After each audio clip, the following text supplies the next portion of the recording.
No, thank you very much, colleagues. I just got a special call that let's just wait for the kings with our presenters.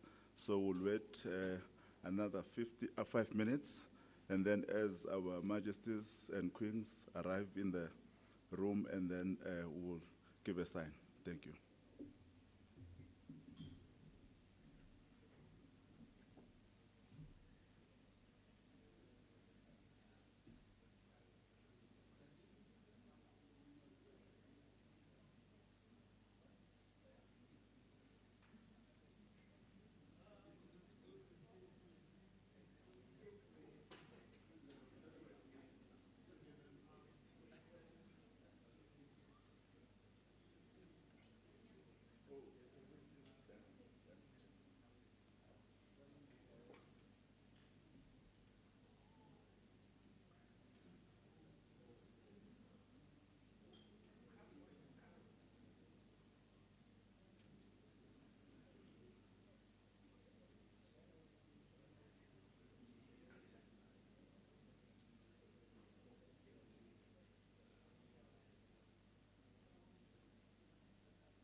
We are not yet started, colleagues, but I'm very much cautious of time, in a sense that maybe we can actually do some cosmetics items, be it your ground rules. It would make us to move at a speed, should we apply those rules. I will urge all the members who are here to put their phone on silence.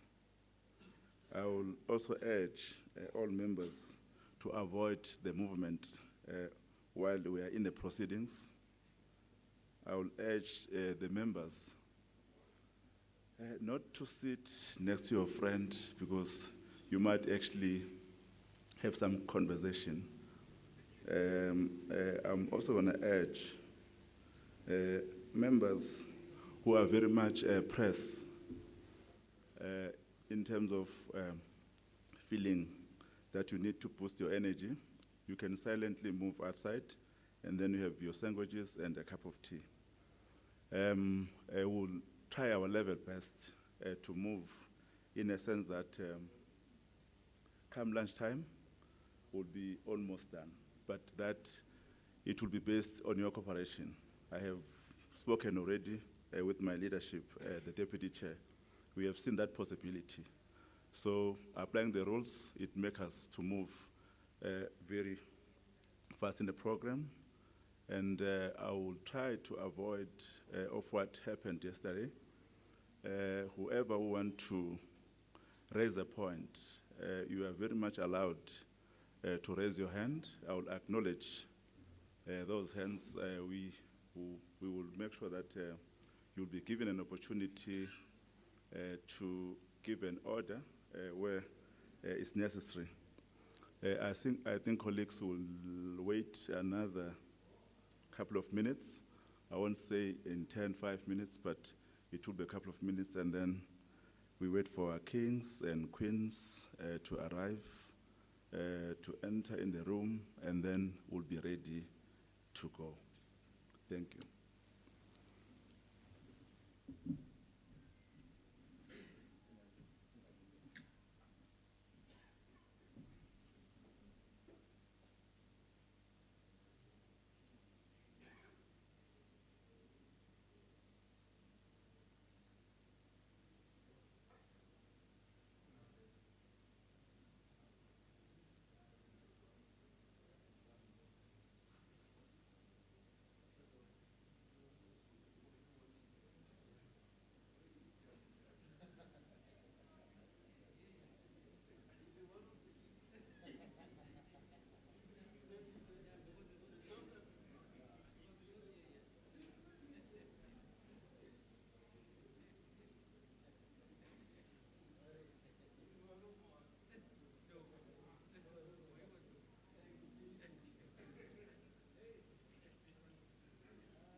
Again, colleagues, while we are waiting, I think I have to take this opportunity to introduce myself. And as the Royal Highness will be entering the room, I will be very brief now to introduce myself. I am Maputo Israel Dembe. I know that my name does not have a meaning to some of you, but I'll have an opportunity to elaborate more on that. I am coming from KwaZulu-Natal, northern part of the province, called Lingana. Don't ask me for anything, I don't have anything, but I come from I come from Lingana. I'm bordering with Mozambican border and Swaziland. We are originally come from the Mozambican part, southern part of Mozambique, used to be known Daloga Bay in olden days. The name of Maputo, it comes from Maputo. Now it called a capital city of Mozambique, called Maputo.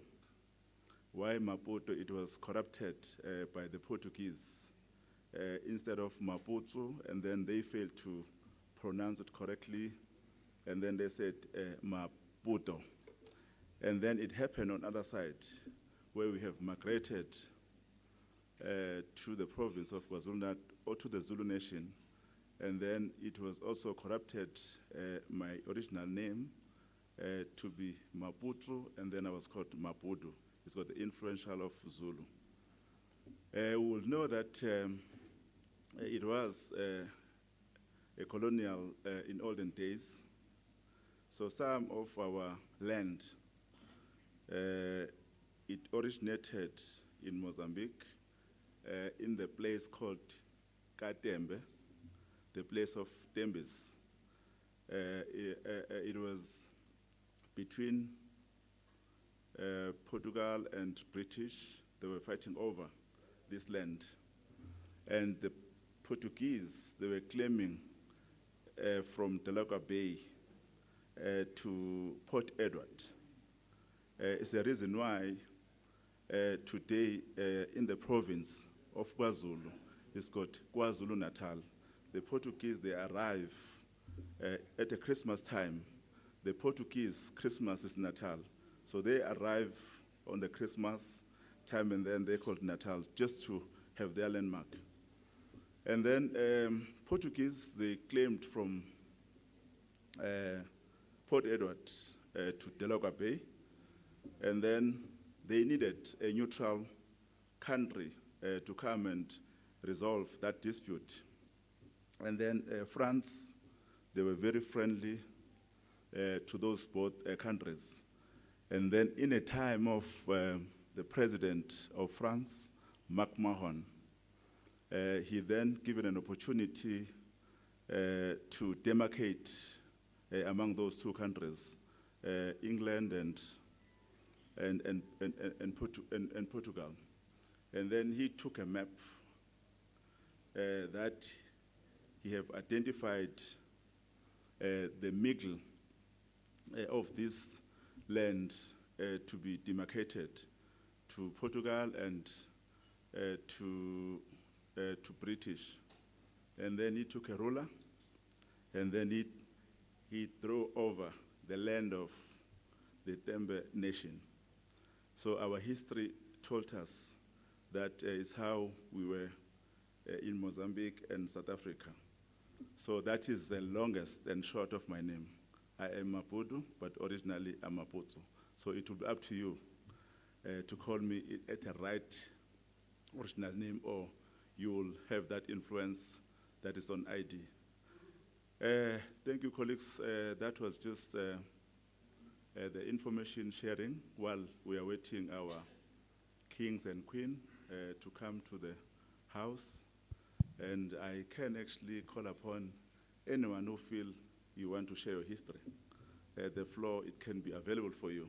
if you feel that you are not well known and you want us to know you better, we are more than welcome to utilize that history.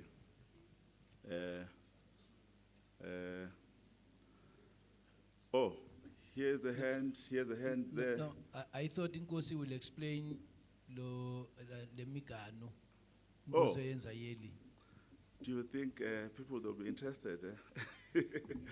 No, thank you very much reminding me such a very important culture that we practice as a symbolic of the Tembes.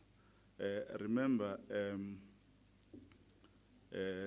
we are all related as Africans. We are more related to the Swatis. One of our grandmothers, she was a daughter of King Sopoza the second.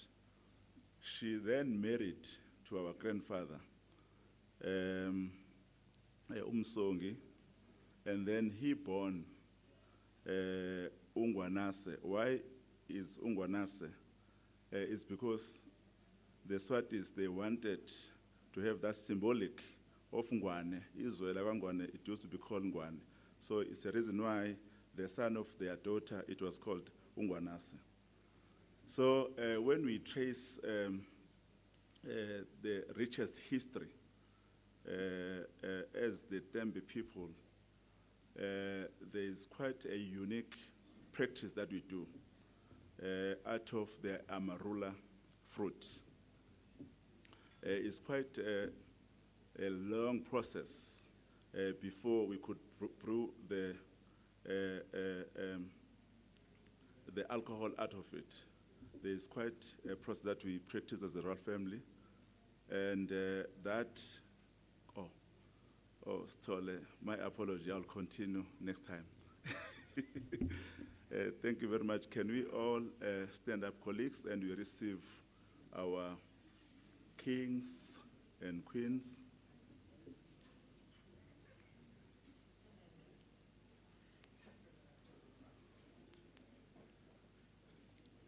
Here's our Royal Highnesses entering the room. We acknowledge all of you, your Royal Highnesses, Chairperson of the National House,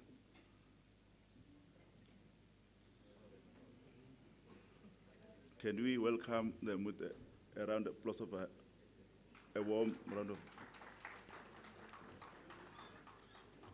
thank you. I nearly said, can we clap hands, but it doesn't happen like that. Thank you very much. Colleagues, can we all get seated?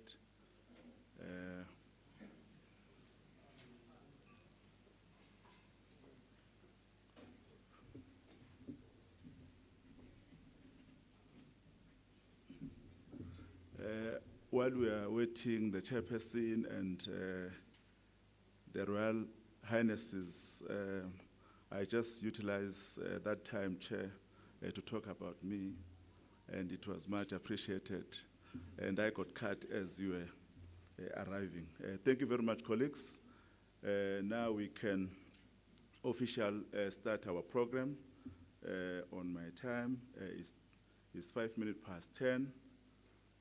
I will then ask Kgosi Khadi Mtwambe to come and give us a word of God, and then we will then do the following items accordingly.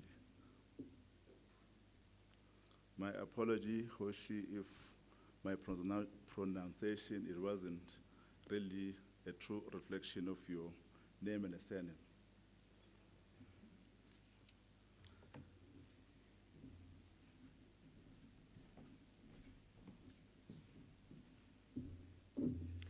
Ke a go leboga mosepediši ke tamiše baetapele ka moka. Mošomo wa ka ke go tlo re batamiša pele go Modimo. Ke kgopela re tswalle mahlo. Modimo wa lerato, Modimo wa leshoko, Kgosi ya dikgosi, bana ba gago ke ba e leng magoši ao a kgethileng go tlhokomela setšhaba sa gago. O ba tshepile gore ba tla se hlahla ka therišo ya gago. Ke ka moo re go memang letšatši la lehono jwale ka matšatši a mabedi a fetileng. Re sa tlo thoma mošomo wa rena e be wena o re etelelang pele gobane o tseba tšohle o bona tšohle. Ke ka moo re go kgopelang gore o re hlahle ka gare ga bogoši joo o ileng wa re tshepa ka jona gore re tlo dira se wena Modimo o re romileng sona mo lefaseng le. Re a go leboga Modimo ka leina la morwa wa gago Jesu Kriste. Amen. Can we please give a huge round of applause in Kgosi, opening with a prayer. Thank you very much, Kgosi, for blessing us with wisdom and the word of God. My name, I'm Mapodo Israel Tembe. I am coming from KwaZulu-Natal, northern part of KZN, in the area known as Gomhlabelingan. I will be your program director. If not your facilitator, you will choose the two.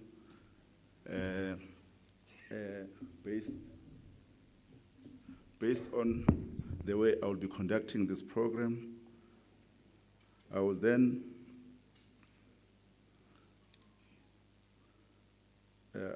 like to acknowledge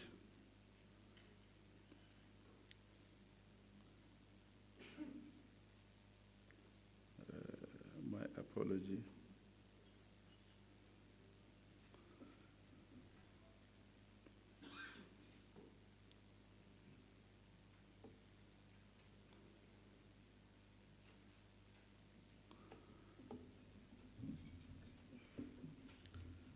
Thank you very much, colleagues.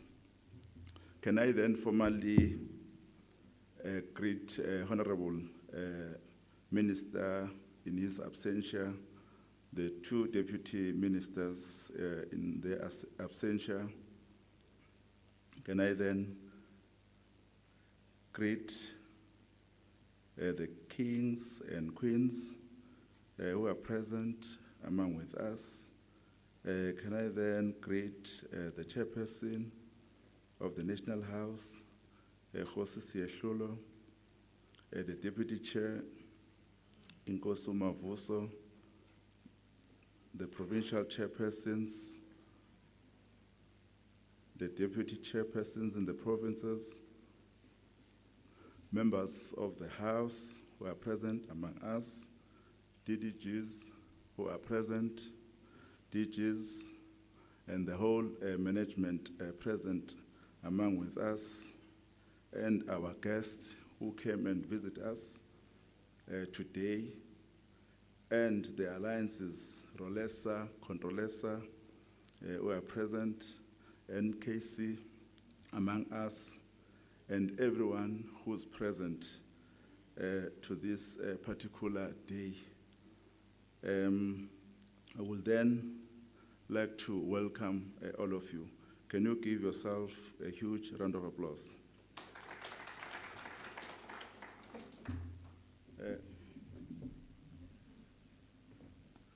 This is my first time to be a program director in the presence of their majesties and Kgosi, so some of the things, it won't be in order. Be with me in that regard. Can we then have a traditional respect to our kings and queens, particularly starting with our chairperson, Kgosi Seatlholo, Rapulan. Can you follow me? Rapulan. Thank you very much. Can we also salute His Majesty Sigcawu of Amaxhosa Kingship. Vulikhaya. Vulikhaya. Her Majesty Queen Bolabedu, Queenship, Mulolaus,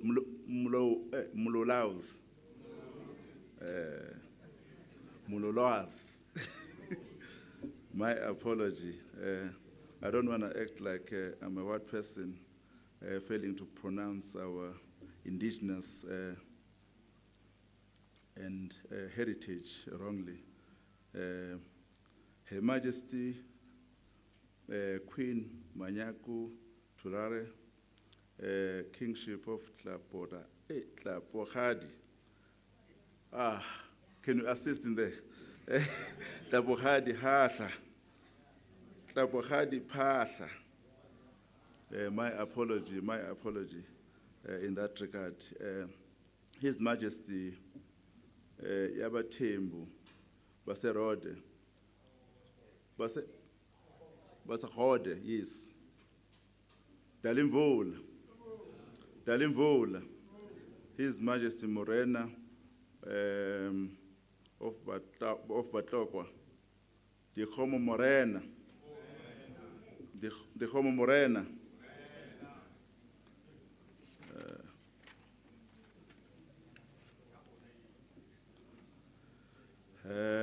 Maybe since I got Kgosi Joey that he will introduce all the guests among us. I think the rest before I can mess it up worse. I'll leave that task to rescue me so that we pay that respect that it deserves. Kgosi, can you rescue me? I tried to look at it, I thought this time I'll be fine to pronounce it correctly, but I can see that you can actually the better person to assist. Thank you.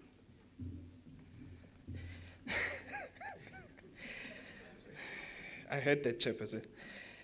Thank you, Mdanikazi, with the corrupted name. Greetings to yourself, Chairperson or Program Director of the engagement. Let me acknowledge, as per the request of our delegation of respected leaders that are present. I'd like to acknowledge Kgosi, or maybe let us do it in this fashion, Bantwana Bahle, in order to showcase our respects. Can we all please stand up? Amadoda.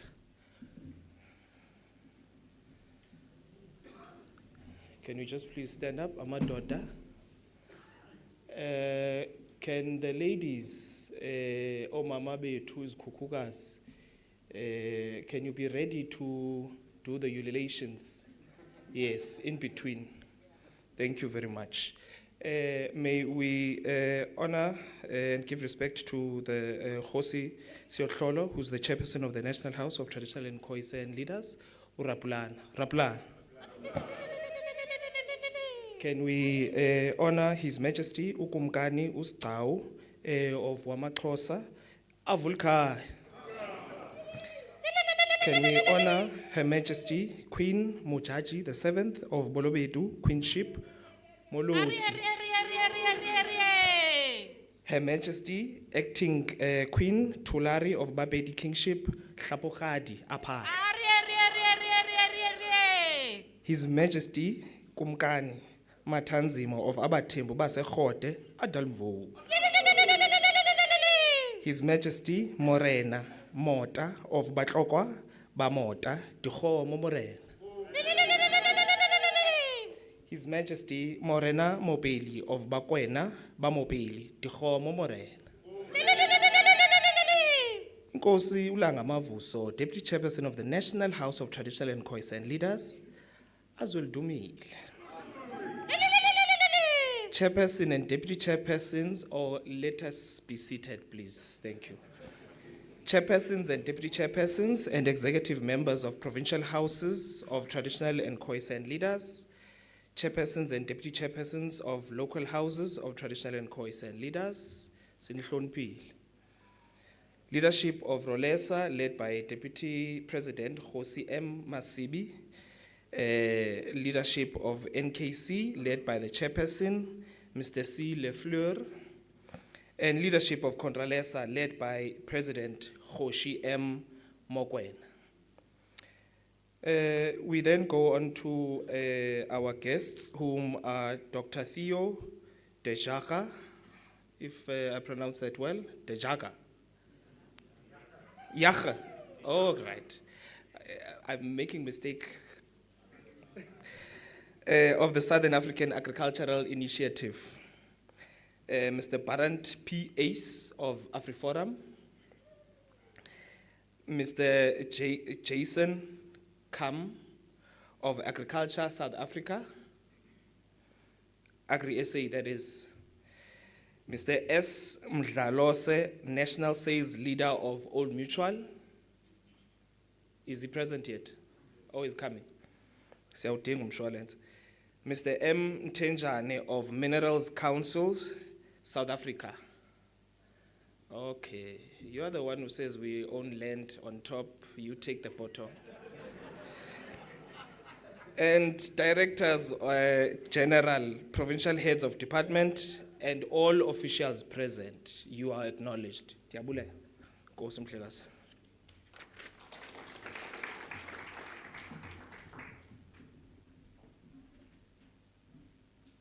Thank you very much, Nkosi Joyi, for correcting a terrible mistake that I've done.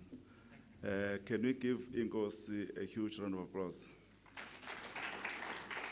Thank you very much. I think now the tone, it have been set. We know who is in the room, and we are good to go with the program. Thank you very much, colleagues. And then I will then call upon the next speaker on our program. It will be the National Chairperson, Kgosi Seatlholo. Can we give Kgosi the round of applause?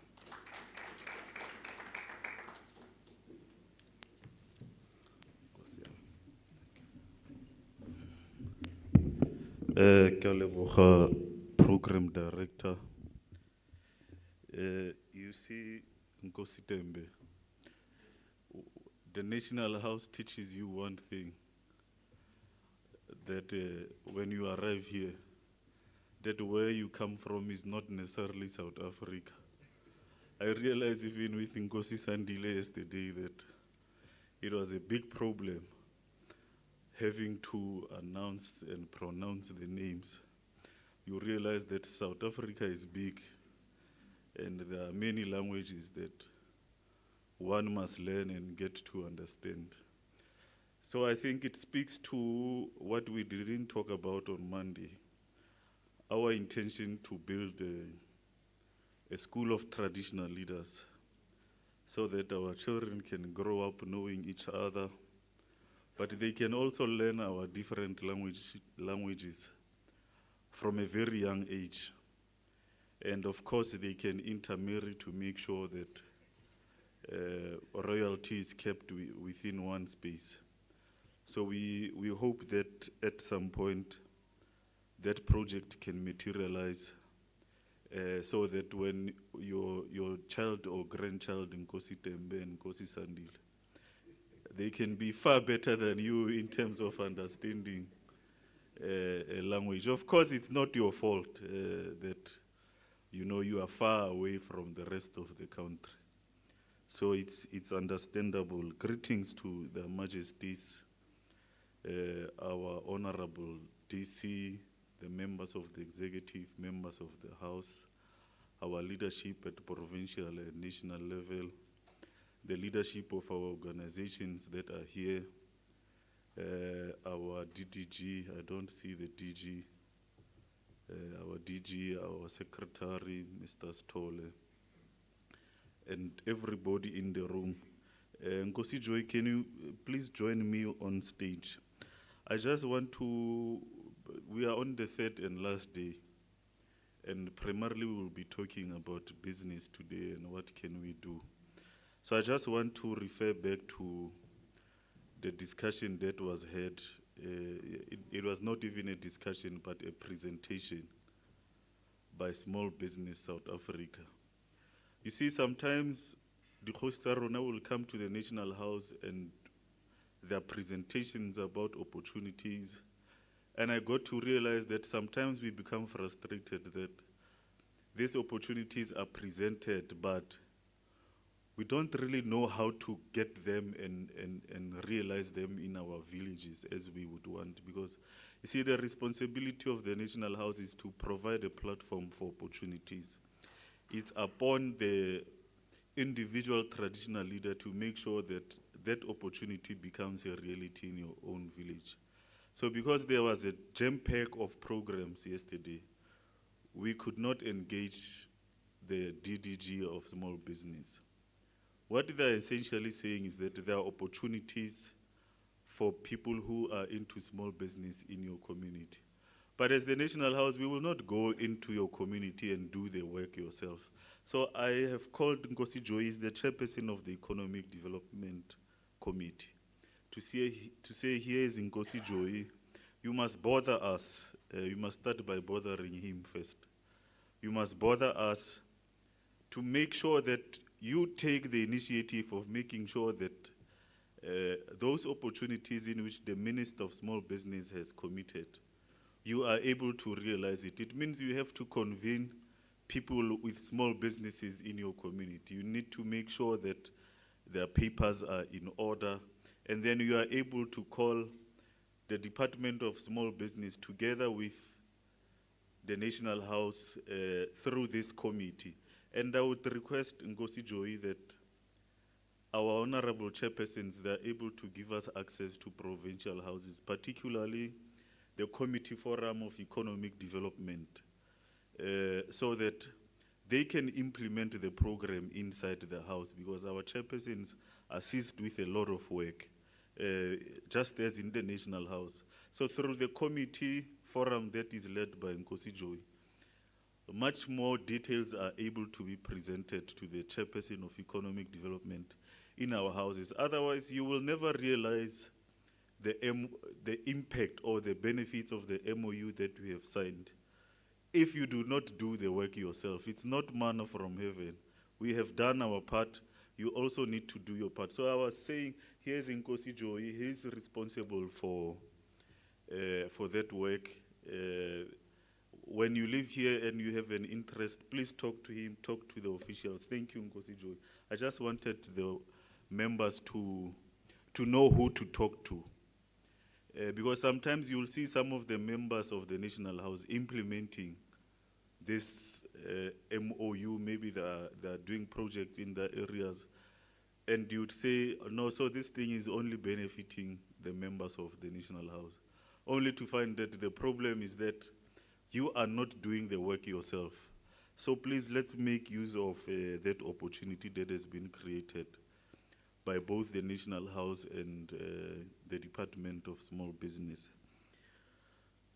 Leadership, we are on the last day, and as we had indicated, we want to engage in business discussions today. Kgosi Joy has already outlined who is here. It will be primarily the agricultural sector, but also the CEO from the Mining Council of South Africa. Remember when I spoke on Monday, I said mining communities for the past 30 years have never known peace because of the problems that are there, created by us, created by mining houses, created by government. So we need to engage in possible solutions. When I was at the mining Indaba, because we pushed to get inside the mining Indaba, and for the first time we got there this year, one of my proposals was to say, let's look at where is this thing working? Where do we have a mining house, big, medium, or small, where they are doing what they're supposed to do in terms of giving the community what is due to them. And let's see if we can create that into a workable model, because currently there are different mining communities with different mining houses, but everybody is doing their own thing. You don't really know what is the formula of getting this thing right. We are only referring to Royal Bafokeng but we don't even know the integrate details of what is making them successful. So we need to look at what can we do to make sure that there's a formula in which we can apply in our communities to make sure that when there's a mining company, what is due to the community goes to the community. So we will be discussing that, but we will also be having presentations from our agricultural organizations about the land that is lying fallow in our rural areas. What can we do to make sure that it's productive? But more importantly, the security aspect. The livestock theft that is happening in our rural areas is way too much. Something needs to be done about it. The infrastructure, as you see in white farmers' land, there are cameras all over. But in our communities, there's nothing. It's not necessarily their fault that we don't have them, but perhaps because we are in the process of trying to build a new South Africa in which both black and white children can live in harmony, then it means we have to tilt the serious imbalance to a certain degree. And I think we have both a responsibility to contribute into the future that we want as South Africans. So we need to look at possible collaborative ways to make sure that it becomes a reality. If you've got a white farmer living next to you, there needs to be a relationship. Because when they go and steal his sheep, they will go through your village. When they go steal our people's animals, they will go through their farms. So there's a serious element of commonality in terms of problems. Whether we agree or we don't agree, the reality is that we need each other. Senten cannot live by itself forever. Continuously they realize that they need a relationship with Alexandra. So there needs to be a way of ensuring that we work together in building a better South Africa. So that is the basis of the engagement today. In a nutshell, Program Director, I just wanted to bring the leadership up to speed in terms of what is the expectation today. Thank you very much.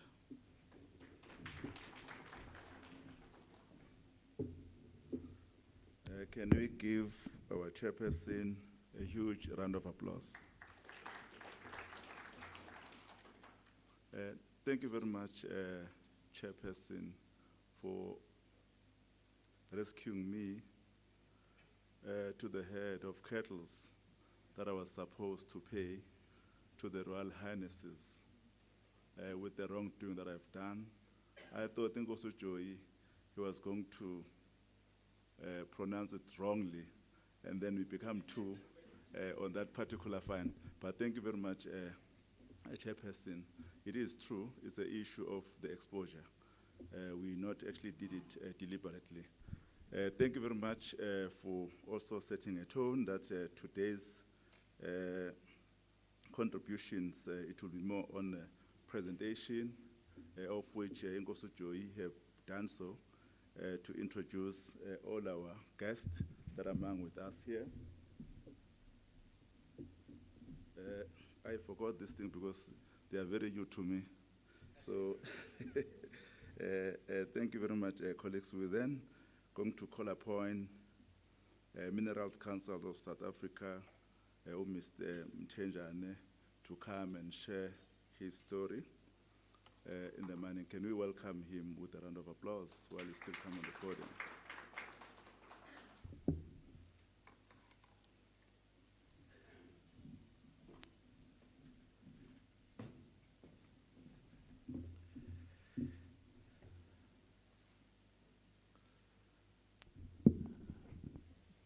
Thank you, Program Director. And I feel like I'm in the same boat as you today. But if I can also ride on the protocols and greetings that were established earlier by the Program Director, and say all protocol observed in the interest of time. And let me also start by thanking you for inviting the Minerals Council to come and present and be part of this conversation today. It is, for me personally, an honor and a real privilege. And why I say that is that in my career, I'm a mining, and maybe a little bit about myself. My full name is Zila Isaac Mtenjane, Wagamashele Mbatini. In my career in building and coming to where I am, I had the privilege of working for 6 years with the Royal Bafokeng Nation, wherein, I think, Kgosi, to your point, I got to understand the intricacies of what has made that community successful. And let me also say, it's not perfect, as with any business, but it's working, and it certainly is a light amongst us. And one of the key takeaways for me is that what has made the Bafokeng successful and continue to be successful is leadership. And with that, I've also noticed that what continues to challenge South Africa in its economy and its communities is the issue of leadership. We all know what needs to be done. We all are capable of doing what needs to be done. But where are we lacking in terms of actually doing it? And from where I'm sitting, it's all about whether, as leaders, we prepare to create the environment and prepare to show our belief in the ability of people to actually do what needs to be done.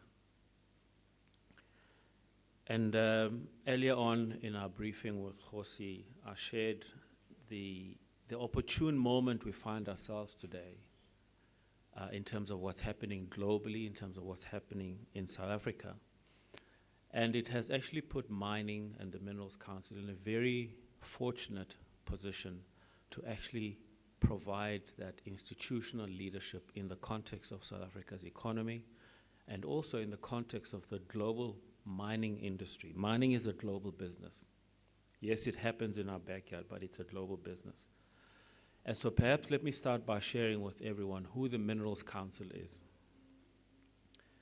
And I heard the comment earlier that, you know, and this is interesting, that having had the opportunity to present in other parts of Africa, the common issue is around the fact that many Africans are rich under the surface of the soil but remain poor above ground. And I think this needs to be the challenge we as the mining industry needs to take on ourselves. How do we translate the wealth underneath the surface to prosperity for the people living above ground? And so as the Minerals Council, we are an advocacy body. We are a non-profit. Our revenue is based on membership fees of about 70 companies that are membership of the mining industry in South Africa. And these mining companies range from your junior mining exploration company to your big seniors that are operating in South Africa and globally. Some of the names that you will know, such as Anglo, Impala, Sibanye, Tungela. And these are companies and prospectors across 14 to 15 different mining minerals in South Africa. South Africa is one of the most fortunate countries in the SADC region with this diversity of commodities.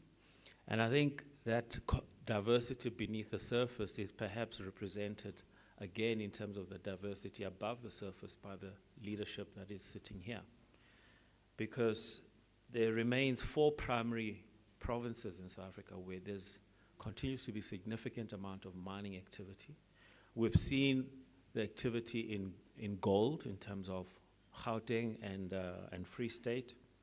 There's a little bit of mining taking place in the Eastern Cape and Western Cape, but mainly quarrying for industrial minerals and building and sand.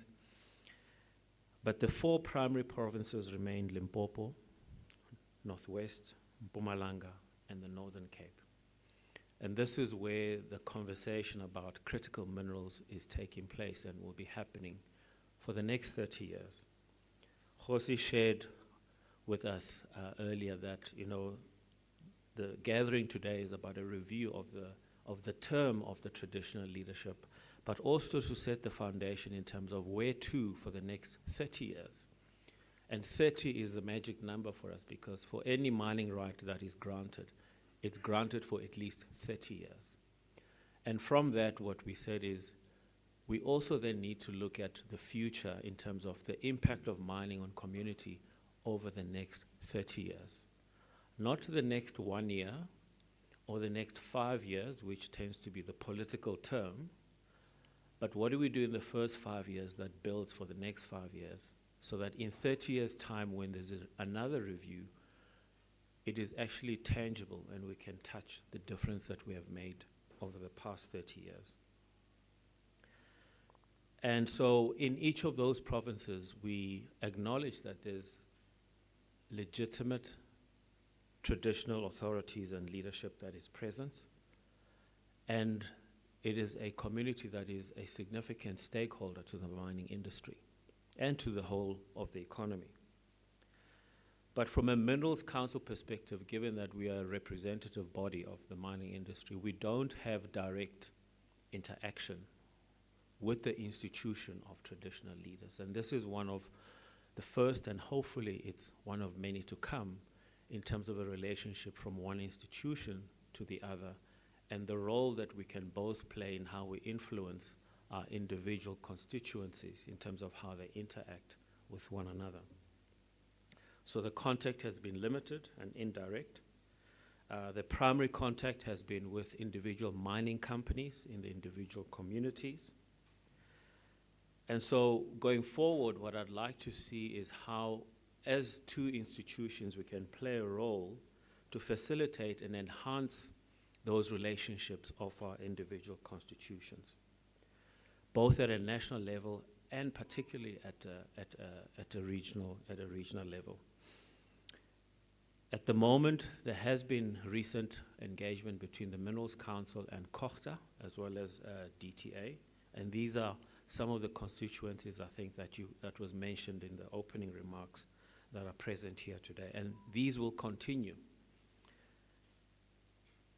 And so what we'll be presenting today, and I'm accompanied by my colleague, Dibelo Chabana, I've been with the Minerals Council for, in fact, it's 2 years today, and he's been with the Minerals Council for longer, and he's had a history of engagement at community level and with traditional authorities, and particularly with an area of interest in terms of social and labor plans and how these have evolved with time. And this is where what I want to talk about just before I introduce him, about how mining has always been and can continue to be what we call a catalyst for development. We often pride ourselves as mining people to say we go where nobody else goes. If only we could mine gold in Sandton and Gauteng, if that could happen, with all the infrastructure and the quality of life. But no, we go where the ore body is found. And it happens to be in a lot of the places where traditional authorities are present, traditional communities are present, where a lot of farming is present. But we often see how when mining starts, it also invites the creation of bigger communities. Sometimes it's new communities, sometimes it's migration, inward migration, which in itself can cause a lot of tension. But social and labor plans is where we started in terms of being that catalyst for development. They are linked to the mining rights, and so there's this very stringent regulatory requirement in terms of implementation of social and labor plans. That in itself brings challenges, but the social and labor plan itself is a huge opportunity for impact on community. Mining industry in South Africa has been implementing social and labor plans over the past 20 years or so, and I'm saying 20 years or thereabout, just counting in terms of the 5-year cycles since 2002, when the mining charter was promulgated. And I can share with you that there are some mining companies that say we have spent 5, 10, 15 billion rands over the past 15, 20 years. But we go back to the community and we can't see where that money went. And that is a challenge. That is a problem. We cannot continue to spend so much money thinking that we changing the lives of people, and yet we can't show the evidence for that. And I think this is where there's an opportunity in terms of how do we change that? In light of this review, how do we as a mining industry play a role in as far as the vision of the traditional leadership is concerned for those communities and the role that mining can play? There are many challenges and opportunities that remain, but I think we are gathered here as a leadership not to fear the challenges or to be overwhelmed by the opportunities, but to put our minds together in terms of how do we work together to engage with the challenges, to find solutions to the challenges, and to provide the appropriate resources for the opportunities. And while social and labor plans have worked in some areas, and I heard Khosi's appeal for best practice social and labor plans, there are many that we can find. What do we learn from that? But how do we also move forward with new models of development, which are much bigger at scale in terms of the amount of money that's spent? And by the way, the amount of money that is spent is not a measure of the kind of impact or the change that we want to see in people's lives. We need to measure the change that we see in people's lives, not with the money that we spend, but whether people have accessible water, affordable water, people live in decent houses, people have access to energy, which is affordable, our children go to good schools where teachers take care and not do other things that we often hear about that happens at school, that we have access to health. These are the basic things that I aspire for as a leader in mining for all communities in order for a better community in where mining operates. And maybe just to finish off is that I think in terms of the outlook, as I've mentioned, it's an outlook for me over the next 30 years and beyond from mining, where we all aspire for a better life. And we're seeing how the changes in the Minerals Development Bill can provide for that. And as a Minerals Council, we've been very active in engaging with the DMPR in ensuring that the way that the law is structured, it provides for investment into mining, it provides for growth of the mining industry, which then provides for employment opportunities over those 30 years. Would like to see a bridge that can be built between traditional life and urban life. It's interesting that for most of us who live in urban areas, we look forward to a time when one can own a farm and go back to a traditional because of the peacefulness of that life, the quietness, the lack of pressure. But I think with the conversations that we're having here, we can begin to build a bridge in terms of how do these two lifestyles and livelihoods benefit one another. I think the example you made, Kgosi, of Alexander and Sandton is no different to the example where Sandton and some rural areas need each other because that's where our food comes from. And we need to be very, very conscious of the interdependence between these two. It's not about making the one the same as the other, but it's about how these two become key strengths and work off each other. And so the collaboration that can be born out of today is one that will benefit everyone. I was sharing earlier with the Kgosi that one of the key opportunities we find ourselves faced with today, especially in light of G20 and B20, is beginning to think of what happens with the land when mining has stopped.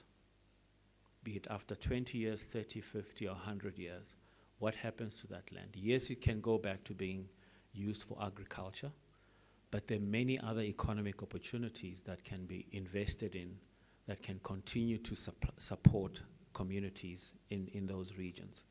Life in the rural areas does not have to only depend on agriculture. Life in the rural communities can be very modern, it can be very sophisticated, and it can provide for a different lifestyle that we all have options for. and provide for many other opportunities. So with that, let me call on Thabo to just come and give you a perspective on the mining industry and how we've been approaching social and labor plans, some of the challenges that we're seeing, and how we can work better together between the industry as an institution and traditional communities as the beneficiaries and enablers. Thank you.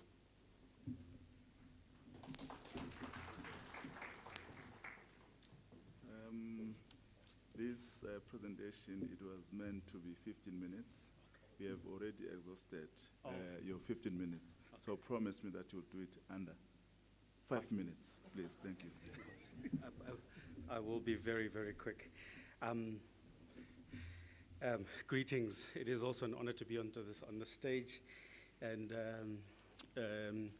Kgosi and the Queens, really it is an honor. And I want to say, I won't go into the full greeting. I hope that I can also rely on protocol being observed, so I can actually speed on my way. I'm also with the Minerals Council. Imbizo has just spoken about the social and labor plans. This is a big area of focus for mining companies. It is how the mining industry essentially commits to developing areas where we mine and labor-sending areas by committing to funding human resources development, skills development, local economic development, mine community development of those areas. I think a lot of you are familiar with them. And I believe with our engagements with our colleagues at DTA, from the 2017 summit by the international leaders, certain issues were highlighted in that the traditional leaders weren't having the visibility relating to social and labor plan projects. And that's the issue that we certainly engaged with the DTA on. You know, some of the insights that we got from the DTA was that the traditional leaders weren't seeing where the proceeds were going from mining. There was inadequate consultation and participation of traditional leaders in the development and implementation of these projects. There's a lack of capacity for these projects to sustain themselves going forward. And even within the traditional councils themselves, there was inadequate capacity to monitor these social and labor plans to ensure that they delivered and to ensure that they were then absorbed into municipalities. And so we had these engagements, and I think those challenges are absolutely real. These are some of the challenges that we have even as mining companies in terms of consulting with our local communities through the municipalities. But I do think we do recognize that, you know, the traditional leadership is there. You are a constant that we need to try to work together with going forward and consulting. We also need to look at what we can do on the to just ensure that you're a lot more aware of what kind of projects that we are implementing. You know, some of the areas that we've agreed to collaborate on with the Department of Traditional Affairs is, you know, once the governance issues, understanding and enhancing understanding relating to SLPs, accountability and promoting stability in mining communities. The capacity development. They do understand that we also need to work with the traditional leaders just to see how to make them more effective, essentially, in their engagements relating to social and labor plans, and also environmental sustainability, and then importantly, the actual implementation side. We need to look at what can we do, how can we work together to make these SLPs a lot more effective. So I just wanted to discuss that technicality, but just to re-emphasize that as the Minerals Council, what we are also about is trying to, you know, reimagine these social and labor plans. We really want to have them a lot more impactful. We want to collaborate with not only mining companies together, but other economic actors to make these SLP projects a lot bigger, a lot more impactful. I think you can actually help us to do so because you are there, you are in the regions. It is a big focus of ours. And as we are now reviewing the mining legislation and then the regulation, it's an opportune opportunity for traditional leaders to get involved and actually shape the future of SLPs. And so we will also endeavor in working with COCTA, working with DTA in this regard. So in brief, we look forward for the opportunity to be collaborating a lot more on this critical issue of social and labor plans. Thank you.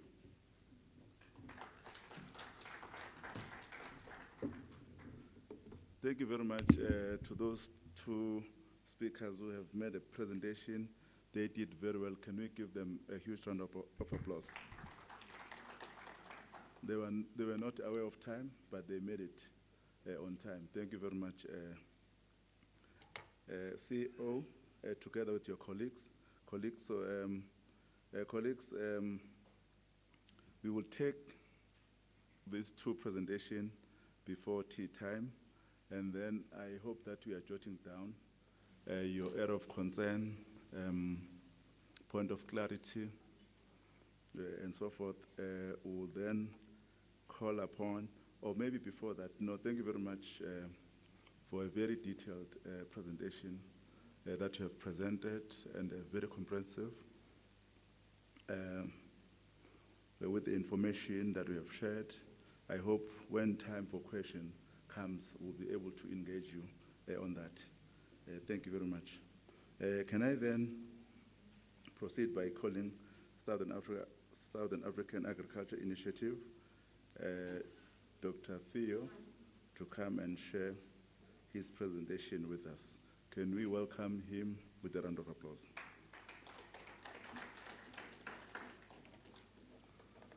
Okay, welcome, sir.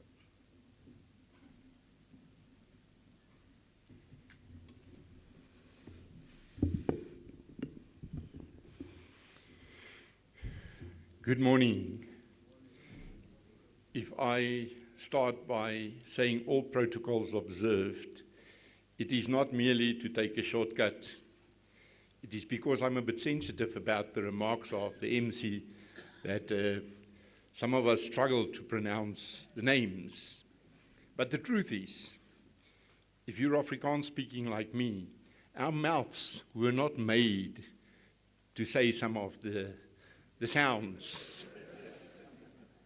But it's really a privilege to stand before you today and address a part of South African society, leaders who are most important to my constituency, which are farmers. I'm Theo de Jager. I'm a farmer from Tsenin in Limpopo, and I'm heading up the Southern African Agricultural Initiative. I'm the immediate past president of the World Farmers Organization, and before that I was the president of the Pan-African Farmers Organization based in Addis Ababa. During that time, I had the privilege to visit 44 countries on our continent, not only in the capital cities, but I traveled to the deep rural areas and met farmers where they are farming. Hence, back in South Africa, one comes to the realization that none of our challenges are so unique. We have typically African challenges. We live in paradise. We live on a continent with about 46% of the world's underutilized farmland and even more freshwater resources. We have everything that money cannot buy. The best climate of all continents in the world, because we are right in the middle of the planet, half in the northern hemisphere and half in the southern hemisphere. We have the soils and the water, and we still have the people in the rural areas. We do not need to lure them out of the cities yet. And yet, we have not unlocked the wealth of agriculture. In 2008, the United Nations partnered up with 40 universities on 6 continents to research the forces which are changing the face of our planet. And in 2011, they came up with a first report on this, and you know what they identified as the strongest force changing the world? The force of urbanization. People moving from rural areas into the cities. Hence, they called 2014 as the year of family farming. Because they said there's only one way to scrum back against this force of urbanization. You need to create proper livelihoods for young people in rural areas. There's no alternative to that. And 1 year was too little. Hence, they called a decade for family farming, 2019 to 2029. And SAI was launched in Rome at the launching of this decade. SAI, my organization, is a structure for family farmers. And in our context in Southern Africa, a family farmer is not rich or poor, is not big or small, is not black or white, and is not a newcomer or well-established. It's a family eking out a living from the soils. In our country, in South Africa, the occupiers of the rural areas are your constituencies and ours. It's the traditional communities and the farmers. We were given to each other. We will be together, whether we swim or whether we sink. Together we will be.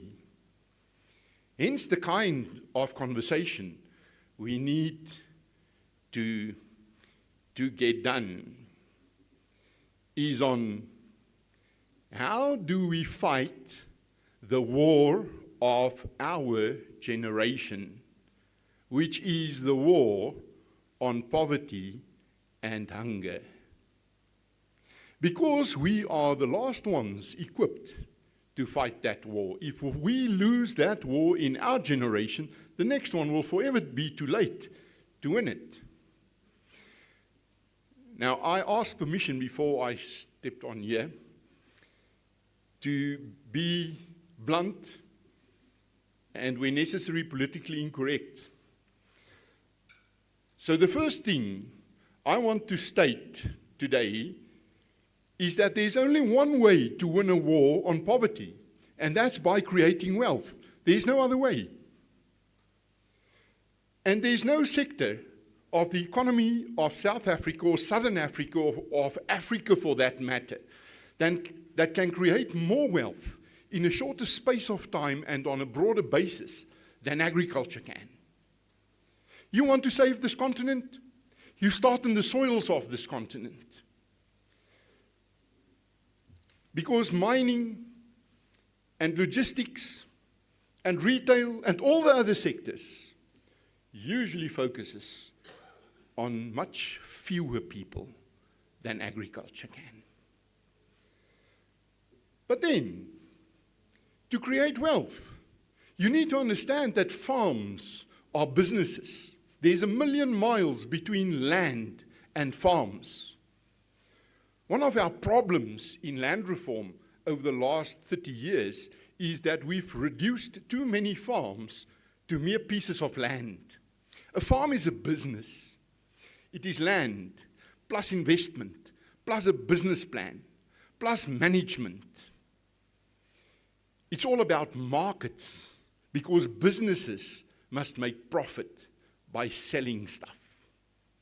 And if you do not have access to markets, if you do not link up with markets, if you do not know your clients, if you cannot sell your stuff, you're not in a business. And when land is not a business, it's a welfare case. We have way too many of those. The challenge is to turn agriculture in our rural areas into profitable businesses. We are very critical of land reform over the last 30 years for this reason. We measured our success with the wrong ruler. We measured numbers of hectares transferred from white hands to black hands instead of measuring the number of profitable beneficiaries. The bank manager is the only legitimate referee in this game. Measure success by profitability. And if we don't do that, we might get away with it in this generation. But this is the most important reason why our youngsters are not returning to the land. They are rather running to the cities. They would rather drive a taxi than go back to where they associate agriculture with poverty, with a mother and a breaking back, working with a hand hoe in the sun and the rain.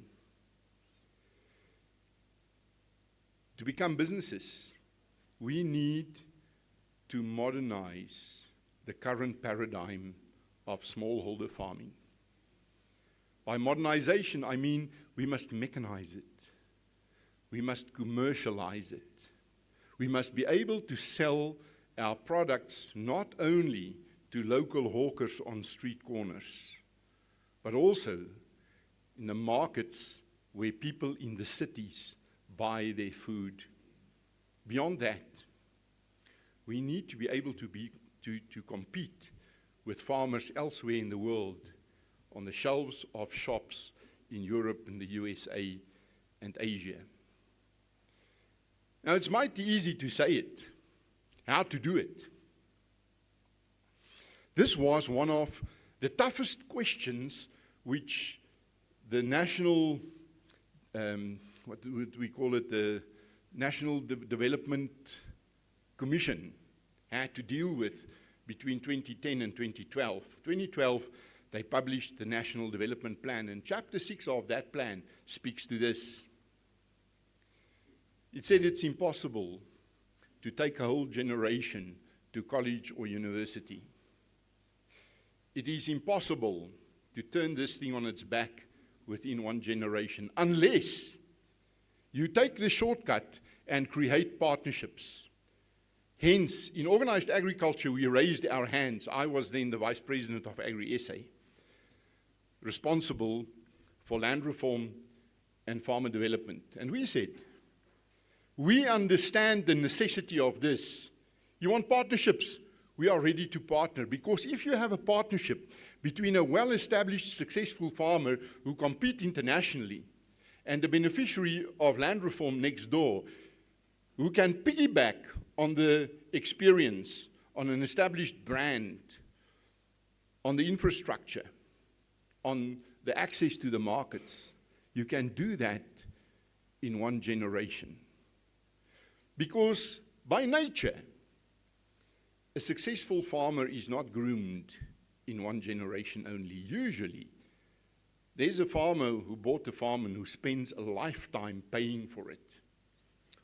It's his children who has the opportunity to become profitable and successful.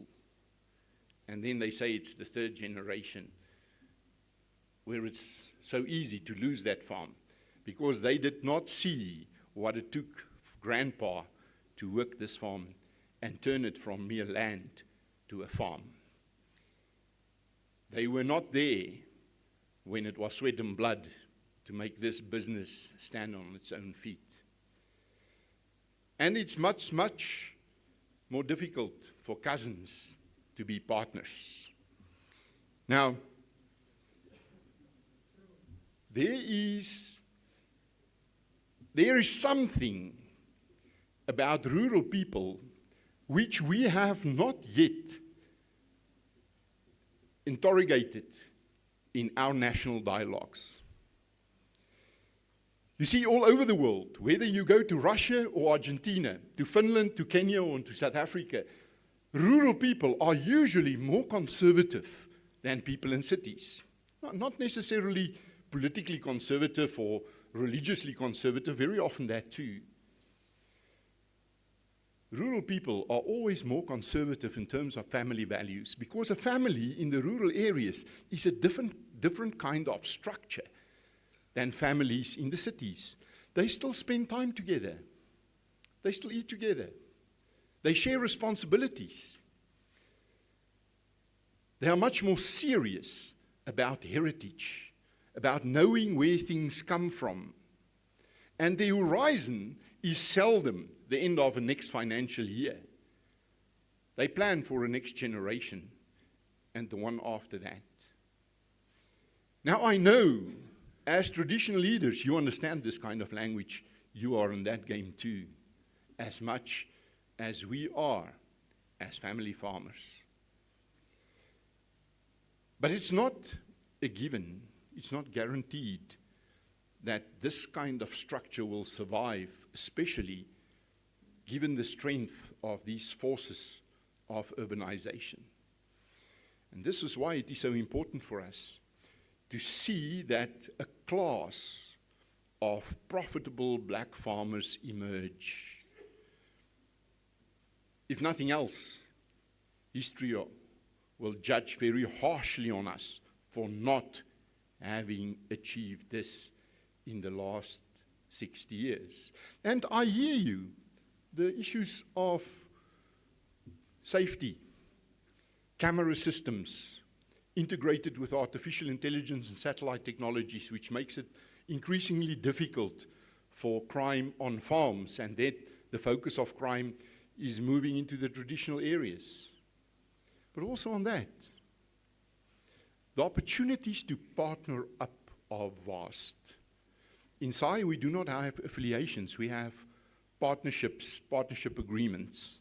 One of it is with AfriForum, with whom we share the responsibility of managing 186 farm watches in South Africa and the camera systems. With Wildlife Ranching South Africa, with whom we share the issues of biodiversity and taking care of nature, whilst the world is crying foul about the impact of agriculture on nature. Also with AfriForum, of course, on development programs.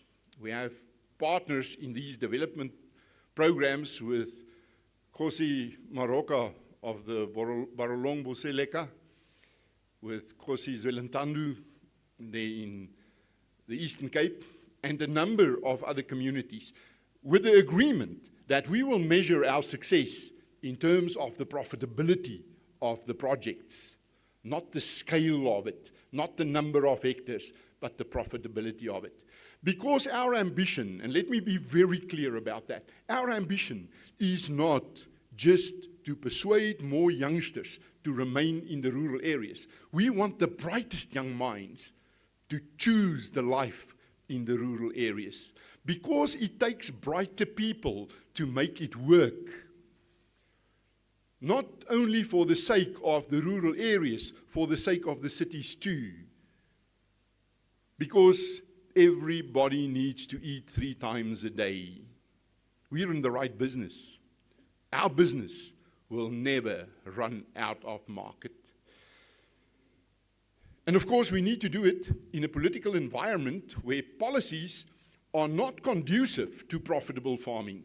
That's why when I wrote the now notorious letter to Donald Trump, I said to him, we're not going anywhere. Thank you for the invitation. But we were made from this soil. And it's not only us as Afrikaners. You show me a white farmer who can today make a success out of the conditions in which we expect the beneficiaries of land reform to make it, because they do not get title deeds. If you don't have a title deed, you do not have access to financing. If you don't have access to financing, how are you supposed to buy your mechanization, your seeds, your fertilizer? How are you supposed to compete on urban markets where housewives buy with their eyes for quality and for price? Help us to put the necessary pressure on the policy makers to make South Africa better again. I would not have missed this opportunity to address you for any amount of money. Because every week of my life, I speak to farmers from Cape Town to the other side of the Zambezi and from Port Nolloth to Durban. And when I see farmers, I challenge them. Let's get this country back on its feet again in our lifetimes. No one of us can do it on our own. Farmers cannot do it on their own. We need enough constituencies who are serious about what we leave to our children to get it done. Hence, my message on behalf of the farmers I represent, join us in this commitment. Let's make South Africa an economic force to be reckoned with. And let's make produced in South Africa an international brand. Thank you.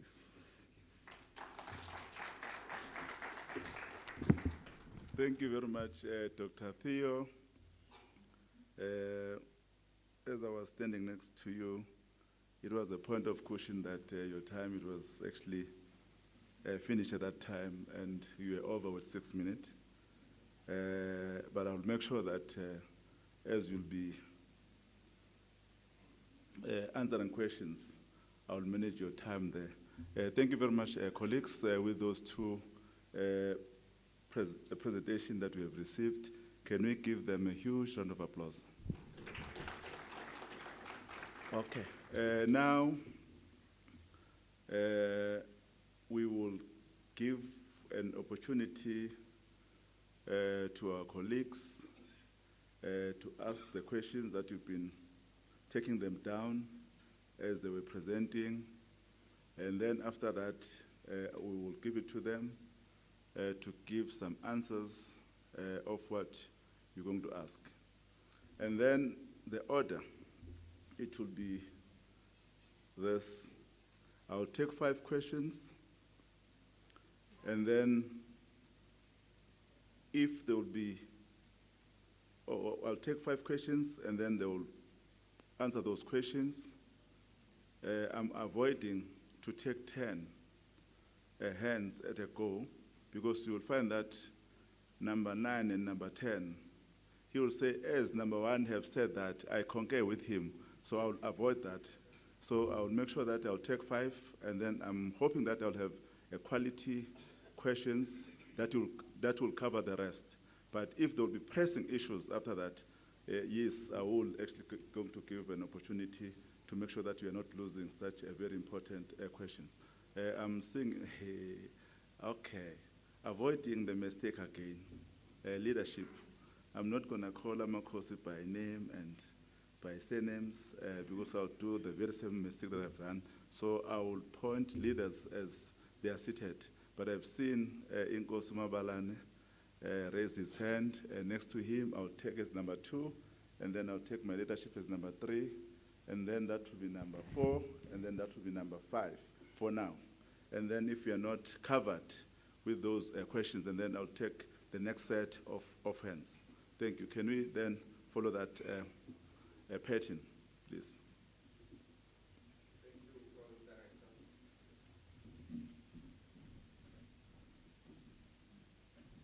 Thank you, Kgosi Tembe. His Majesties, all our royal leaders present, queens, officials, DGs, all protocol observed. CEO, thank you for the wonderful, detailed presentation. It's Kgosi Mabalane, Deputy Chair of the House of Traditional and Khoi-San Leadership in the Northwest.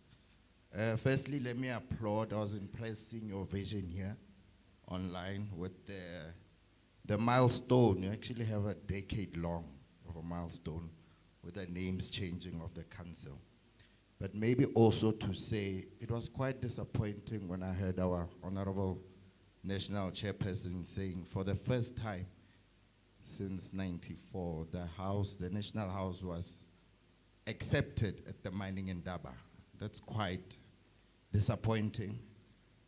However, I see our partnership or collaboration must have meaningful effect, because we can't just be seen signing MOUs, but there's no pertinent participation and collaboration, specifically with traditional leaders or kings that are occupying provinces, as you alluded, like the Northwest, KwaZulu-Natal, Northern Cape, and Limpopo.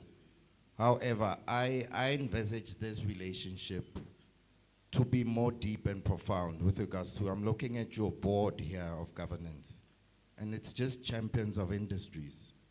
We don't have a broader representation of royal leaders or anyone who may be delegated from royalty. So for me to see a meaningful relationship, let's look at how we instill the level of leadership to be part of the board, not just as members of the council, but also as board of council executives that will be part of decision-making when it comes to our restrictive perspective jurisdictions. And secondly, I would just like to say also, let's see how we align and monitor and evaluate our SLPs, because we see a lot of participation and influence from politicians with regards to municipalities and the ministry. And that's where the problem lies, where you don't see the role of royalty and kingship, ensuring there's proper monitoring and evaluation of the SLPs, because we have good, beautiful documents I've been sharing and browsing from your website. However, the implementation becomes the problem. Thank you, Chair.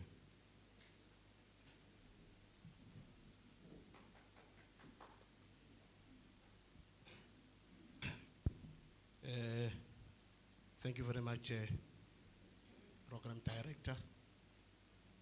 I would request to acknowledge the protocol as expressed. Speaking is Kgosi MS Mnisi Manjolo, hailing from Mpumalanga. I am standing in my capacity as Deputy Chair of the Kgosi local house. Mine, firstly, to you, Program Director. I'm sorry if our questions are not quality. But we assume today is a fact-finding mission. We'd also like to thank the National House for the invitation of the organizations that we have today in their respective capacities. Well, my question is on both presentations. Firstly, from the Minerals Council. Thank you very much for the presentation. However, I just want to know what are the possible routes that traditional leaders can take in a situation where a particular community under a particular traditional leader are beneficiaries or custodians of a land claim in a particular area. But when those land claims are concluded and such title deeds get to be presented to those communities, there's something disturbing that we get to learn on some of these successful land claims.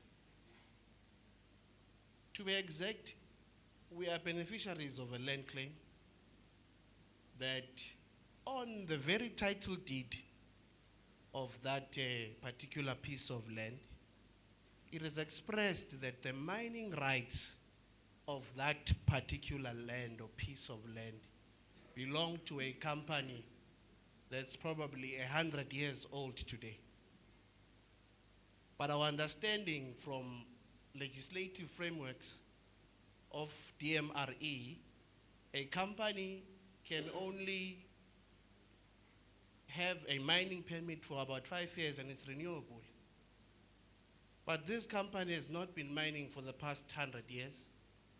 But when we knock on the doors of DMRE, we don't get the expression that we need. Can you kindly at least guide us on that? On the presentation by Mr. De Jager, my beloved doctor, yeah, you speak nicely about agriculture. You speak very simply, it's very nice, sounds it's very colorful. But I want to talk about the relationship between a commercial farmer and a subsistent farmer in the context of competing in the world, as you correctly put it. There are two disparities between the two, which are very obvious. It's a relationship between market, quality, and capacity. As previously disadvantaged people We are really at the back foot as black people. And it's a pity. I wanted to come in a day or two this week to address a matter of some policies that are not in our favor. There are some institutions, my Honorable National Chair, I will request humbly that in some of the next engagements we should invite the funding institutions, namely your IDCs, your NEFs, your CFAs. Because there are some elements there that are very exclusive for us previously disadvantaged farmers or any business people. Isn't it, my royal leadership, we are defined as prominent influential persons. We are defined in the level of the president when it comes to funding, the president of the country. You go knock at NEF, you knock for any type of opportunity for your community. Isn't it, we want to be part of development with our communities. We don't want to throw our communities in the deep end, we want to be part of it. But as soon as a traditional leader is part of the applications, they flag it. Because a traditional leader is a prominent, influential person. So I want to know, Mr. Diache, as you are saying your doors are open, what do you mean? What would the necessary procedures be? But let's be very pragmatic in the response. Because we are not speaking as people who are not farmers, we are proud farmers in various sectors of farming. We have partners in various sectors in the farming industry, but we still have large amounts of land that are lying fallow. But we want pragmatic solutions. Thank you. Thank you, colleagues. As we are proceedings with the hands, colleagues, can I humbly request that maybe we just zoom in to the questions so that we can also be mindful of time. It is thoughtful what you have shared already, but I think in terms of the time, we have to also be very much cautious. Thank you, leadership. Thank you very much, Program Director Kgosi from the Eastern Cape. I will not dwell much on the SLPs as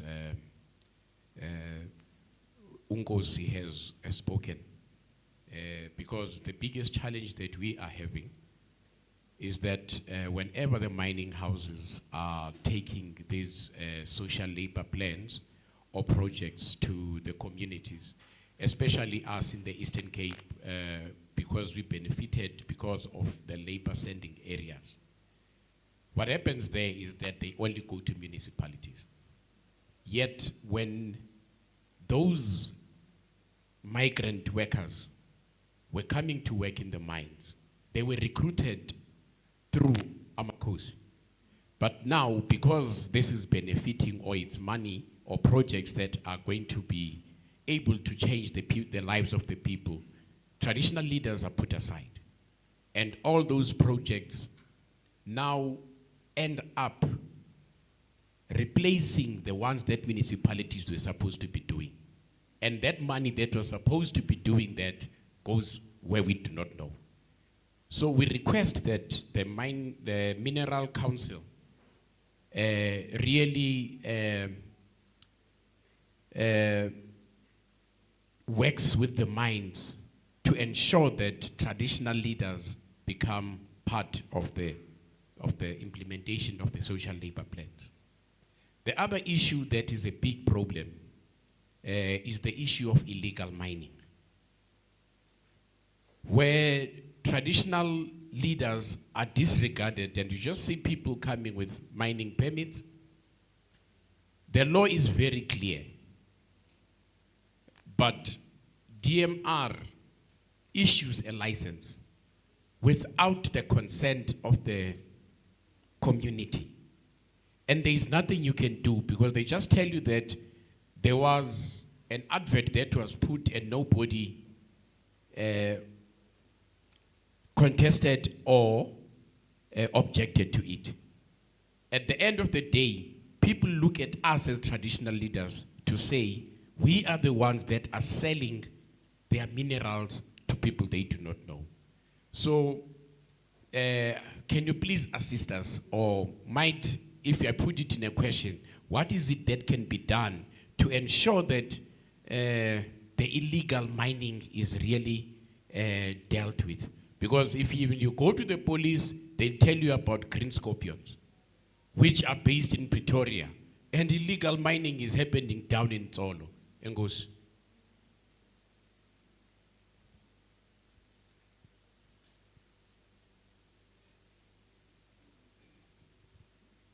Thank you very much. Let me greet our kings and royal leaders, our officials and our guests. Kgosi Tembe, I was once told that I will never enter Mhlaba Walingana forest. So you'll have to take me there one day. I'm going to base my comment to Dr. Deyaga. Dr. Theo, I'm going to deviate a bit. I'm going to speak from personal experience. We've got a lot of Basotho communities in our village. The reason they came to our villages was that in the 70s, when the Bantustan of Uputatswana was created, our parents had an opportunity to acquire tractors. Our people couldn't handle tractors. So most of those Basothos were from the Free State, who used to work for the white farmers in the Free State. So those communities are within our midst because they brought a skill which was agriculturally related. The Bantustan governments by then gave farmers support, whereby as I grew up, we never used to purchase milk, eggs. There were no butcheries. We used to eat meat as much as we liked.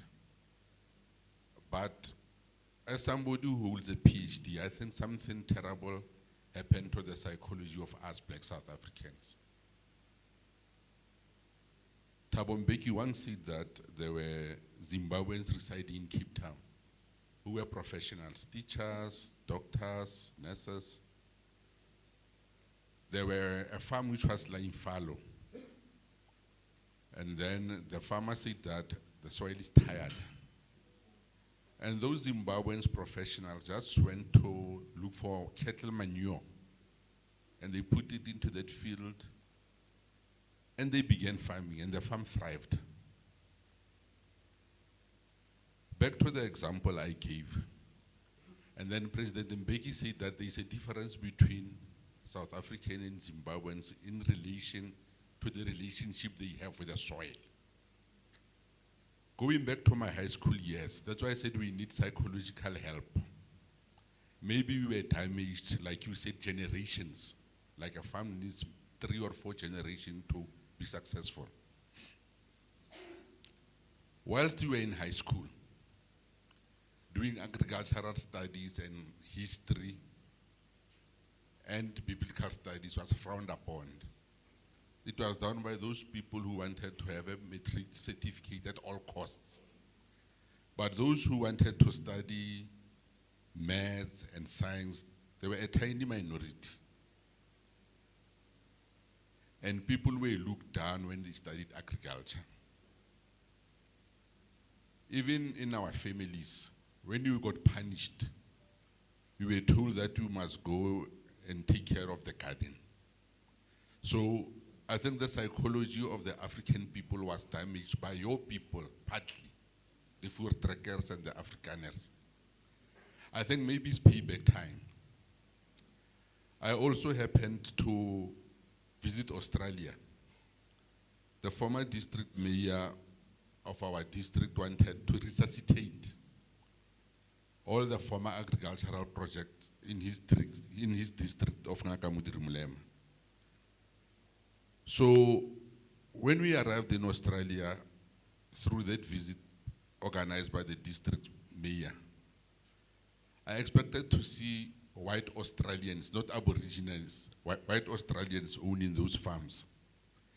Indeed, the land belonged to the white Australians, but the farm managers were Zimbabweans, black Zimbabweans, who had masters and doctorates, who happened to be managing those farms in Australia. And they approached the district mayor with the sense that should things improve in Zimbabwe, you want to be nearer. So we need opportunities to farm in South Africa. Even today, the person who I have employed as a head boy or a shepherd is from Malawi. I've had him for the past 7 years. Prior to him, I had people from Lesotho, Lesotho National, who are taking care of our herds in the Northwest. And the village is full of unemployed youngsters. And the psychological damage I'm coming to, Dr. Dejaha, is when these youngsters were growing up, they didn't see their fathers and grandfathers tilling the soil, as much as some of us had that privilege. So, again, another psychological damage happened during the elections of 1994. When the ruling party was campaigning that South Africans have to fold their arms, government will do everything for them. I think we need psychological help as African people. I've inherited about 4 or 5 plowing fields, which I had the opportunity to take Barren to one of them to see them. And we are still crying out that we need land. Indeed, our land was dispossessed. But the 13% we still have is lying fallow. We tried every trick in the book because I want to demystify the notion that people who look like you, Dr. Dejaha, you are the best when it comes to agriculture. I take it as an insult to the black majority because before the colonialists came to Africa, our people used to eat. So it means that we starved before the white people came. Maybe you brought your Friesland cows, your Jersey cows, which were better quality than ours. But I think we need help because we have the capacity to grow our own food. You say that the continent is best placed, but where does the problem lie? Why can't we work the land? Have we been mentally damaged to such an extent that the little money we have, we go to the supermarkets and purchase food, whilst we've got land and the capacity to work the land? Honorable leadership, can you repeat in please? Oh, I thought you were saying, Yes, I was going to request that you repeat in 1 minute so that... No, I'm done, You are done, yeah. I'm done, Okay, thank you. Yeah. The pens, they were running out of ink to those who were taking some answers there. Can we take another speaker? Thank you. Thank you, Chairperson, and all protocol observed. I don't know whether this is a question I'm going to ask or an input I'm going to make. Let it be something in between. My name is Kgosi Phahla from Limpopo. I'm here attending as the second deputy president of Rolesa. Let me get to the issues. You see, when I hear this thing called labor, what, service, what, I can't even remember what it is. I become so sad because what I know is that there was a constitutional judgment that says the state must hold minerals in custody for the benefit of all South Africans. But practically, the state is holding those minerals for the benefit of politicians. I'm saying this because if one visit Section 54 of the Minerals Act and also visit the Maseru Constitutional Court judgment and also visit the 2003 Dikgamoseneke Constitutional Judgment on Richtersveld Community, one will start to wonder, why us black people, especially us royal leaders in our communities, suppressing ourselves and subjecting ourselves to things that are damaging to our existence? I'm saying these strong words because in the Moseneke judgment, he plainly said, the owner of the soil is the owner of the minerals and precious stones that are on that land. That is a constitutional court judgment.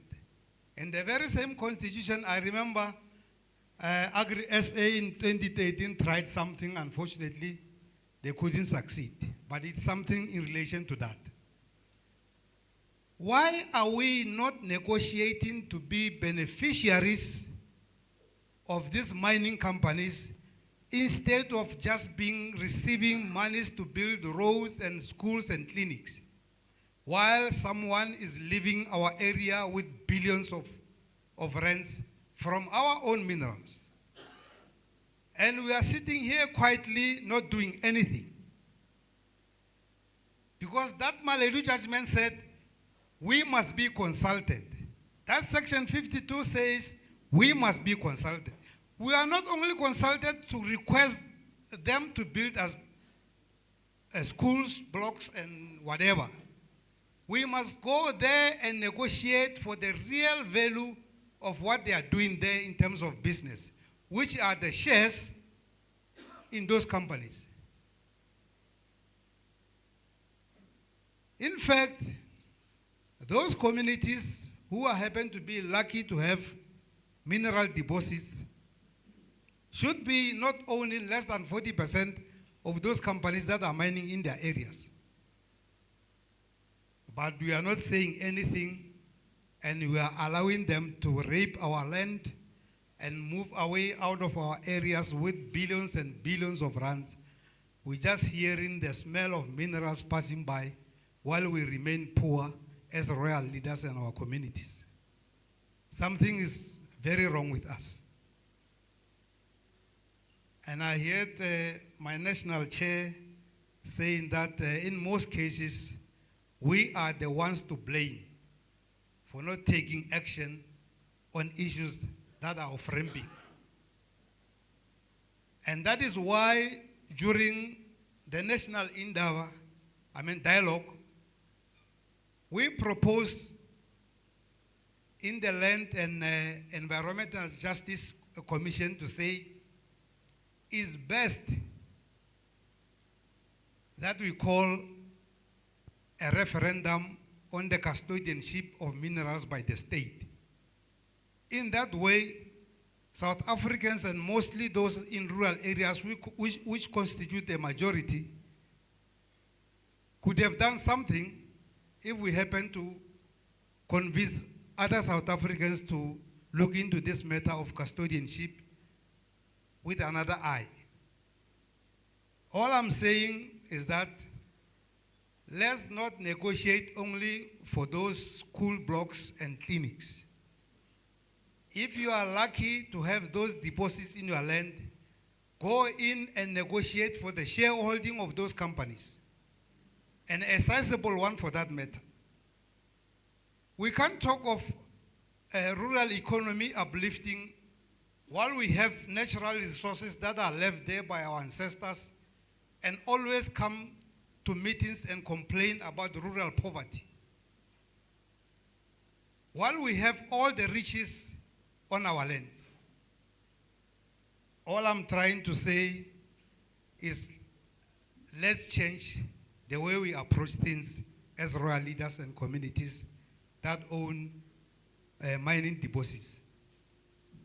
Go in and negotiate for a sizable share so that those communities can develop from the deposits that are there on their properties, instead of what I normally see in those areas which do not benefit each and every household in any way, which is also a function of the state to build those blocks, to build those tar roads and others. It's not the function of those mining companies. They are there for business and they are doing business on our land. We have to have shareholding in those companies because according to that 2003 Constitutional Court judgment, we own those minerals that are there.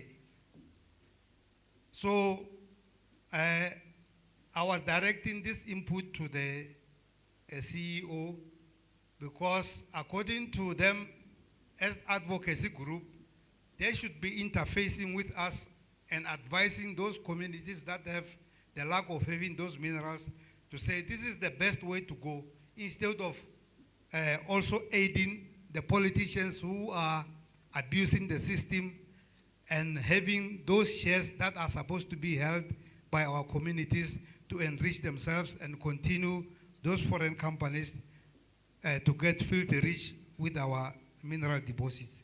Thank you. No, thank you very much, Kgosi. I'm afraid, colleagues, that if we'll proceed in this fashion, we might not come to an end. I've been told that some of our guests, they have to leave.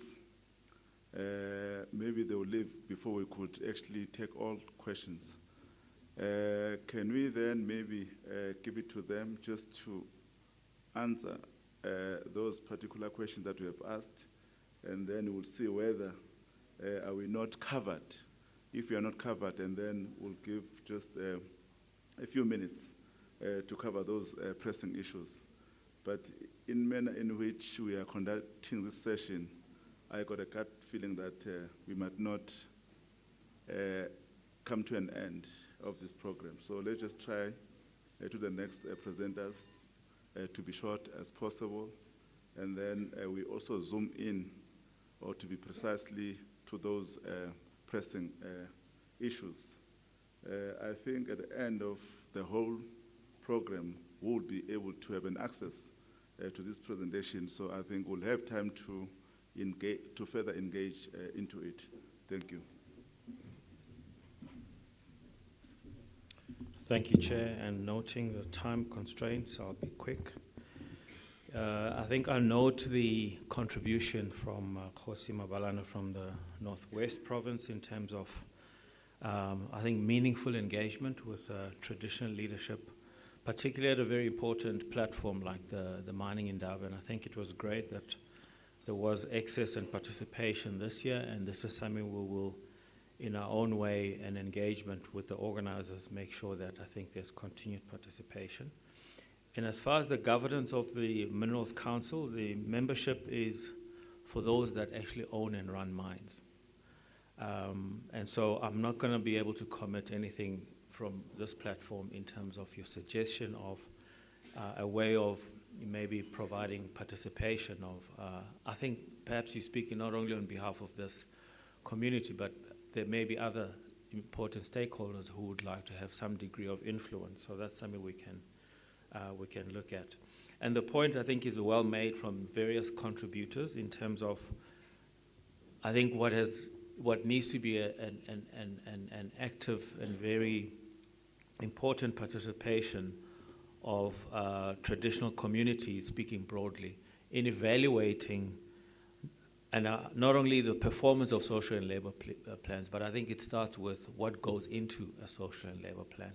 And this is something that we have observed as a huge frustration for the mining industry as well. And I've heard the comments from the last speaker in terms of whether it's perceived or real, and we don't have to discuss it here, the role of government and department officials when it comes to some of these activities. And then the comment, an input from Kgosi Majolo from Mpumalanga. I think the important issue to note is that the law has separated the ownership of surface rights to the ownership of mining rights. And so this is how you find yourself in the situation where you have a different owner of the mining right on land that you have a claim on.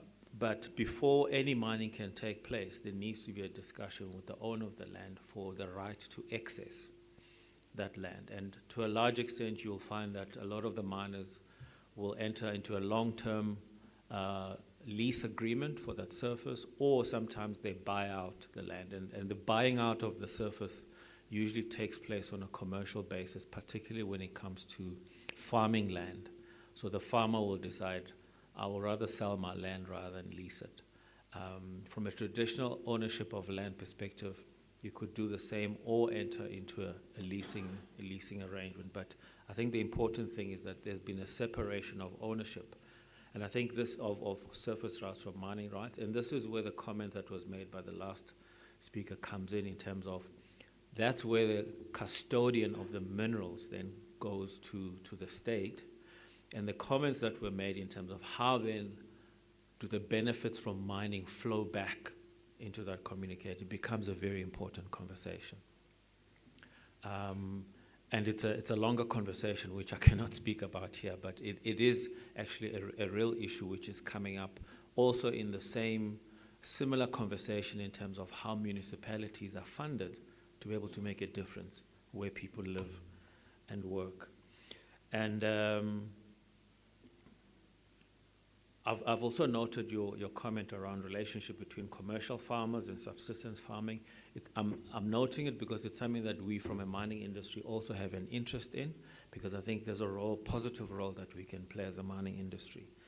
Nkosi Charlie from Eastern Cape, on the social and labor plans, I think I absolutely understand your perspective and frustration, that the exclusion of traditional leaders, which I think is at the center of what we are talking about here, is something that does need to be addressed. And quite often we've seen how in the beginning when there's consultation with everyone. And then when the money flows, that's when problems start. And people get excluded, some people are not consulted, and so on. And this is what then leads to a whole lot of illegal activities and corruption and thuggery. And so the point you make around illegal mining, and illegal mining has many different forms. There's what we saw in Stilfontein, but you also have large-scale illegal mining where people mine without a prospecting right.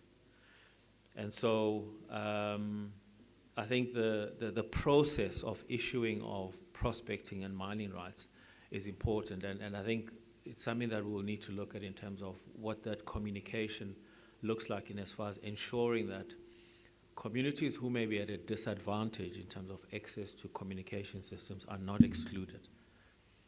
So putting up a notice in a local town when the affected community is living 20 or 30 kilometers away and they're not going to have access to that, it means that you're not going to be able to participate. So we have to recognize that we're living in an environment where there's still some disenfranchised and disadvantaged communities, but how do we make sure that they're included in our processes of engagement?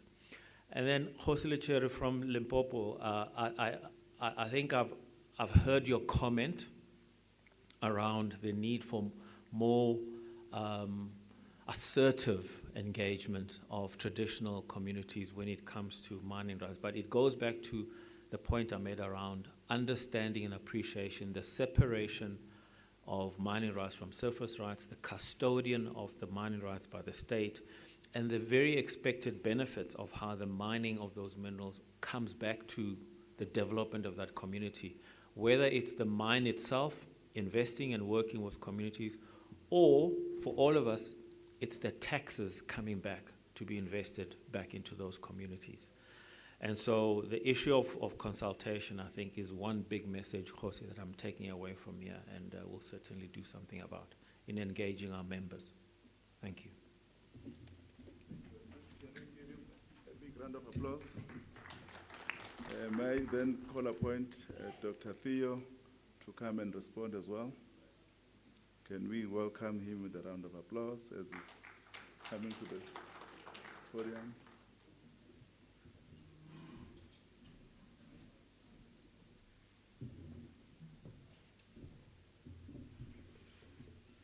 Thank you, MC.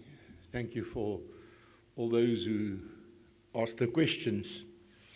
Very close to my farm, there's an agricultural high school, Merensky. Actually, it's a high school with an agricultural faculty. A few years ago, the headmaster asked me to facilitate the strategic planning for the school because they feel that they are losing some of the brightest children in the area to competing schools. And during our planning session, I asked them, what is the composition of the learners? They say very close to 50% white, 50% black.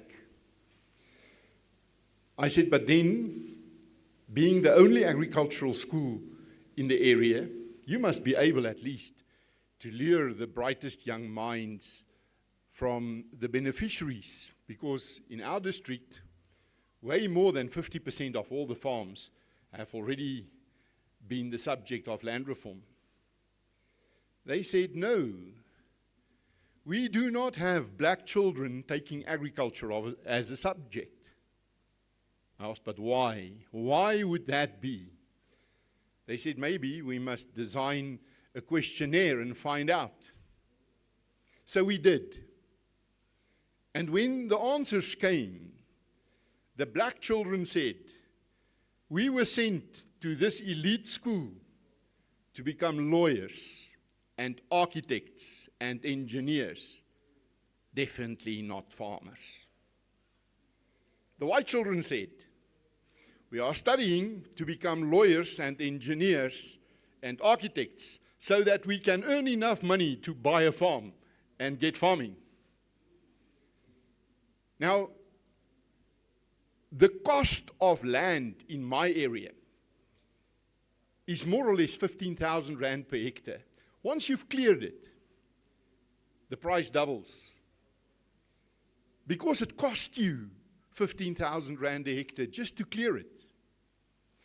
If you put irrigation on it, it costs you more or less 35,000 per hectare. It adds to the value. When you then plant macadamias, the value increases to 850,000 rand a hectare because it costs you around 720,000 per hectare to plant and to raise it for 7 years before you first start harvesting it. Why would you spend that money if you are not certain that you will be around to harvest these trees? Who would do that? Capital is as shy as a kudu. If you scare it, it runs. And now it is running because of uncertainty. There's too much uncertainty for investors who must wait 7 years before they harvest. On my farm, they are planting blue gum trees today, which I will only harvest by 2042. The chances that I will not be there is quite good. I'm actually planting for a new generation to harvest. Now you complain that land in your areas lay fallow. Well, when I travel through the Makatini Flats, when I travel through the Eastern Cape, through Venda, I can see in my spirit, pivots turning here. Because I put my fingers in the soil and I see how rich it is. It's not the driest areas in our country, it's some of the best areas. What lacks there is the investment. And the investors is the farmers themselves who take the responsibility, but they do not have the money. They need to borrow it. And to borrow the money to invest in the soils, you need security. I'm actually very curious to know how many of you, as traditional leaders, have a title deed on the land of which you are the custodians. It's wonderful to see there are some. But the law allows for every one of you to have that. Why has it not been done? Because it's only when you own it, when there is certainty, that you can invest in the long run. And there are no quick bucks to be made from agriculture. There are none. Agriculture is a long-term investment. Today we have about 4,800 South Africans and Zimbabwean farmers farming in 44 countries in Africa. Very few of them farm on a cash basis. But elsewhere in Africa, there is no financing for agriculture because there are no title deeds. They use their South African farms to set up a security for farming in Congo-Brazzaville, in Guinea, in Zambia. It is only in the titled parts of Zambia and Botswana where you can access financing. No financing, no agriculture. It's as simple as that. Because the cost of the development is so much more than the value of the land. I spoke to Philip van Zyl of ZZ2 last week. He said to me, with the new prices of fertilizer and seeds, it costs you no less than 280,000 rand to plant 1 hectare of tomatoes. Now, it must come from somewhere. Your constituencies do not have the funding to do that in your areas. They need the access to financing. In former days, this financing stood on a tripod. There was a land bank whose function it was to finance inputs. But they were not delivered to risk, because in every district, you also had a national credit board, and the magistrate was part of that. And the manager of the cooperative, he was part of that. And a lot of successful farmers were part of that. So they could judge the ability of a farmer to manage. And where it lacked, they could assist. But also, there was an extension service. Today we still have it. We have extension officers in every province. It's a provincial function today. I recently visited in the Eastern Cape the extension officers, surprised to find all of them in the office. And when I asked, what are you doing here? You are paid not to be here, to be out in the fields, to advise farmers. They said, we don't have vehicles. Now really, how do we wish to grow our agricultural sector if this is how we operate? It is virtually impossible. But then also, my very good friend, Kgosi, I hear you if you say there's a psychological problem. But the psychology starts with where you go for your assistance. If you are delivered to the state, you must expect state-run outcomes. It is when you take your destiny in your own hands. It is when you say, I will make my own community work, by taking hands with other communities too, that you break through that psychological barriers. Our scarcest resource in this country is not land, and it's not money. It's not mineral resources. Our scarcest resource is leadership. Is this ability to say, I will take my destiny in my own hands. I will take my community to where I dream them to be in 20 and 30 years from now. And as farmers, we raise our hands for that. You want to know how to access it? Call us. We will come and visit. And if we cannot help, we will tell you we cannot help. But the least we can do is to come and visit and see how we can take hands. Because we do have farmers across the whole country who at the least can give some advice. I do not know one farmer in this country who is totally independent and not also bargain on the advice and shared experience of other farmers.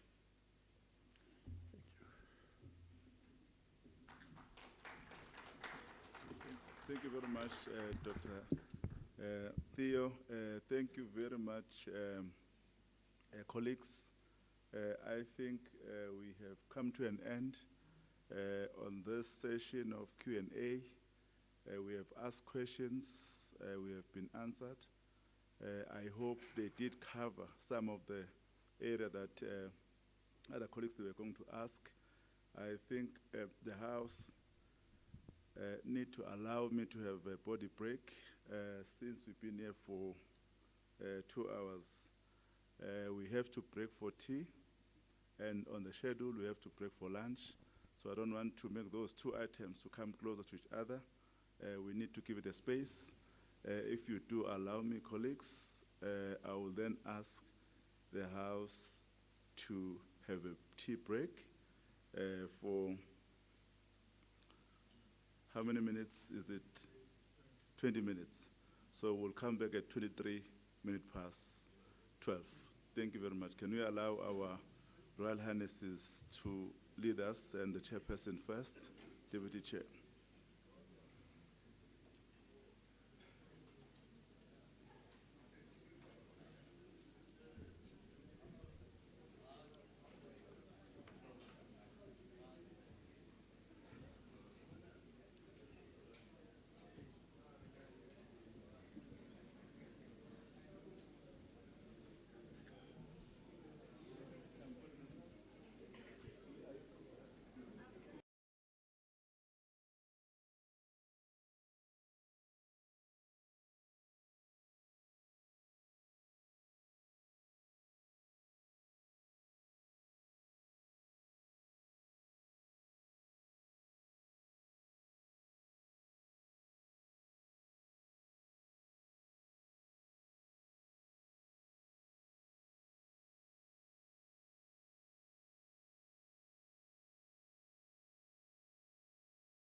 Yeah.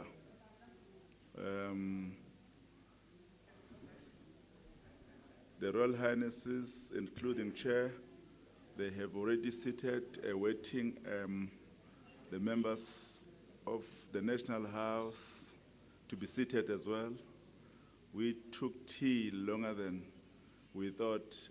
Colleagues, can we be on time so that we manage time at the end?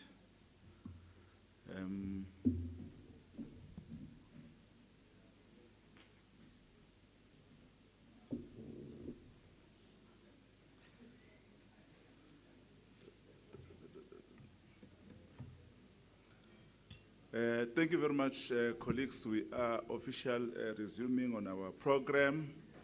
We got some presentation that we need to give it to our presenters to present them, and then we'll follow the suit. To those who have already presented, we'll give each presenter 15 minutes. But I've been specially asked, because of the longness of the presentation, at least to do it 20 minutes. I think I'll be very kind into that, because some of other presenters, they did not really end their presence at 15 minutes. So I will call upon the next presenter, Mr. Barrett, who represents Intercultural Cooperation, to come and share the presentation. Can we welcome with a round of applause? Thank you very much, sir. Okay, good.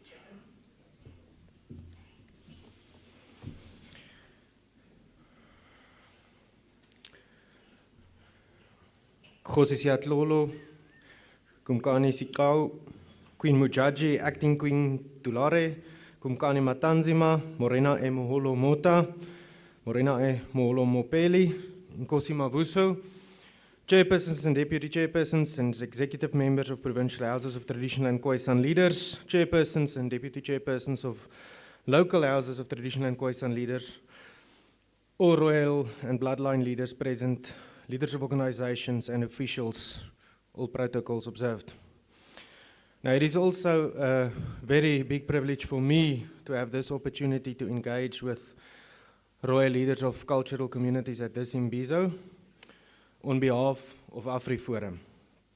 Now, as a member of a cultural community myself, and as one of the leaders of an organization that exists to ensure a future for our cultural community, I always feel very welcome in the presence of leaders that are born to ensure the prosperous existence of the cultural communities that they serve as leaders. I remember I was once in a khotla in the northwest under a big tree in the middle of a stone circle, and at that time I learned a Setswana phrase, Mafoko a khotla, amantle otle. And I hope my pronunciation was okay, but I hope that all words spoken here are also beautiful words. Next slide, please. So I was requested to engage this meeting on matters affecting traditional communities and traditional leadership on agriculture and development. And I will start with a short introduction of AfriForum, and I'm also really thankful to have this opportunity. And then I will address the specific topics, social cohesion, or perhaps peaceful coexistence, harnessing the potential of land and people, reflections on land restitution, some thoughts on communal property associations, water, and then collaboration for mutual benefit. Next slide, please. So, what is AfriForum? AfriForum is an inclusive Afrikaner organization that is part of the Solidarity Movement, which is a movement of many organizations that is basically the cultural infrastructure of our cultural community. What is our vision? The vision is that Afrikaners who know no other home can continue living meaningfully as Afrikaners, and here is the crucial part, and in peaceful coexistence with other communities and permanently free, safe and prosperous at the southern tip of Africa. I'm going, for the sake of time, make a summary of our mission and making it practical. Our mission basically involves a plan that we call a fight and build plan. This plan involves AfriForum fighting for justice and against deterioration, while we are simultaneously building alternative realities on ground level, which make it possible for us as a community to look after our own interests with an increasing degree of independence and self-management.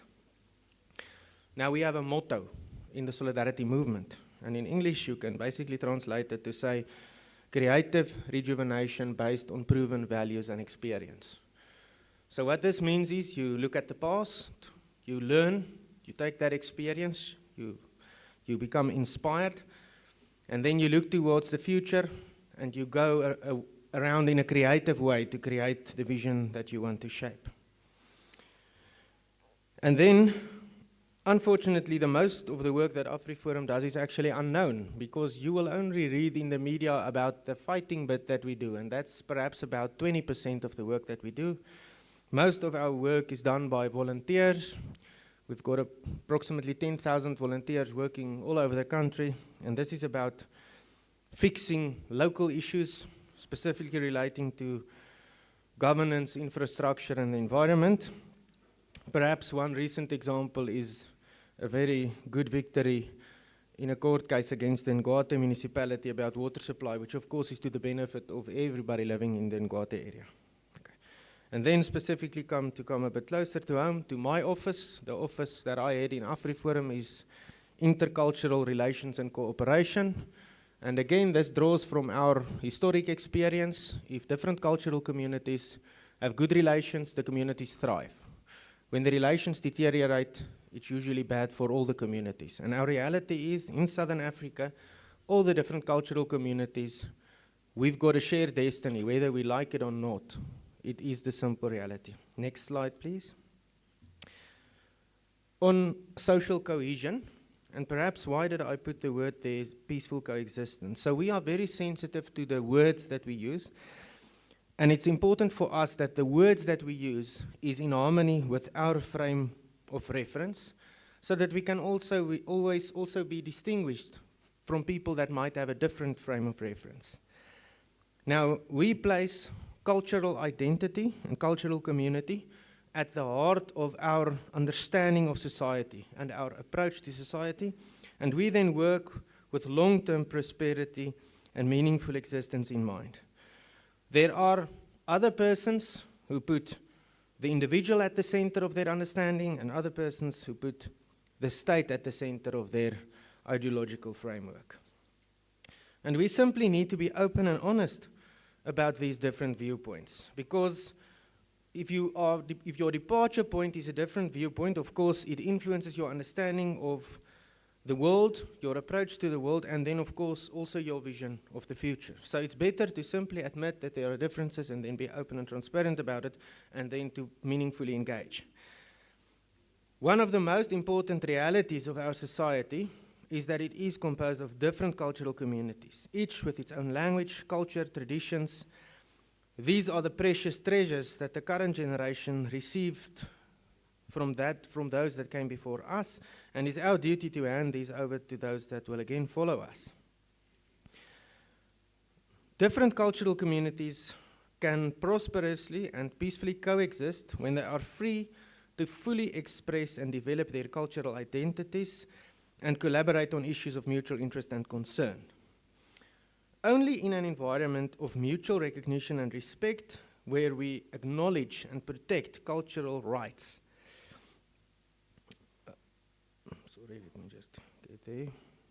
Can this occur?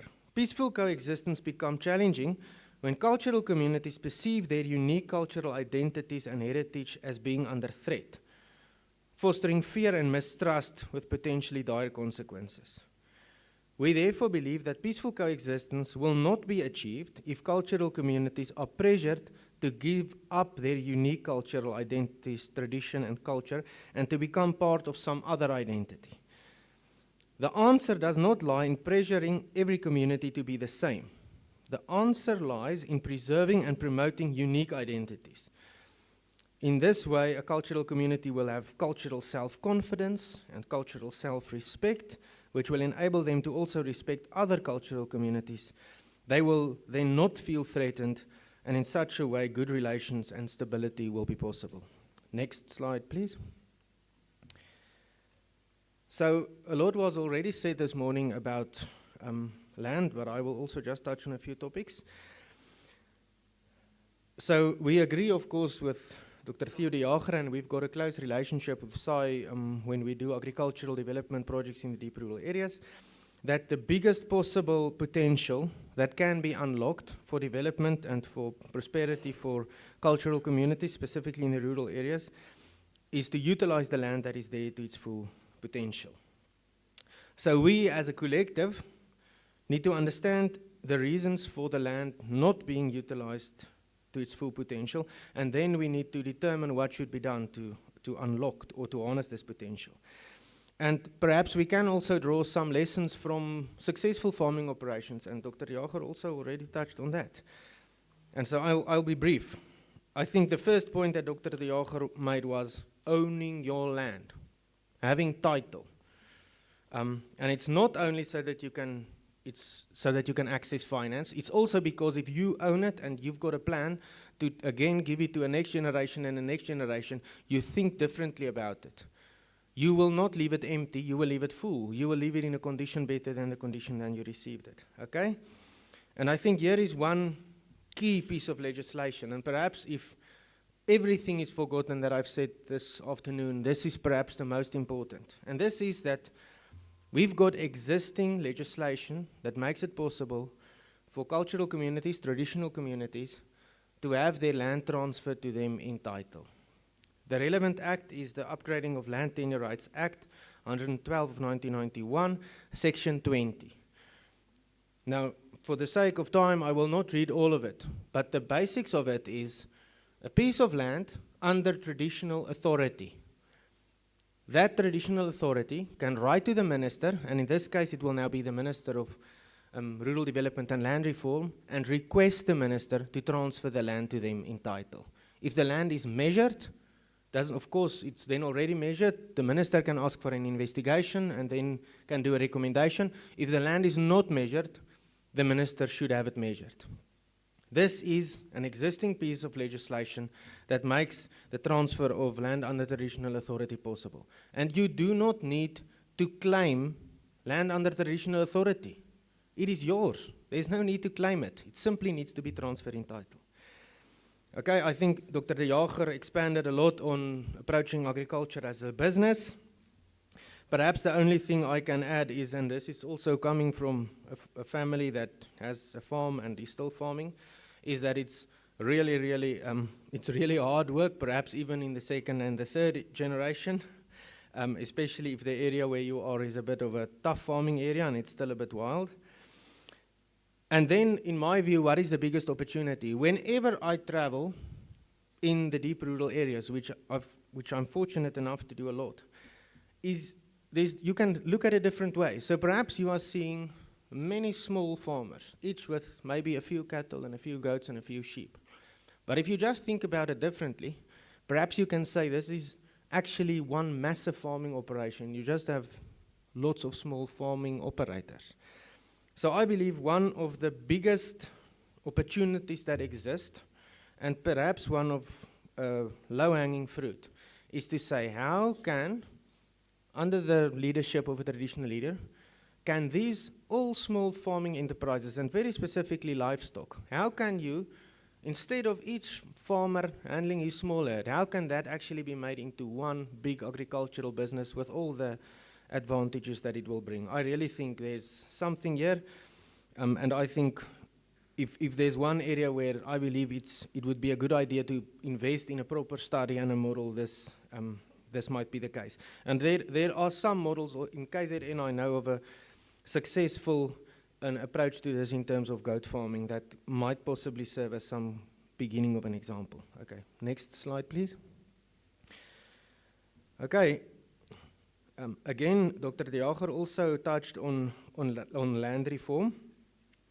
And I think you also mentioned all the main points, and I think basically the same applies. So if we say why are land not being utilized, and we give the reasons for that, then the same reasons, of course, is mostly the cause of the failure of land reform farms. And again, how we measure success is crucial, and perhaps I can say when we've got the privilege to get involved in small agricultural development projects, our measure of success is we are successful when we are no longer needed.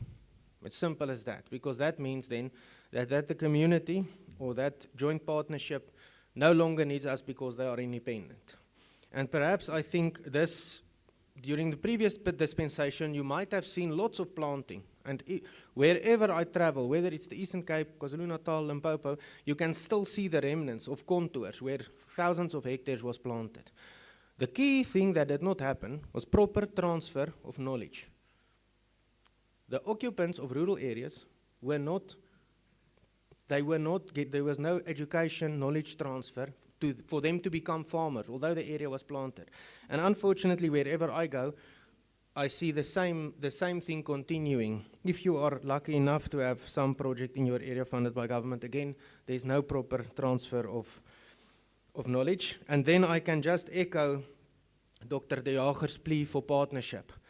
So in my view, the most possible or best possible way to solve our problem is to say, if you've got an area where you've got a commercial farmer bordering a traditional area, the logical thing to do is to do a partnership across a border.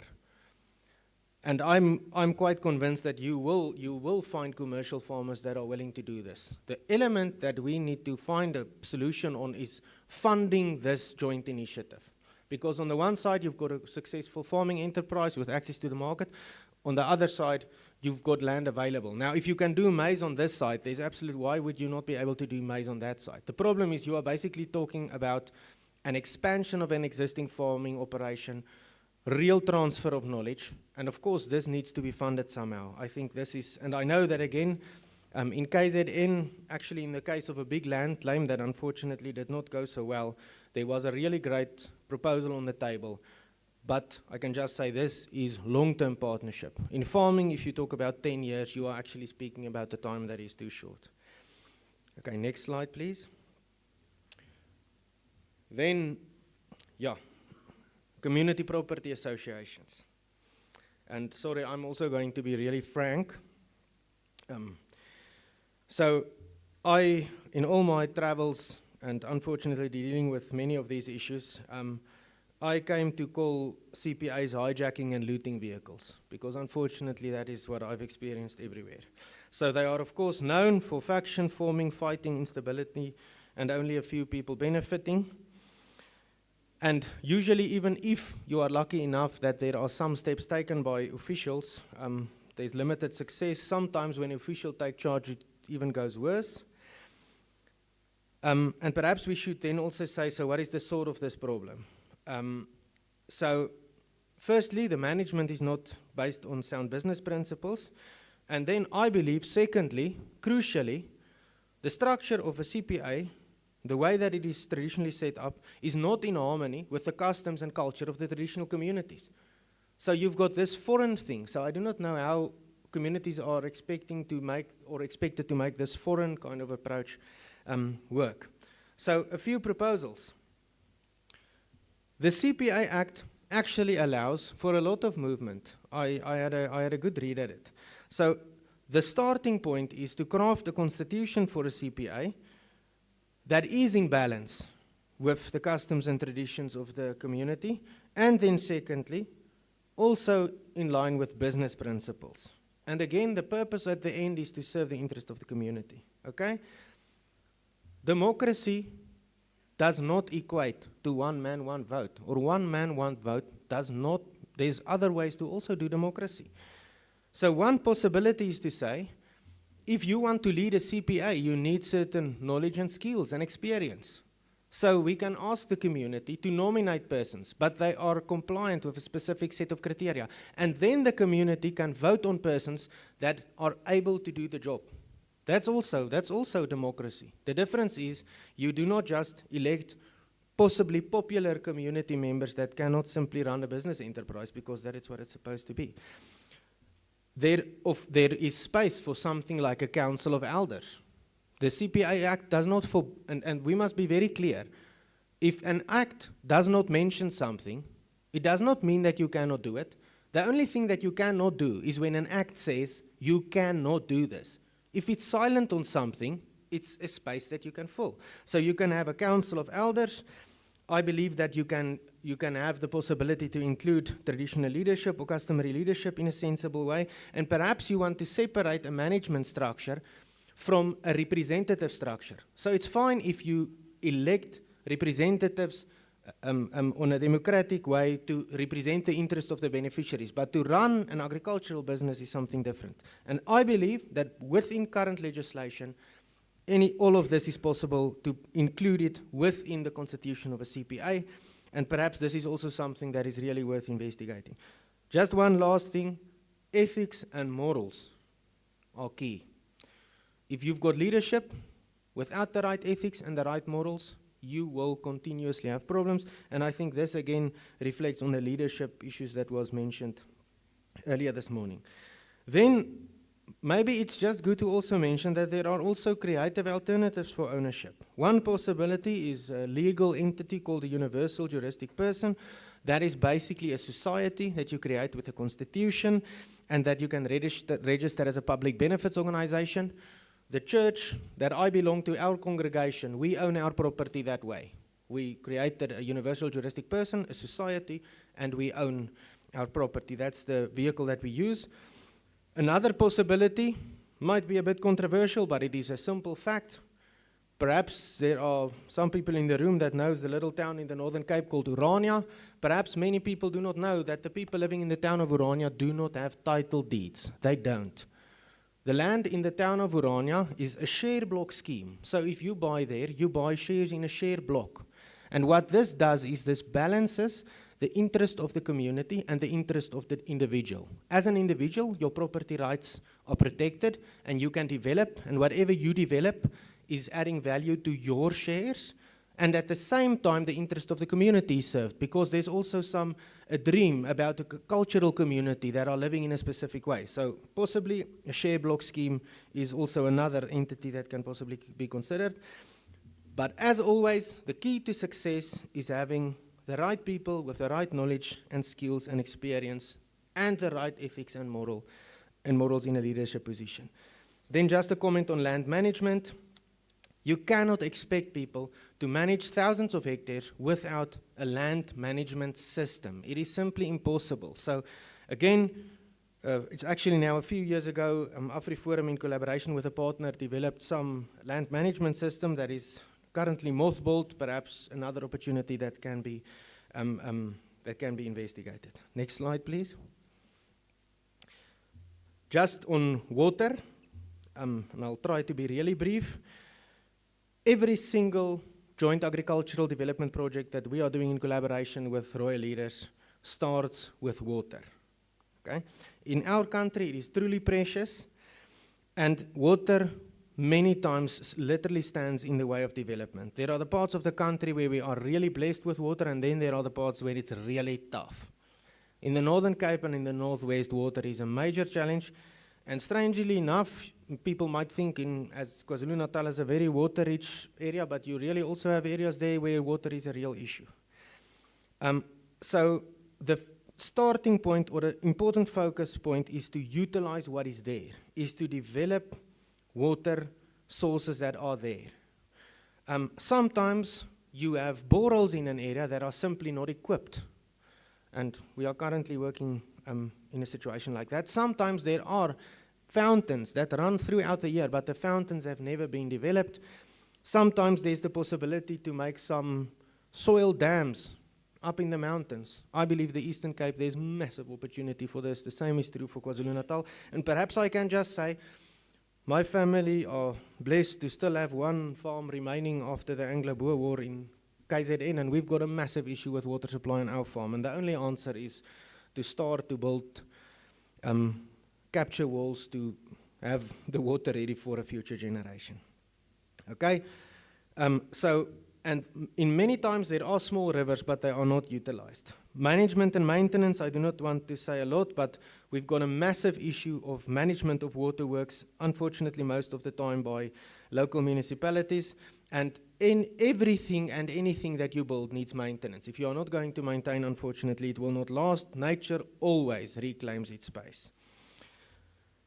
Then on water rights, again, I think before one can say a lot about rights, it's one thing to write on a piece of paper in a constitution that you've got the right to water, but to actually make that happen on grassroots level is something very different. And that is why we believe that is where we should focus. We should simply focus on the practical things of ensuring real water supply on grassroots level. And of course, from our point of view, the one thing that we can never allow is discrimination of the allocation of water rights based on whatever criteria, of which rights can be one. But we cannot be in a situation where you're saying you can get water because of something that you've got zero control over, and somebody else can have it because of something that they can also not change.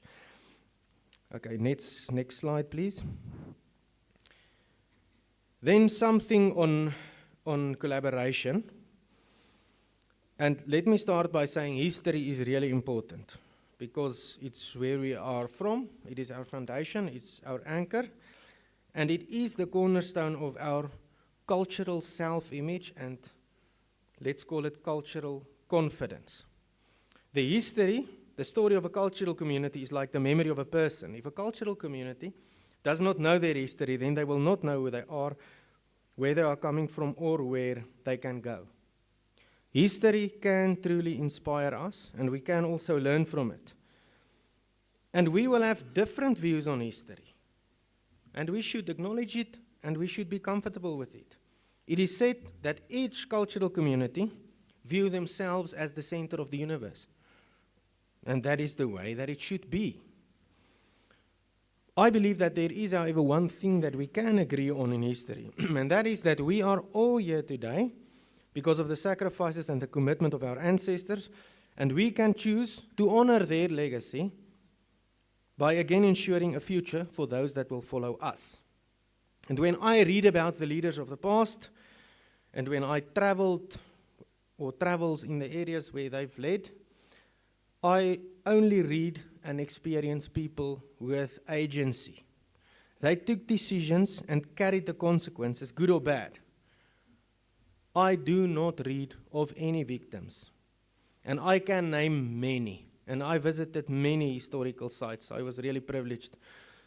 I actually grew up very close to Egolweni and NHTKL, the last stand of the Nzunza-Ndebele. I mean, I've traveled to the Tshate Valley, Eastern Cape, all over the country, the Northern Cape. I do not read of any victims. I read of people that had agency, took decisions, and then unfortunately carried the consequences. And the same is true for my ancestors. They decided that it was a good idea to challenge the British Empire, and because of that, my great-grandfather grew up without a father or a grandfather, because both of them perished in that war, with consequences felt by our family up to the present day.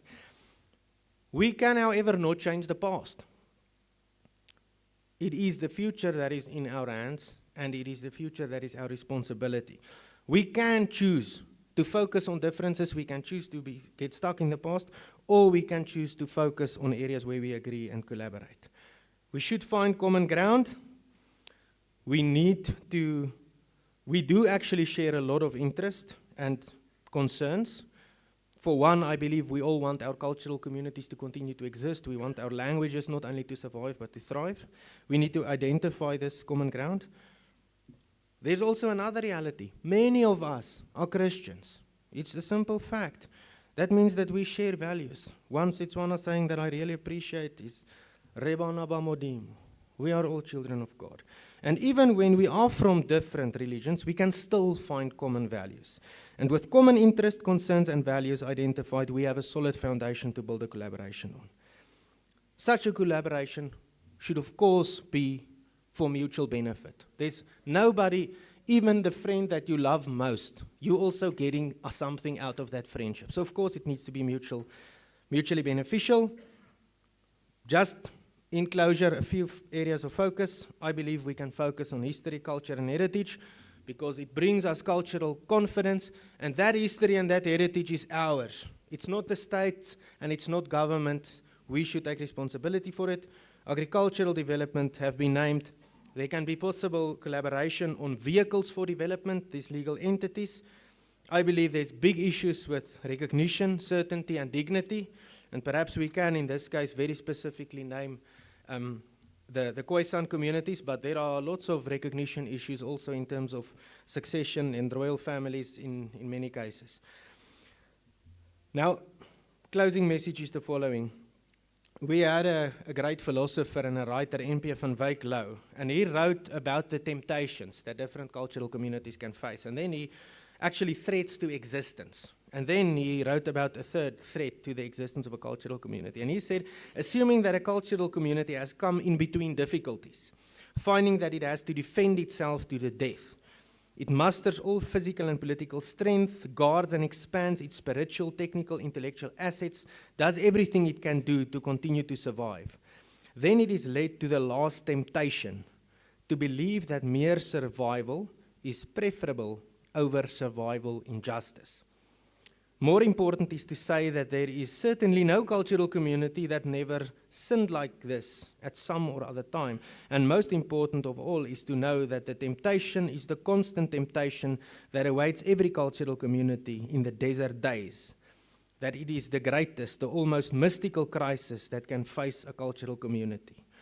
I believe that, in a strange way, this is the crisis through which a cultural community appears reborn, young, creative. This dark night of the soul in which it is said, I would rather go under than survive through injustice. Now, AfriForum and Afrikaners in general choose to continue to exist in justice. We choose mutual recognition and respect, and we choose peaceful coexistence. We experience that the other cultural communities in the country, and especially royal and traditional leaders, are also making this choice.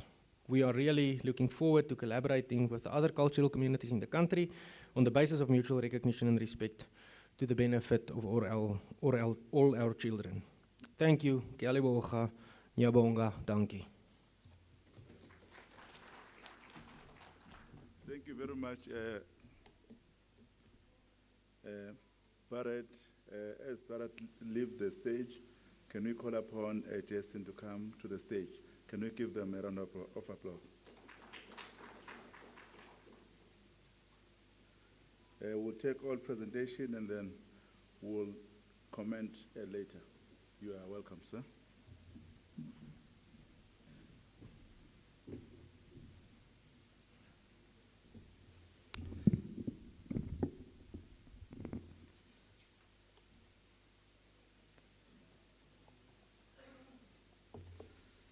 Thank you, Program Director, Honorable Chairperson, esteemed members of the House, kings and queens, community leaders, government partners, and colleagues. Thank you for this opportunity to speak on behalf of Agri-SA. My name is Jason Kum. I serve as the Rural Safety Officer at Agri-SA, and in this role, I am responsible for coordinating national rural safety efforts on behalf of organized agriculture, engaging with government, SAPs, civil society, and stakeholders such as this House. My task is to ensure that the voices, experiences, and concerns of farmers and rural communities are brought into national strategies while also helping to shape practical solutions that make our communities safer and more resilient. It's from this perspective and with deep respect for your leadership that I speak today. Agriculture is more than a balance sheet. It is jobs, local economies, and the basic dignity of putting food on every South African table. When rural communities are safe, agriculture thrives. When agriculture thrives, rural communities gain stability, work, and hope. The relationship is circular. What strengthens one strengthens the other. Let me speak plainly about daily reality in many rural communities. Rural crime erodes confidence and disrupts livelihoods. Communities face stock theft, illegal hunting, farm and smallholding robberies, cable and solar theft, and violence that leaves lasting scars. This is not a farmer problem. It is a community problem. It affects farm owners, farm workers, smallholders, local businesses, and families across villages and towns. Rural safety is therefore a development issue and a human dignity issue. We have frameworks to guide us. The National Rural Safety Strategy positions rural safety as integrated, day-to-day policing co-owned by communities and the state. It emphasizes multidisciplinary coordination and the information sharing to create safe, secure rural areas that sustain food security. The South African Police Services Act mandates community police forums, or CPFs, as formal mechanisms for partnership at station level. When CPFs are inclusive and functional, bringing in farm watch networks, neighborhood watches, youth and civic structures, response is faster and trust is stronger. At the national level, the National Development Plan links rural development, job creation, and food security, and calls for targeted investment in rural economies. Safety and rule of law are enabling conditions, not optional extras.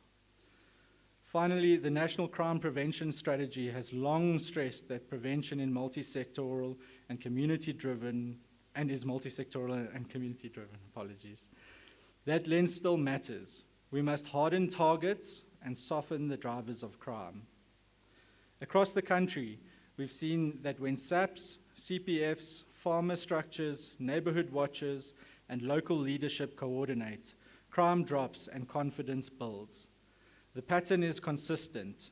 Clear roles, shared information, predictable response, and feedback to the community where those elements are missing. Crime thrives in the gaps.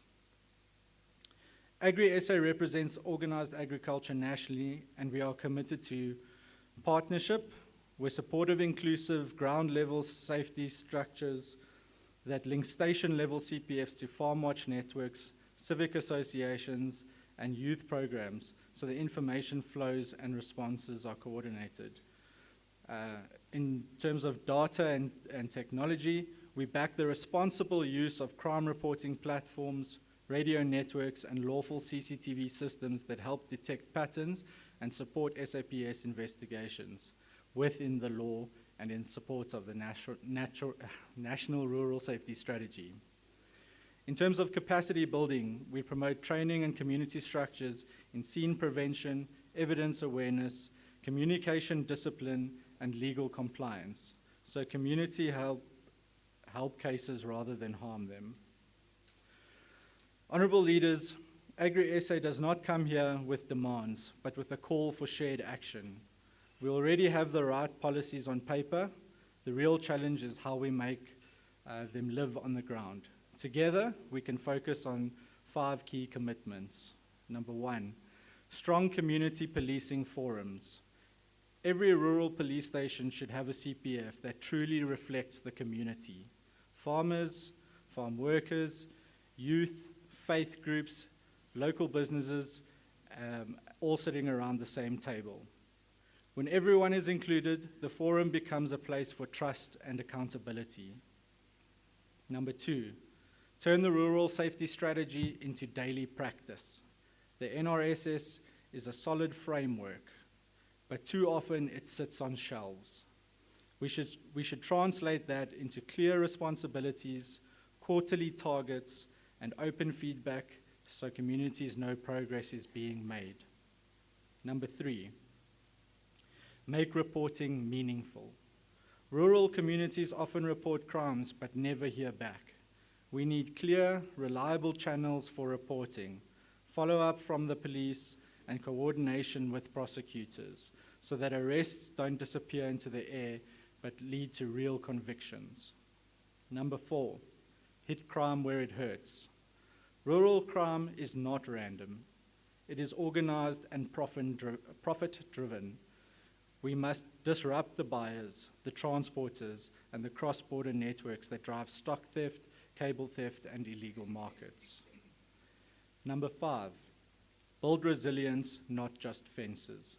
Safety is also about opportunity. When young people have pathways into jobs, skills, and small businesses linked to agriculture, they are less vulnerable to being pulled into crime. Prevention and development must go hand in hand. Honourable leaders, Agri-SA recognizes that rural safety requires cooperation and trust. While the solutions must come from all of us together, we believe we can contribute in the following ways. In encouraging stronger collaboration, we are ready to participate in platforms where local leadership, SAPS, and communities engage, and to share our perspective as organized agriculture in those discussions. Sharing knowledge and tools. Where appropriate, we can provide examples of good practice from across the country, such as guidance on radio communication, incident logging, or victim support. Always in alignment with SAP's community and the SAPS's community policing framework. And then supporting data-driven approaches. We are open to working with partners on ways to improve the flow of responsible, privacy-aware information that can strengthen hotspot analysis and support the objectives of the National Rural Safety Strategy. Let me be clear. Agri-SA supports firm, lawful enforcement against those who prey on rural communities. We reject vigilantism, and we reject the narrative that rural South Africa is on its own. Our message is simpler: work with us. When the rules are clear and consistently applied, and when communities, SAPS, and local leadership act as one, crime loses. Honourable leaders, we don't need new slogans, we need delivery. The frameworks exist, the community energy exists, the will exists in this room. If we align what we do at station and district level, we will make rural communities safer, agriculture stronger, and South Africa more secure. Agri-SA stands ready to listen, to partner, and to help make these commitments real. Thank you.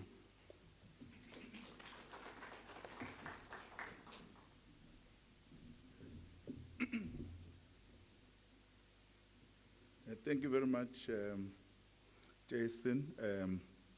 We'll then call upon our last presenter, Ubaba Umdlalose from Old Mutual. Can we give them a round of applause? Baba Umdlalose.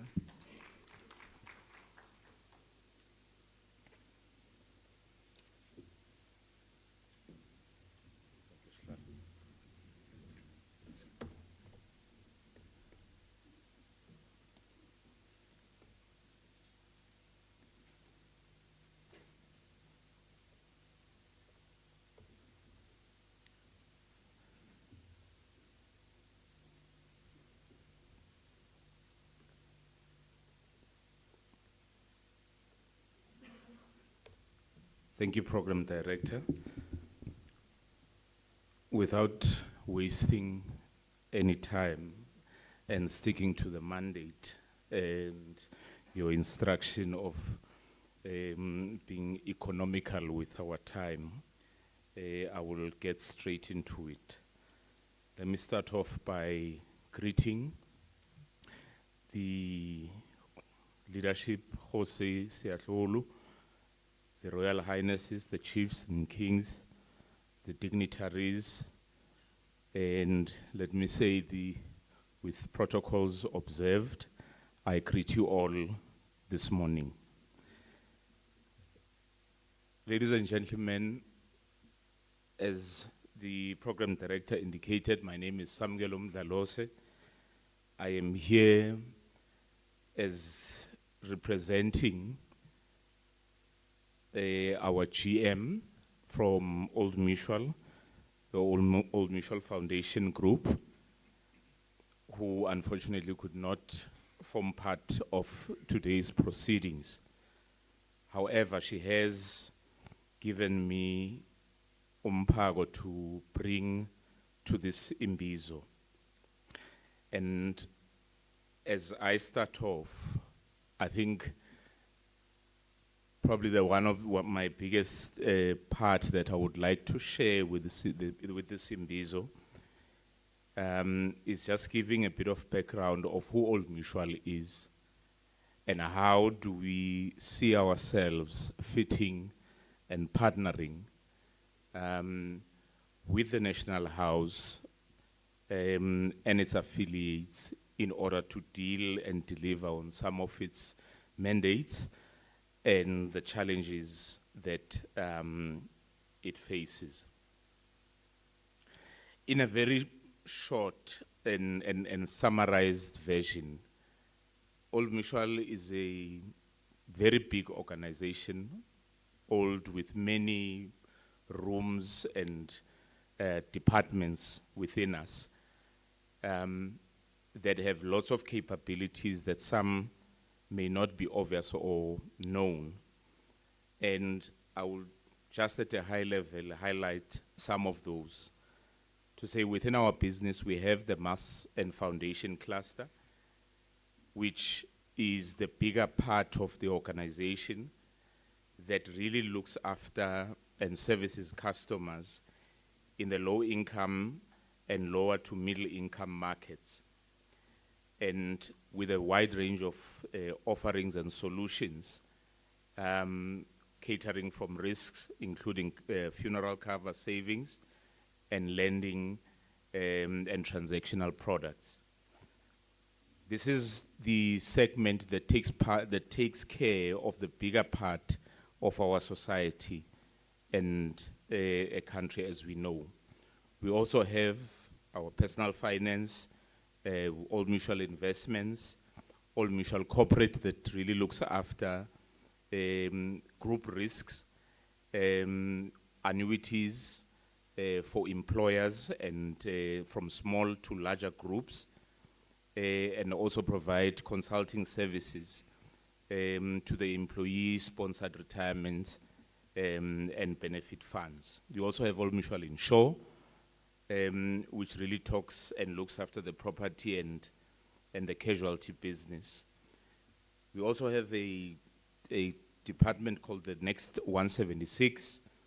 In this business, this is our innovation hub business, where we create shared value in the future of the emerging economies and the underserved communities by delivering a disruptive but sustainable growth and innovation. We also have our footprint in the African region, and we also have a business that is out in China, targeting a segmented and a specific niche market. We can move to the next slide. In summary, we have the life and savings cluster within our business. We have the banking and lending, which I believe in the next couple of months we will be sharing as we launch our Old Mutual Bank to the public, which really looks into our transactional offerings and our lending. We also have the existing asset management, where we manage a large portfolio in terms of investment groups, where funds of customers are invested through our multi-managers. And as I highlighted, the property and casualty, which looks into the short-term insurance solutions through Old Mutual Insure. We can move to the next slide. And I think probably want to pick on this one in terms of the role that we are playing in how we assist you and the community and South Africa at large in taking care of their business around the commercial insurance, the trade credit, small medium cover. And I heard some of the speakers spoke largely around some of the risks that are faced in the space where land and commercial and subsistence farming is involved. We believe this is a space where we can play a crucial role. But also we do a lot of work around funding and lending through our SME Go, our Masisizane Fund, the Enterprise Development Fund, and the Black Distribution Trust.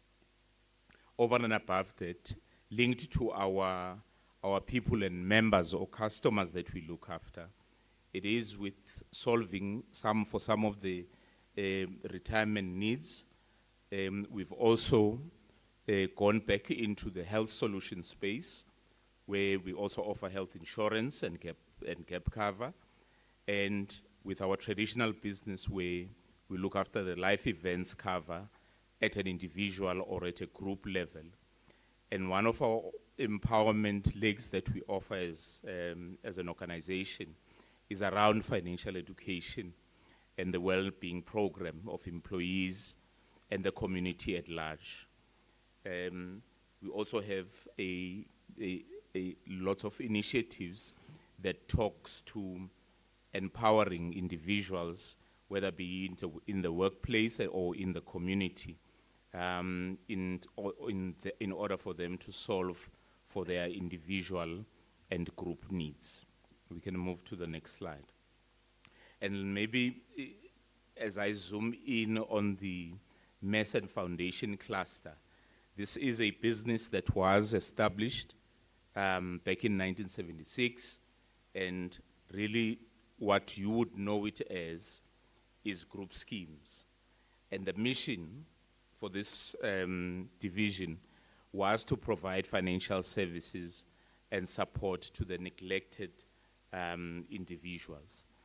And how we have grown in this business called the Mess Foundation Cluster, our recruitment strategy has always been to focus on employing and recruiting from the communities that we serve in order to enable and empower those that come from those communities.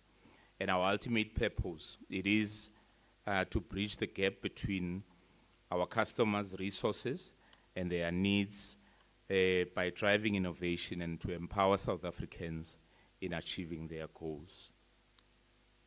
We can move to the next slide, Controller. As part of our economic development plan, we aim to work together to transform the national economy, and this we do through two legs, mainly around our financial well-being efforts, but also to invest responsibly in the communities that we work with. One being poverty eradication through job creation, also capacity building and addressing the scarce skills challenge. As part of our responsible investments, we also are committed to increasing the national knowledge base, focusing on mathematics and science skills. And as I move to say, as part of our bursary programs, they have been extended in the month of September till the end of the month for all the children interested and in the field of mathematics and science, and particularly actuarial science, where we offer to communities and it is open for application. We can move to the next slide. Can make it two slides. At a very high level, our financial education program, curriculum, is structured in a way that it is able to assist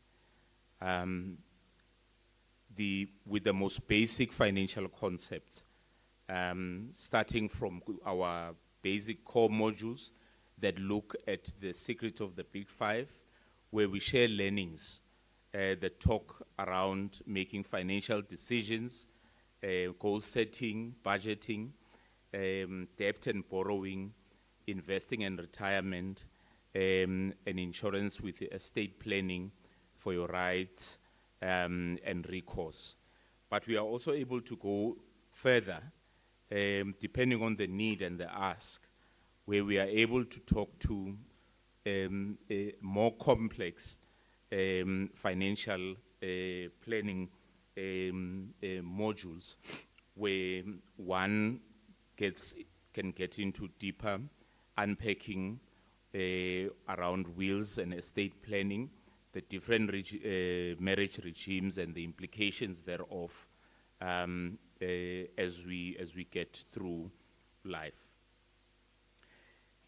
Maybe as I move to the next slide, we also have within our offering our rewards program, where we want to reward customers and on good financial behaviors. And this is not linked to whether you are a customer with Old Mutual. However, it is to encourage and to impart the knowledge that we believe that our communities need in order for them to thrive and achieve their financial goals. As I probably come to a close, we have been in engagements with the National House in terms of how we can get into programs that are to uplift the communities, as we understand that the poverty eradication initiatives, the gender-based violence and drug abuse, some of the issues that a lot of our communities are faced up with. But also, in our endeavors and partnership, we also would like to see how, as the National House and Old Mutual, how can we find ways of actually assisting with funding and development of infrastructure and related projects in the different communities. And this is a commitment that we do to work through the different provincial houses. And I believe in some of the provinces, some of the work has already started, whether be it in the KwaZulu-Natal, in Mpumalanga, and Northwest. And I think the message for me this morning, leadership, is really to say we are honored as Old Mutual to have been considered as a partner who can be able to bring some value to this partnership. And as we move forward and we plan, and as you engage and you have your different programs of actions, we are saying we avail ourselves for those engagements, and say wherever we can be of value and add in the communities that we work in, we are certainly availing ourselves, and we would like you to call upon us and we will respond to be of assistance. Ladies and gentlemen, I thank you. Thank you, Chair.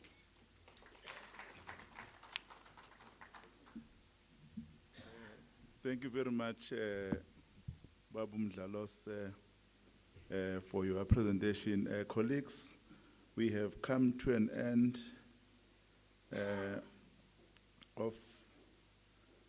to our presentation that it was presented before us.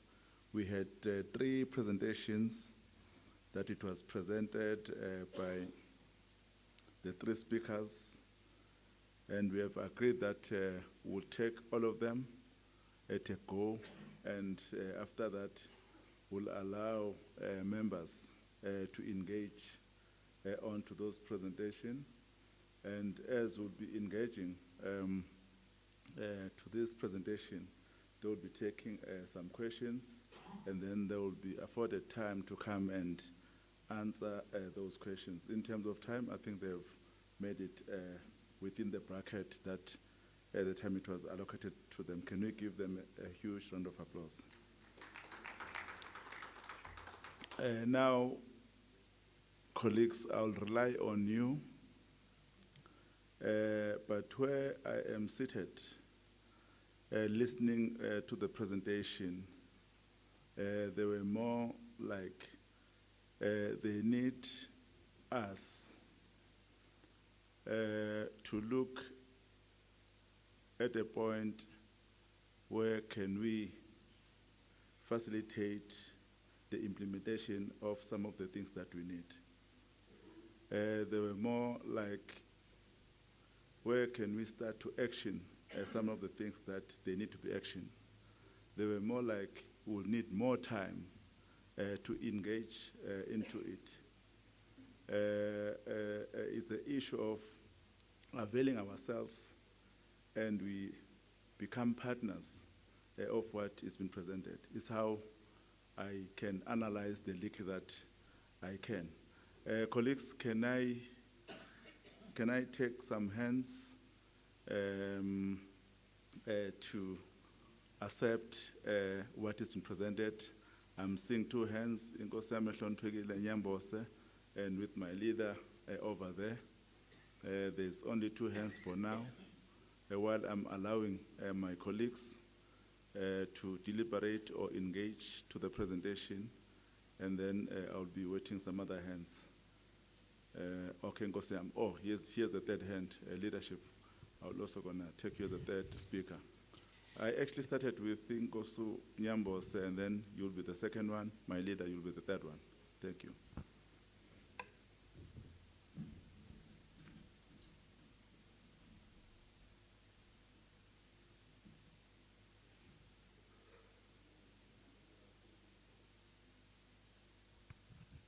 Ngiyabonga kakhulu Sihlalo ithuba ngesimo sesikhathi ngizocela ukubopha indlu yonke ngabhandelinye angiqondile Nkosi yami ukudelela noma ukuthini kodwa usuku lokugcina sonke amabombo siwabheke emakhaya sesibuka iwashi nje ngiyacabanga Sihlalo there won't be more hands than this one. I don't mean to close it, but our presenters, they speak one language, which is partnership. So it's up to one to say yes or no. If yes, the National House, through our chairperson, even the contact details or the whereabout as to where they are, how best can we practice to bring betterness in our people. It requires a one-on-one. So mine actually is to just thank the chairperson, the executive, and the entire National House of Traditional Leaders. So it's not a question or comment, because I've been bothering personally the chairperson in terms of mining and agriculture. Because where I'm based in Piet Retief, it's a wetland. Forestry is one of the agricultural parts that we are practicing. Planting, you name it. Where I'm staying at my house, I'm situated in a 19 hectares household. You'll find that in a CPA there are 15 households occupying 980 hectares. All these years after the passing of my father, I've been trying to block in terms of issuing of stand, because that's not the way to go. We need to utilize land. We need to utilize land in a right manner. So partnership is the way to go. Yes, it's a shortcut, but it's a way to go when you look at the agricultural perspective. Because if 10 years is not enough, we need 50 to 100 years. So to reach 50 to 100 years, we can make it in a space of 10 years through partnership. So mine is just to thank the chairperson to be able to open doors for all traditional leaders while still waiting for the red tape in terms of inviting international investors, in terms of having title deed for us to move. I think shortcut is the way to go. I thank you, Chair. Thank you. The next speaker.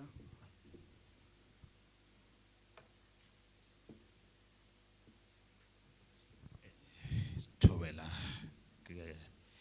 I get to you all, the kings and the queens and the chiefs and the director generals and the other sectors of the economy.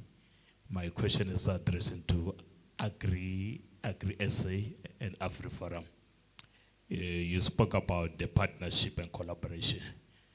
But me, I want to disagree some other things there because I attended many conferences of Imbizo like this, of SMME, who have been crying about one language, that some other organization, they want to work isolated. They don't want to come together to partner with the community there in township to the rural areas so that we can uplift the economy of this country. That's why we got so many inequality that is in our country. Can those forums and the companies in agriculture come together, partner with the township and the rural citizens? Like right now, there is too much arable land that is there in the township. When you go there, you want to do farming, the land is too expensive. They will come somewhere that I'm owning this land. But when you say the guy, because you are not using it, let us partner, let us do partnership, let us do agreement so that we can benefit. Can those partnerships see it happening? Because it's more time that we need to move from talks to action. My name is Oscar Mola from my company Sufficient Grace Trading and the Dota Trading Enterprise.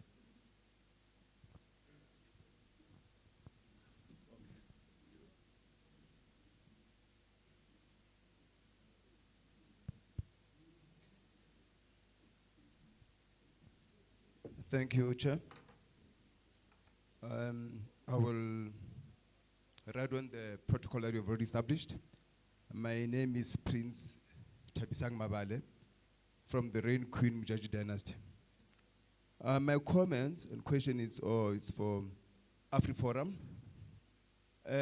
Thanks for bringing some knowledge into the Land Tenure Rights of Act of 112 of 1991. I think there's a lot to be explored there in terms of understanding some part of the land issues that we are dealing with. And also a few interesting points you raised on CPA, which is quite worth investigating. I just would like to differ with you on one issue, the share block scheme. You made Orania as an example.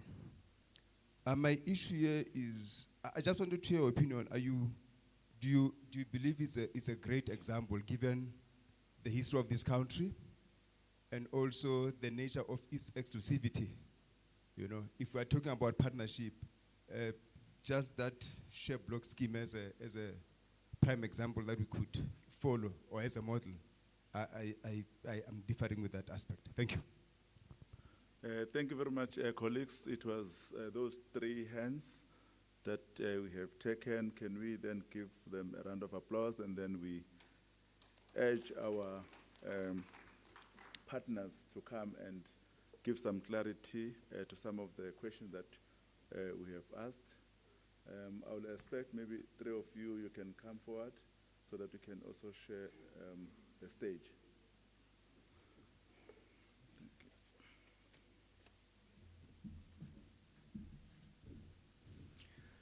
Thank you very much for the questions and comments. Perhaps on the, of course, we agree with the partnership, the issue about partnership. Are we ready to partner? I think there are many leaders in this room that can contest to the fact that we are already partnering.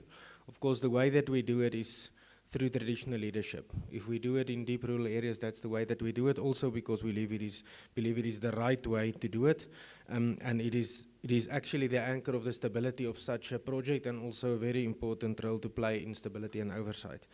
And then the second question. Of course, I can now expand a lot on the town of Orania, but the point that I'm trying to make is a share block scheme is an ownership model, okay? Perhaps I could have said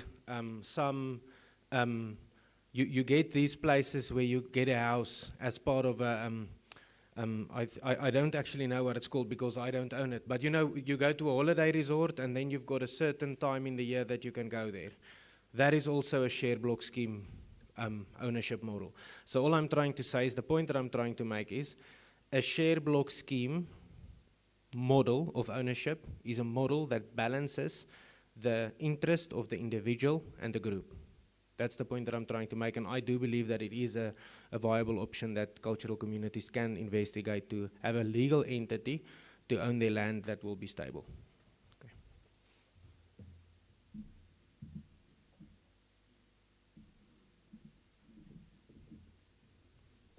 Thank you, Program Director. There weren't really questions for me, so either my speech was very good or very bad, but we don't have to find out which one now. Just very quickly on the partnership, the first comment, 100%. If we're not fighting this together, then we're never going to win. We have to stand together. And in terms of supporting poor communities, again, 100%, you know. Yes, organized agriculture and commercial farmers sit in a privileged position where money can talk. But never in my tenure as a rural safety representative have I spoken only about farmers. It is about rural communities. I think when we look at projects, and I will use an example of the Agri-Securitas Trust Fund, which is managed by Agri-SA but not owned by Agri-SA. When farmers put in applications for funding to put up CCTV cameras in their community, the questions we ask are, how many people will this benefit? How many people will this support? If you want to put a camera up at your farm gate, pay for it yourself. If you want to put it up in the community to help everyone fight crime, then we're the place to speak to. Another example of that would be in the Eastern Cape, where I'm originally from. We grew a network of cameras across the commercial agricultural sector, and what we saw was that stock theft then moved into the Transkei and Ciskei, because it was the only place left where stock thieves could get away with it. So the Department of Agriculture came to us at Agri Eastern Cape and asked for assistance. And a project has been signed off with the department and Agri Eastern Cape to install cameras in the Transkei and Ciskei now to help those communities fight stock theft. So I think that sums up that is exactly the point. Thank you. Thank you very much to our speakers with the response. Can we give them a huge round of applause? Thank you very much, colleagues. I think we have come to an end on the session of the presentation that we have received. I think it's not for me to summarize the importance of what has been presented here and the way forward that we should take in terms of looking at the partnership that we should take as a house. I'll leave that with the chairperson to pave the way forward. As Kgosi Mteto have alluded into that he actually thanked the chairperson of the National House of bringing such the important presentation. Can we give ourselves a round of applause, please? Colleagues, there was nothing for you, Baba Umdlalose. Of course, we will further engage on that particular presentation that we have shared. You are a part of that new partners that we have actually accepted on the presentation.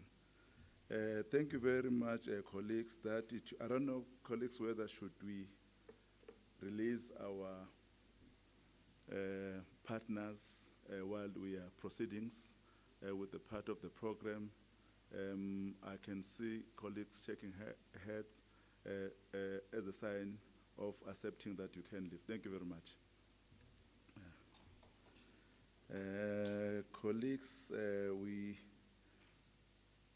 will proceed in this fashion. We're supposed to break for lunch, but we have actually communicated with my leader here, the deputy chair, that let's just finish off the program, and then we'll break after we have done with the program. It's not going to be a long program. It's going to be a very short program. We are aiming to finish at least at 2:30. So we are hoping that the time we reach there will be not suffering from hunger. Can I then respectively call our Deputy Chair of the National House, Kgosi Mavuso, to come and do his item. Can you welcome him with a round of applause, please?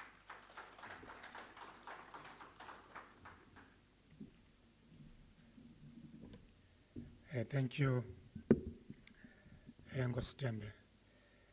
Quickly, Bahlekazi, we were invited at the National Convention by the presidents as a sector. So after the deliberations last Saturday, sectors Zabreka to elect persons to represent each sector in the steering committee. The steering committee is not the EPG structure that has been elected by the president. The EPG structure is the one that Kgosi Seatlholo and Kgosi Namwitwa representing the institution. Now, on the steering committee, we need someone who will be working with the dialogue people, designing on how us as a sector are going to handle our dialogues. From Northern Cape, how to all those 12 traditional leaders of the Northern Cape are going to handle their dialogues. Same as Mpumalanga, same as Free State, up until the TC level. So what happened on last Saturday? We elected about 3 people. Kgosi Phahla, Kgosi Nobongo Ngonyama, and a Khoi-San leader. But the steering committee needs 1 person. So we decided that we need to bring this issue to this collective so that we agree as to who will represent us there, because we can't have 3 people. We can't have a person within traditional leadership who's a woman within the same sector. We need 1 person in the steering committee. So I thought that let's bring this matter here so that we resolve it, because as it is now, we have 3 people. And in that meeting, we were only about, I don't think we were more than 12, but the other leadership had gone by that time. So we couldn't decide for you.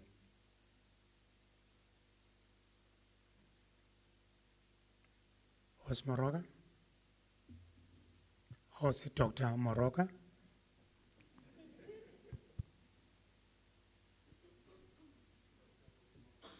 Dr. Kgosi Moroka, okay. Thanks, Kgosi Ande. Deputy Chairperson, thank you very much. Greetings and Tlotlo yotlhe dikgosi. Deputy Chairperson, I'm just rising to inquire Is it difficult? Because at the same time, we need to be strategic about the approach as well. How about coordinating it from the National House? You are there as the deputy chairperson. I don't see why we can't then say you as the deputy chairperson should be the one who represents the sector in the steering committee while the chairperson is part of the, what do we call it? APG. APG. So that's just my thinking. Thank you.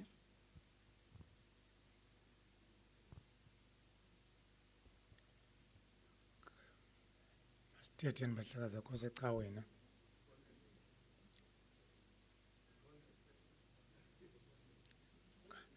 Hayi Nkosi yande, hayi Nkosi yande. Hayi Nkosi yande. Can you give the mic to Nkosi yande? Ulandela umama from Free State. Agqibela ugandaganda. Thanks, Chair. I think the proposal from Dr. Kgosi Moroka is welcome. Thank you.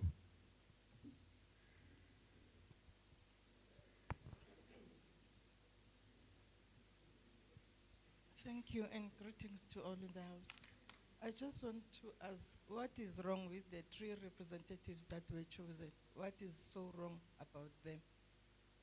It's because you can't have 3 as a sector. You need to have 1. So why can't you choose 1 from them? Okay. There's a question.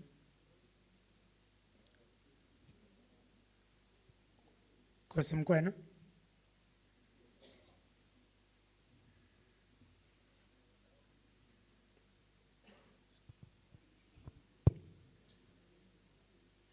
Deputy Chair, based on the need for a person who will be able to visit all of us in provinces, I think the proposal by Kgosi Dr. Moroka makes sense.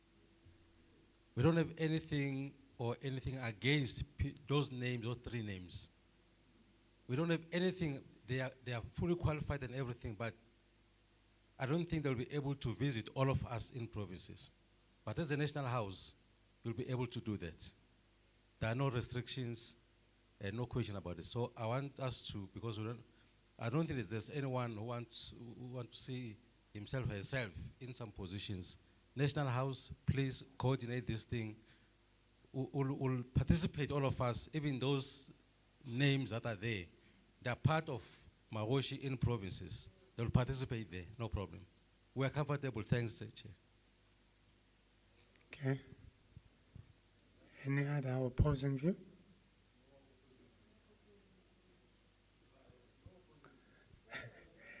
Nkosi Kekana. Kuyaphamisa Nkosi Masibi?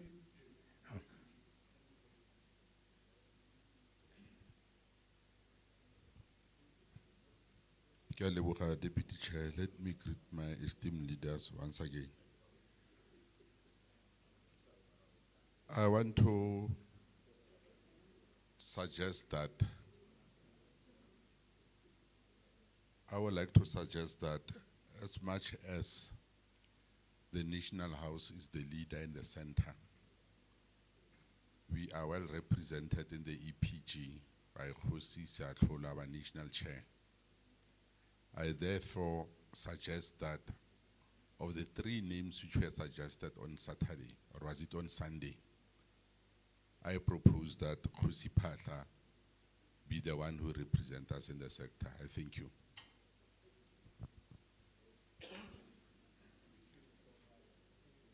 Help me, Nkosi Zam.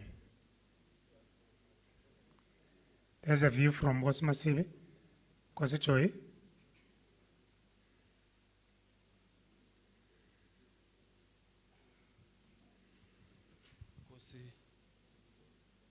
Greetings again, Deputy Chair. Deputy Chair, I think Somane si dlali table tennis, but let us move with what Dr. Moroka has put on the table. as Nkosi Mkwena has stated, there may be resource implications in all of this. So now we're trying to bring conformity in it, whereby the national dialogue is also then going to be part of the programs of the National House. So I understand that there are amakhosi that wish to be on the structure, but let's remember, it was stated, if I read well, it was stated that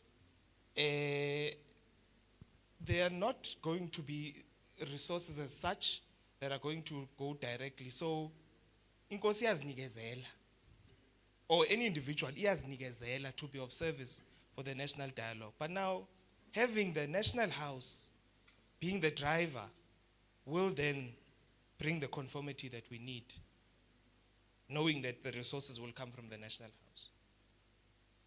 Ndithembe akho opposing views, ndiyabulela. Okay. Can we close it, okay?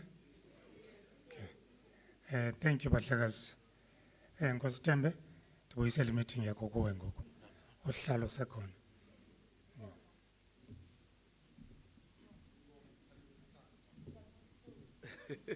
Mchamo Stool.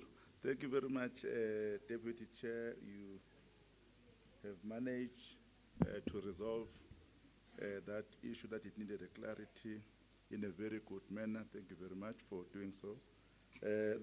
Colleagues, it will take us to the last item as the National Chair arrived to his seat. I'll then go to call upon him to come and do the last item as is indicated on our agenda. Okay, there's some corrections here. Thank you very much, Chair. There's some corrections here that Ubabu Jobe will come and have a word before the Chairperson. We are waiting for you, Babu Mfundisi.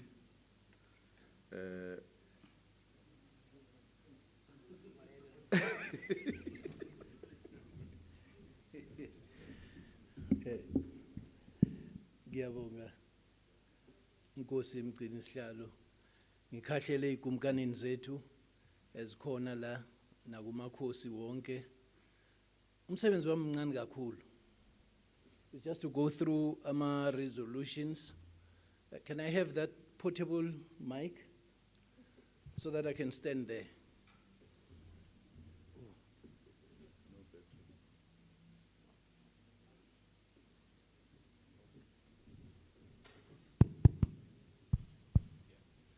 Thank you. Can you please display the resolutions quickly?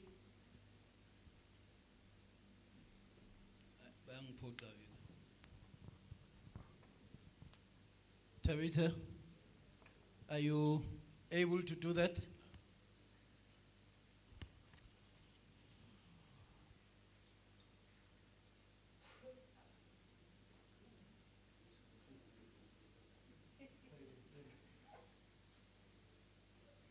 I think there's England yami computer ngoba this is just not coming through here. Thank you very much. Magoza Sendlukulu, this is the proposal. Oh, it was there, but it's no more there now.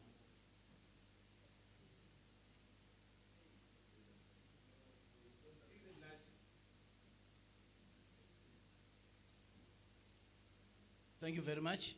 We will, they still need some polishing on the resolution. These resolutions emanate from what was discussed from the first day up to today. And it includes the summations that were made in the past 2 days.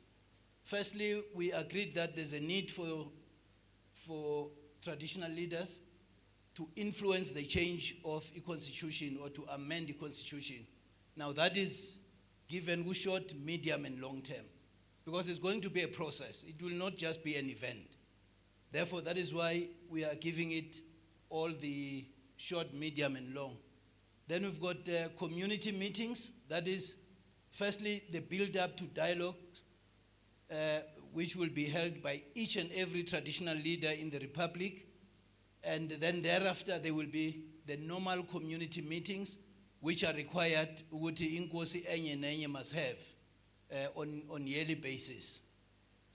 And then the remuneration, remember our minister explained about the remuneration, that on the 1st of November, we will receive detailed report on the remuneration. So that falls within the short term.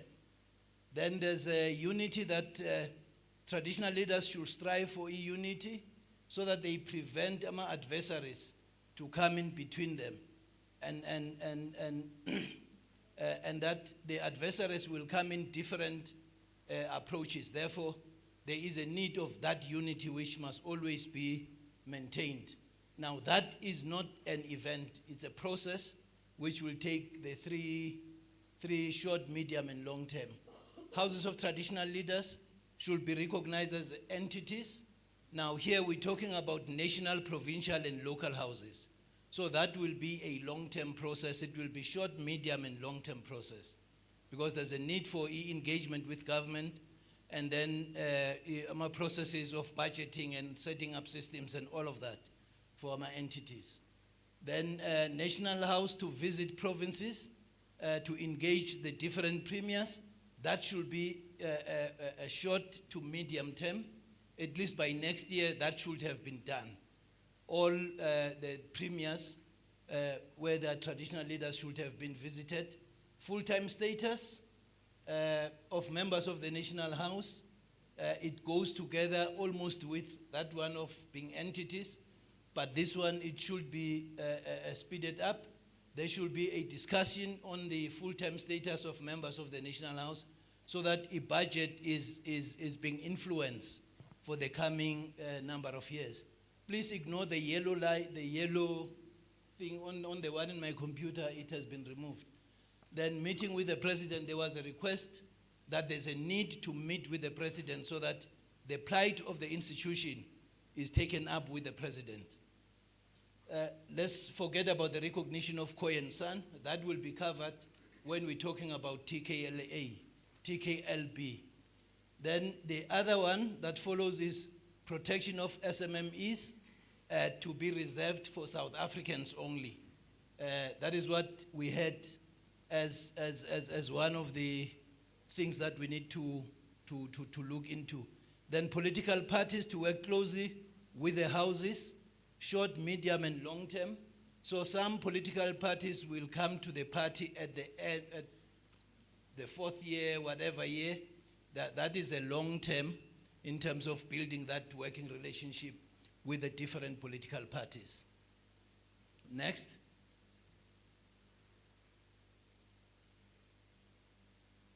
Traditional leaders, net development. Traditional leaders should lead and work together with government on rural development. This is throughout.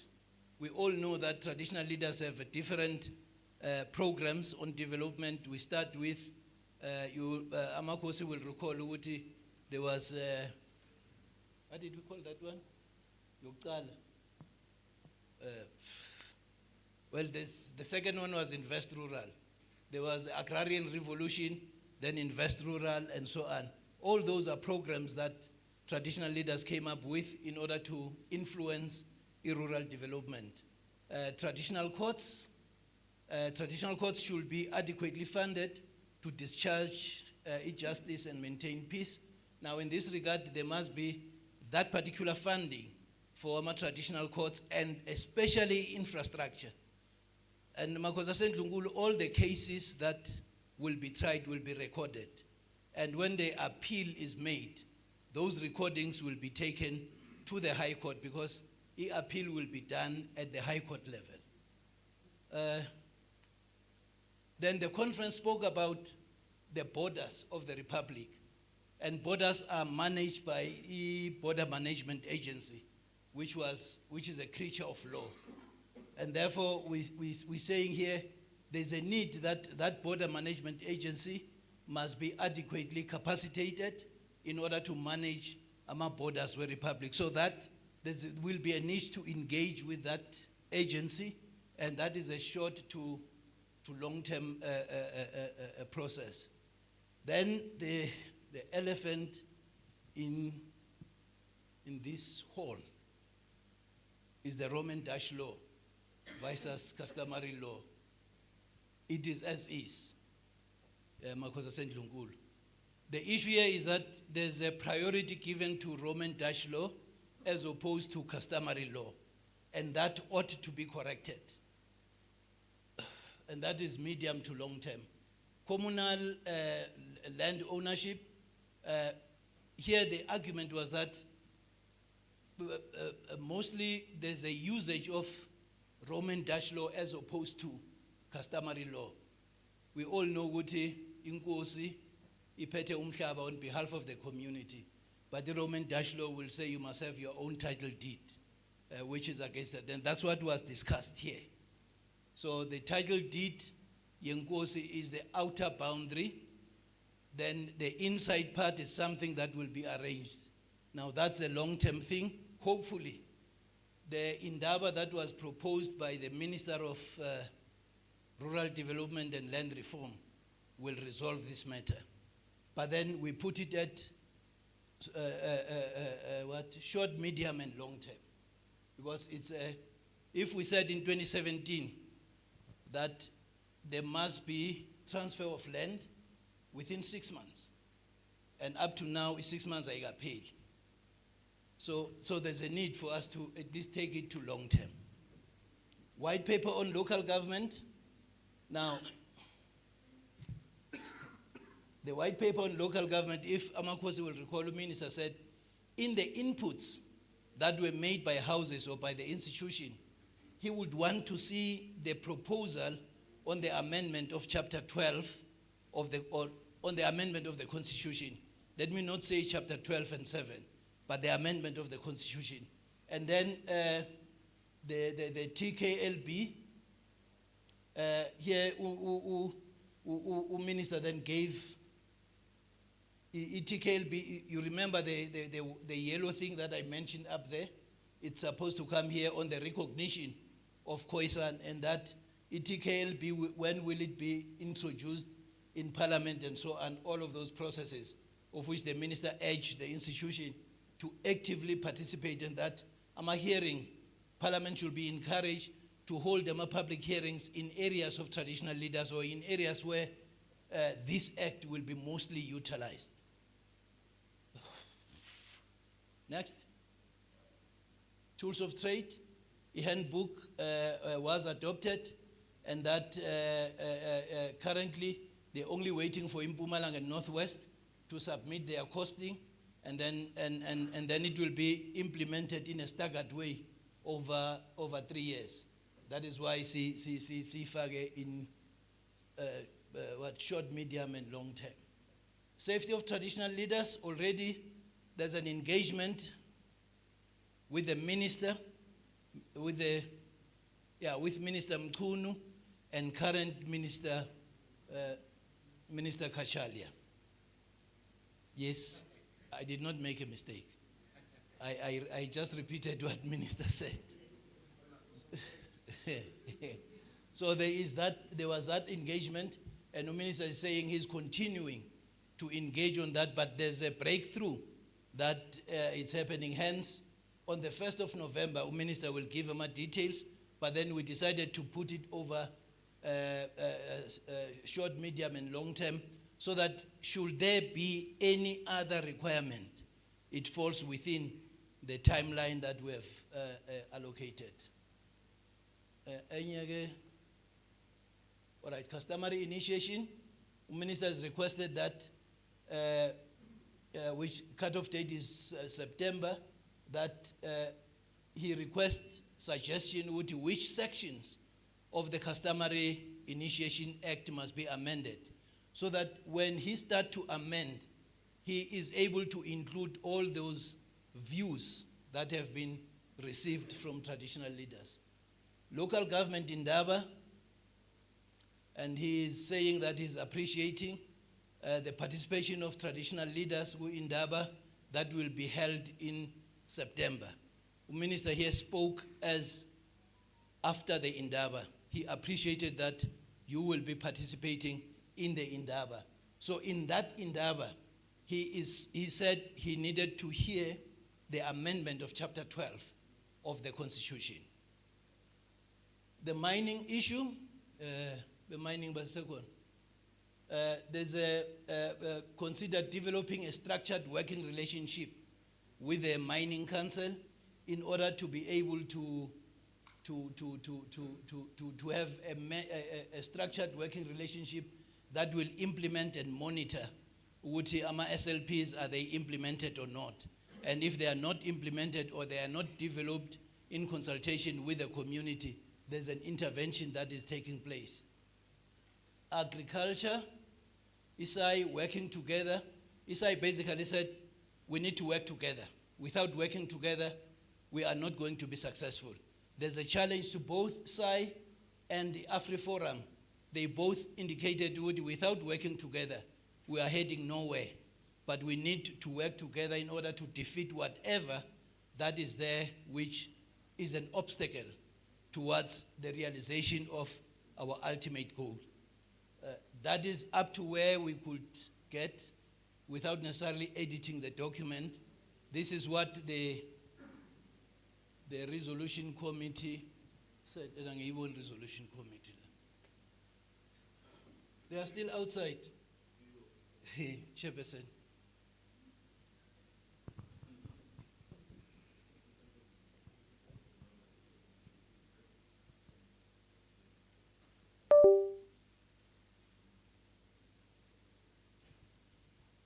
Yes,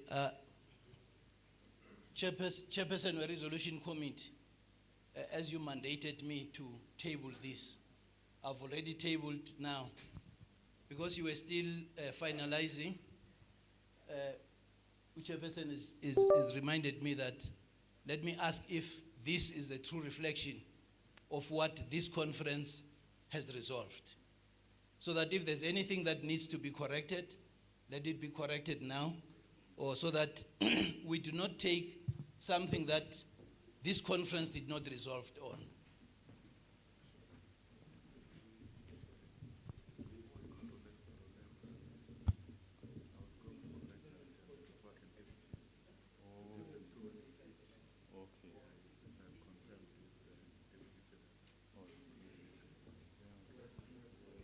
Can you just go to where there's a remuneration?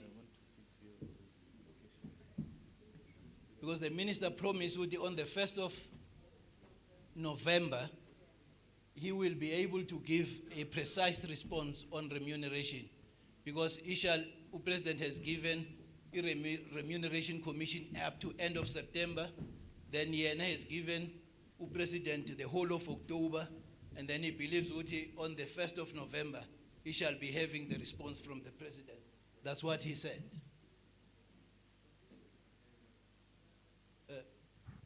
Chairperson Mpumalanga, Kgosi Mokoena.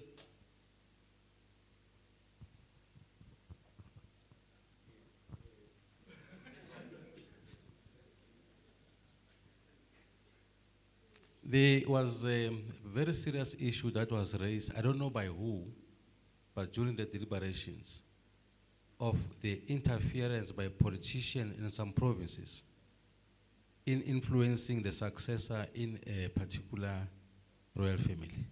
We cannot leave that out. Very critical.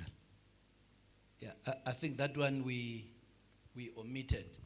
Please just edit on the last sentence, interference in the succession to positions of traditional leadership by, is it officials of government? Okay, by government. Let's just say by government.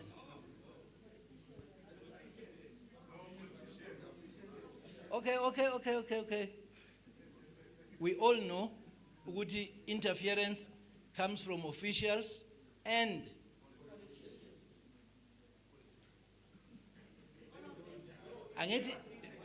yes, and politicians. No, I'm pronouncing what Kgosi are saying.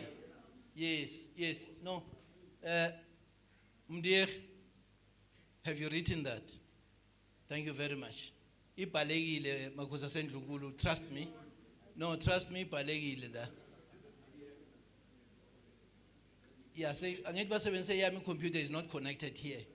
Wayikhipha ku electricity yafa. Nkosi Uyende, Deputy Chair weMpumalanga. Ngiyathokoza Job. Kule status, I'm not clear, maybe I'm left out. Status of the National House. I don't know, maybe it's including the status of the provincial houses and the status of the local houses. Because we must be uniform, all of us. The national house status, provincial houses, and local houses. It includes all houses. It actually says houses to be declared entities. Then if we are on full-time status, members of all houses should be full-time. So it's all houses, national, provincial, and local. Nazog. That is it. Then come to I don't see that one of the budget and programs of the teachers.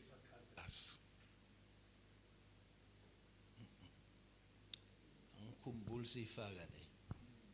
No, asika leyo angazi noma it's embedded somewhere, but angikhumbuli sifaka leyo yama budget wama traditional councils. I think it's one that will have to include it. How this traditional council will be functioning if there's no budget? But angithi nje ndaba ezitha without defending a resolution committee. Just put it, CEO. Yes, Put it there, CEO, so that the minister will deal with it. Yes, put it there. Adequate, bayabhala lapha emuva ndaba ezitha ukuthi nje ngeke nabona computer yami is not linked.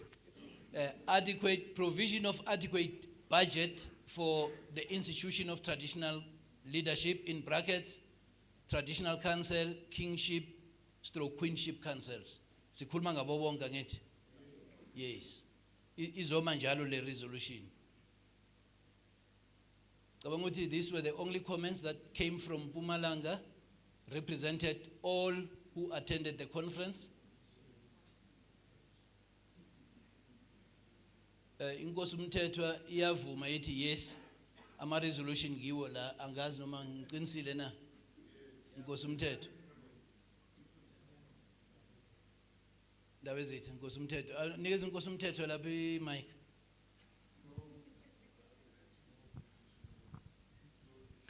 Ngiyabonga baba Sithola. Hayi ngisukuma nokuvuma baba Sithola. Naloko okusele sesivumelane ngako nikulobe phansi. With the addition of the two resolutions, yes. Nkosi umthethwa moves for the adoption and is seconded by the Chairperson of Free State.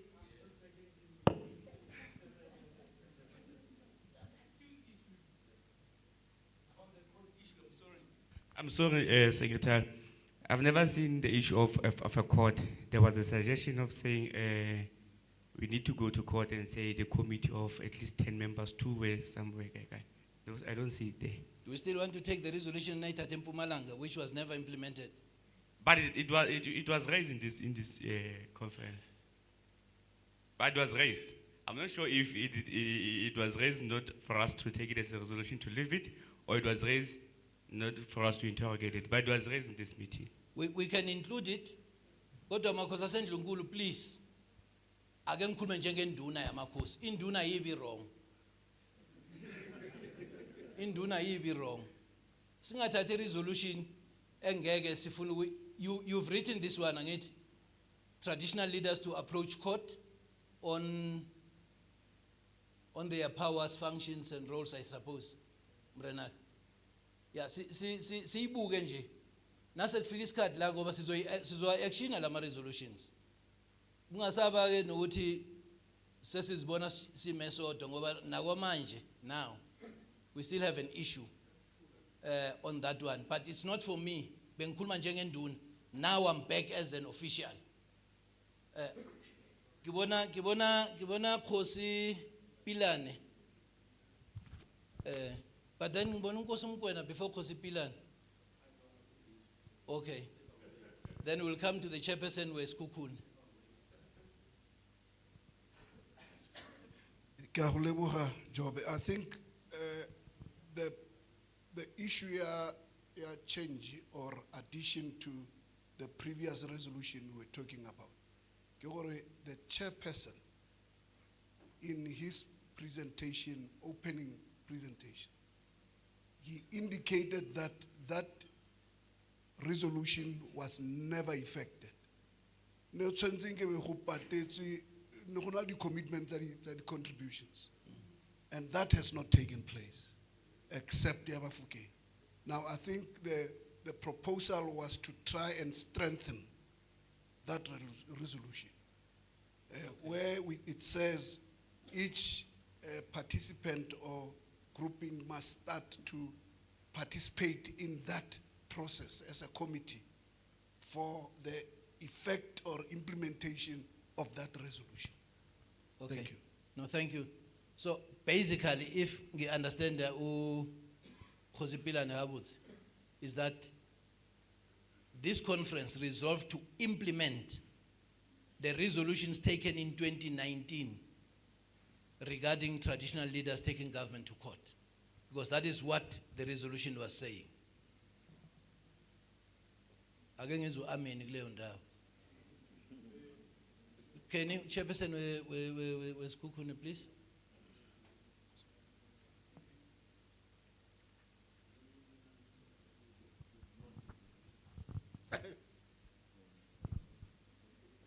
Thank you, Jobe.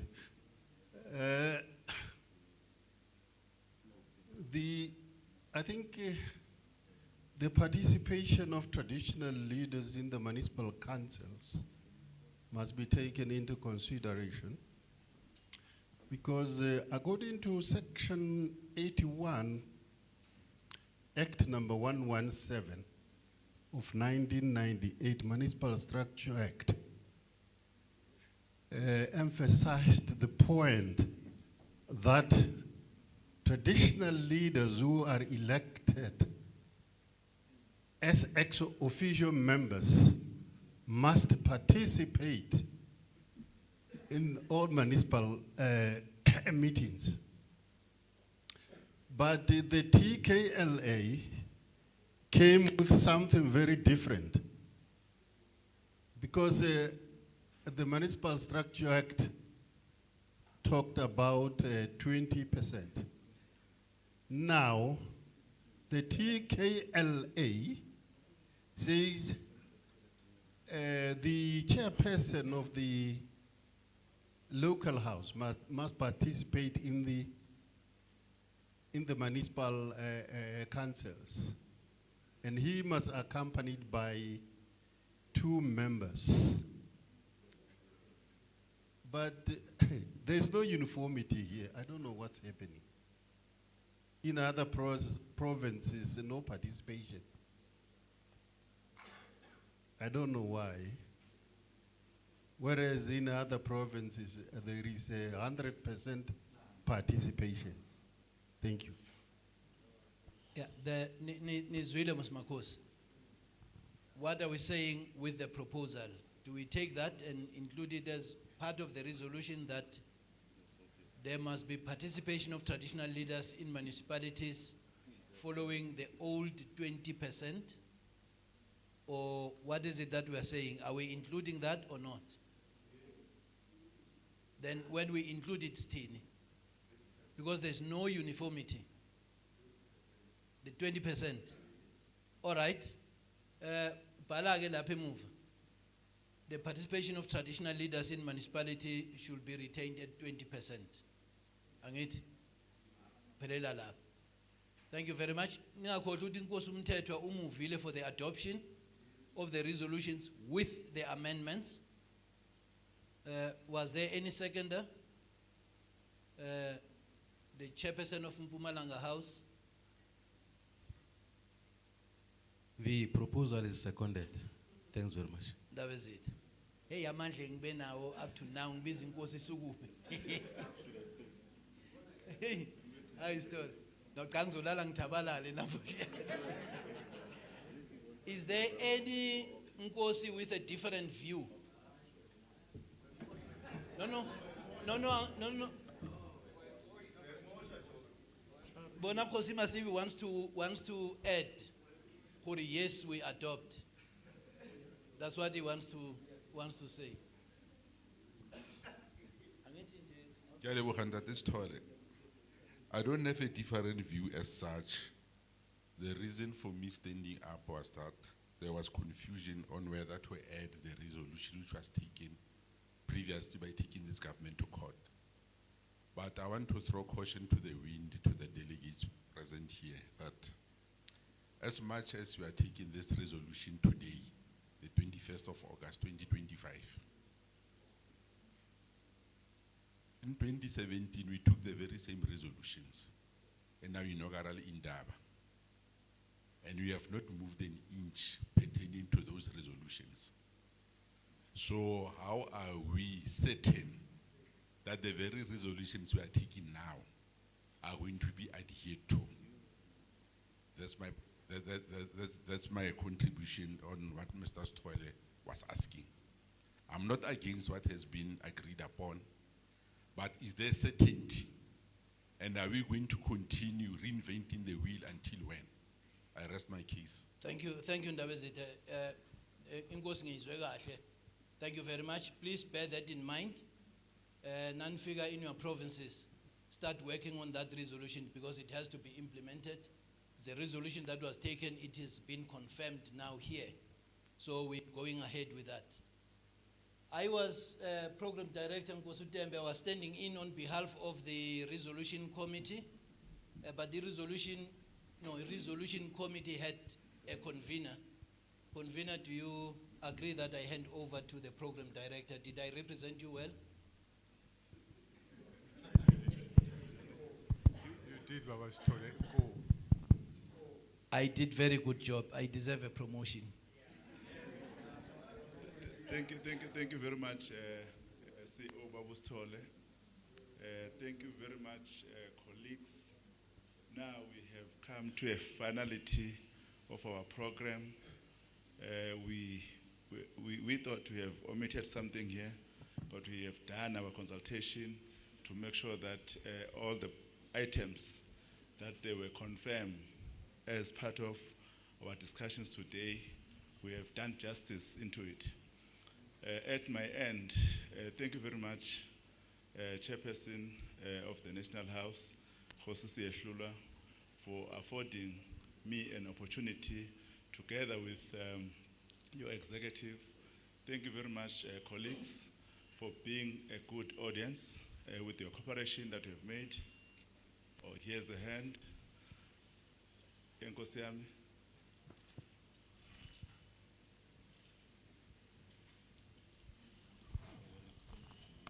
Thank you so much, Nkosi Tembe.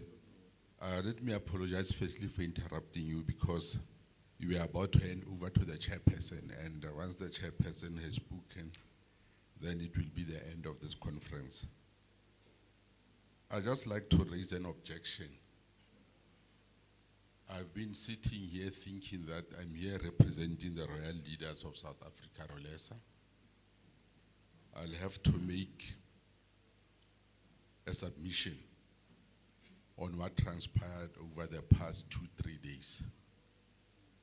But I would like to raise an objection on the manner in which proceedings were done in terms of electing or selecting our representative of royal leaders in the dialogue. I think there were some flaws in the manner in which this election was made.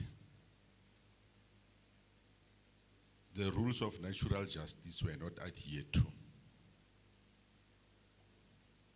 The wisdom of the royal leaders who were at UNISA on Sunday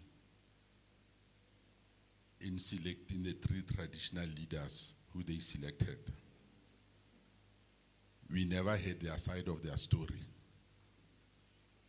And Kgosi Phatla is here, he couldn't speak because he's the subject matter.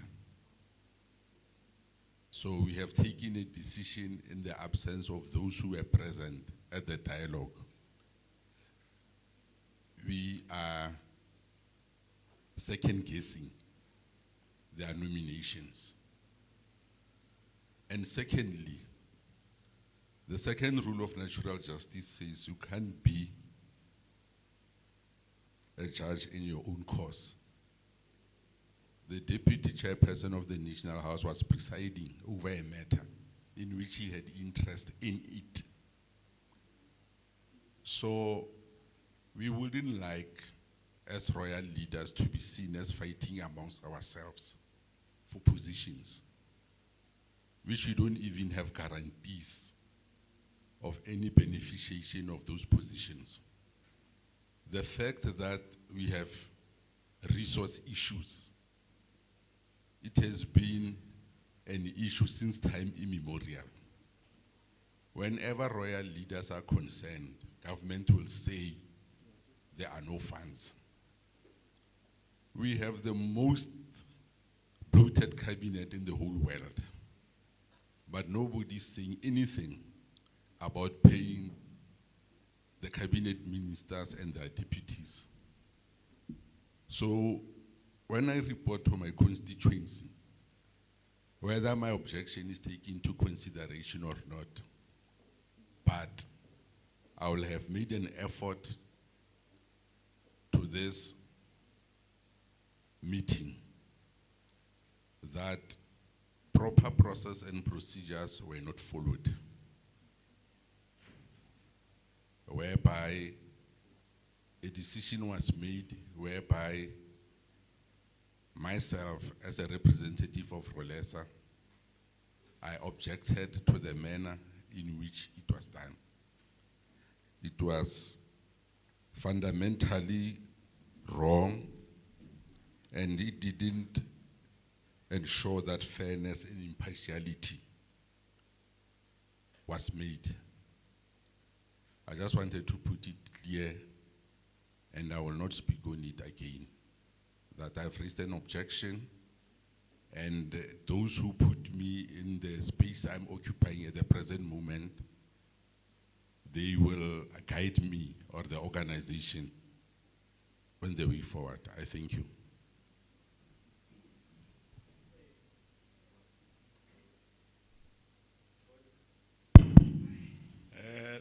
Thank you very much.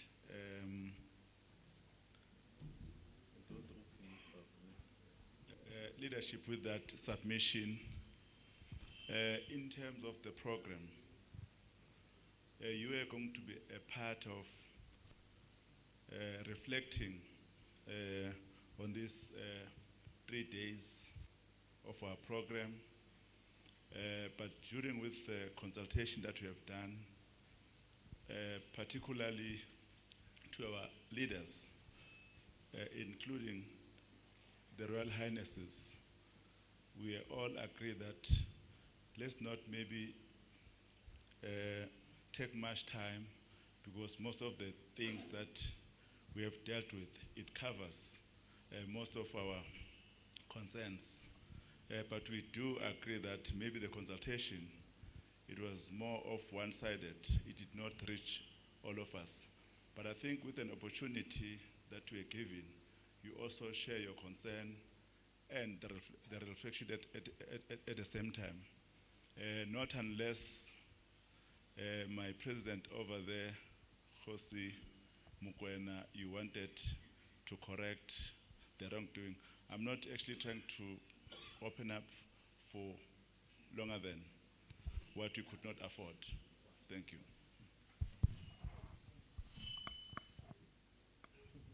No, mhlali ngaphambili.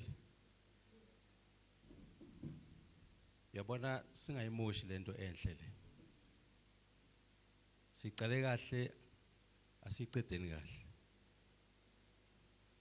I don't want to be tempted to respond to what Kgosi said, Kgosi Marata. Because I will take or Liena is undermining our intelligence to what we said. I don't want to get there, Marenaka, and I want to humbly request that you proceed. There is no one who has got a monopoly of ideas here. We are leaders in our own rights. and no decisions will be imposed on us. You put the matter to the vote and it was voted. We have full confidence in our deputy chairperson for that matter. Let's proceed, please.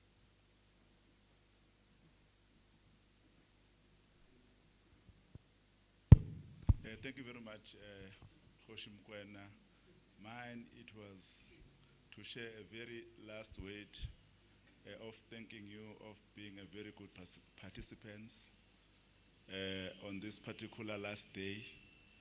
And thank you very much to all of you who have made a success to the deliberations that we have made.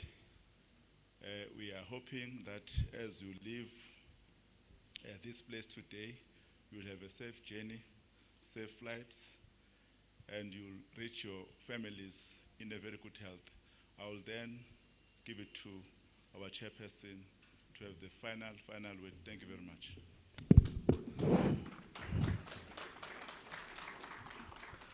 Raleboga, Program Director.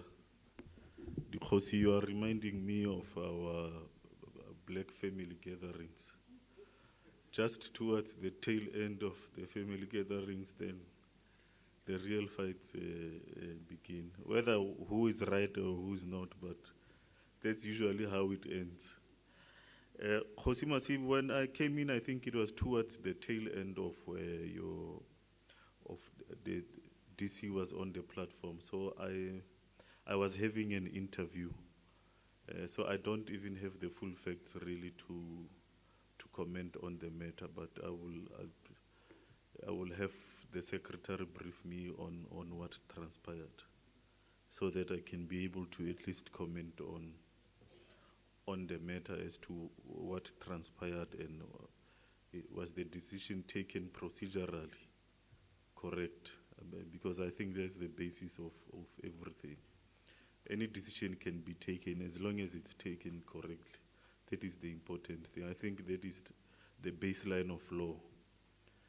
Before we can even get to the substance, it's a question of procedural fairness. So I don't have the facts to comment on what you are saying, but I will get the Secretary of the House to brief me. I think most of us are traveling back home, so I wouldn't like to waste any more time, but to say to all of you that we are very thankful for your presence for the past 3 days, your contributions, and the wisdom that you gave to our organizations, the NKC, Rolesa, Contralesa leadership, and more importantly to our majesties. We are very thankful that you graced our occasion. It wouldn't have been the way it was if you were not there. So we are highly appreciative of your presence and your support to the cause. I was hoping that the members would comment on the elevation of the principal traditional leaders to the status of the kings, because it was a submission that was made, but we will take it up as the National House. Because you see in our sector, as you see, sometimes it's the smallest of things that creates the division amongst us. So that little space between the principal and the traditional and the kings, it has its own frictions that we need to close as far as possible. We are also urging our provinces to go and have their own midterm reviews to look at the provincial dynamics, to have something similar to this nature, to see from a Free State perspective, where are we standing, where have we been, so that you can shape the province to where you want to be. I think our duty as the National House, we have done it to show what needs to be done and how do you do it. Of course, it was not perfect, and we would like to apologize where we got it wrong. I know specifically on the question of time, but you do realize that if we were to afford everybody as much time as he or she would want, we wouldn't have been here. So thank you very much to our program directors who, for the past 3 days, DC, Dr. Kgosi Moroka and Kgosi Tembe, thank you for steering the ship over the past 3 days. I believe it was fruitful, and we take the comment from one of the leaders that we need to invite the funding agencies in our country to look at what can be done. We could have possibly done that, but as you see, there was very little time, but that is fully correct. And I think even at a provincial level, as you host the midterm reviews in provinces, it's something you can also look at in provinces, to look at all the funding agencies. And I think it's important to brief them prior to coming to the midterm reviews that what we require at a provincial or at a local level is that they need to simplify the funding mechanisms. It's very difficult to get funding in this country, primarily because of it's so bureaucratic, it's so highly technical. It's more like they are trying to make sure that you actually don't access that funding. So before even we get to them coming to address the masses and the leaders of our institution, that engagement needs to be there to say, we are not saying don't do the necessary due diligence, but we need them, to simplify. I know there's a Zimbabwean model whereby they've opened a bank, a rural bank, in a form of a farm. You are able to take your animals there. When they take care, they maintain them, and when they give birth, they share the proceeds. If it has given birth to twins, they would take one goatlet. You take. So we need to come up with solutions that are fit for purpose, not things that you will not even be able to get halfway through the process. Not because you don't qualify, but because it's so cumbersome for you to get to the final point. So thank you very much to all of you. We wish you all the best. We will do our best to make sure that these resolutions are implemented. I think we will see you most probably in October, because I remember in our dialogue we agreed with the Minister of Land Reform that we have to have a 2-day Imbizo on land issues. So please, houses, can you please go back home and deliberate on the position and the direction in which we must take, so that we don't just wake up from our rooms without a clear position on issues, especially on solutions. Because we can't come to these events and behave like community members whereby we just come and complain. We are leaders, and there's an expectation that we must be able to provide solutions. So we must thoroughly think about possible solutions that will take our institution forward. Because when the minister goes there, he would have done his own research as to what he thinks is the solution, or he will just be coming to manage us. But because ourselves, we are also not properly organized, like the late Malcolm X said, we will go out of that today in Imbizo with more complaints. So it's the approach to these things, it's very important. We need to find solutions, and I believe that our members have the necessary wisdom to come up with the solutions, because as I'm referring to us gathering and behaving like community members, you would relate that if, as a Kgosi, you'd try to come up with solutions in the betterment of your people, but they will again accuse you of taking decisions on their behalf. So it's a catch-22 situation. So you are also putting us in that position whereby you would not be coming up with proposed solutions, and when we come up with the proposed solution, you say no, that small boy thinks he knows everything. He's taking decisions on our behalf. So let's come up with the solutions, and we will look at it. And we urge our organizations, Kgosi Masibi and Kgosi Mokoena, to play a more of an activist role on behalf of the institution. I know that some of our organizations have the necessary resources to take government to court if there's a need, or to defend the institution legally in many of these things. But because there's a word in politics called parochialism, it's narrow regionalism. We are only looking at our little situation here. Sometimes we don't take decisions in the interest of everybody. So it's important that our organizations look beyond their own interests, but the full interest of the entire institution. So that activist role, which is not just focusing on their own members, it's important that that role is played thoroughly. Because you see, as the houses, or as the National House at least, we are trying to push as much as possible on behalf of you. But there's only so much that we can do. As I related the issue, the limitations that we have, and which I believe you are fully aware of. You see, we have the officials here.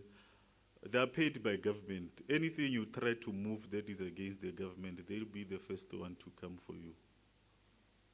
Yeah, you disagree with them on something, they will be the first one to start calling traditional leaders to say, "Wamona Seatlholo hore, wira." So we are having those limitations inside the house. So our organizations, because they are far better independent than we are, they should be in a position to go much further than we are able to go. But of course, in a collaborative approach. That collaboration is important, as we had indicated on Monday. So thank you very much, the leadership that is here, our kings that are here, the leadership of the provinces, of the local house. I had requested that the local house representatives speak, but because there's no time, I think we will try and afford more time for them in the land Imbizo in October, for them to ventilate on issues. And I think we will also be meeting at the local government in Thabo, because in my understanding, DG, even the local houses are invited there, because primarily the local government is about local houses. I think we have done our bit to make sure that the submissions are made in the review of the white paper on local government, so that our local houses can play a much more effective role. So we hope that you will come ready to the local government in Thabo to press on those issues, so that we can get our local houses up and running. And there's a better relationship between the district and local municipalities and the local houses, just as there's a relationship between the provincial government and the provincial house, and a relationship between our cabinet and the national house. So we need to do our bit to make sure that at the local level, we resuscitate our dead local houses. Thank you very much, Program Director Lenelo Nkipula.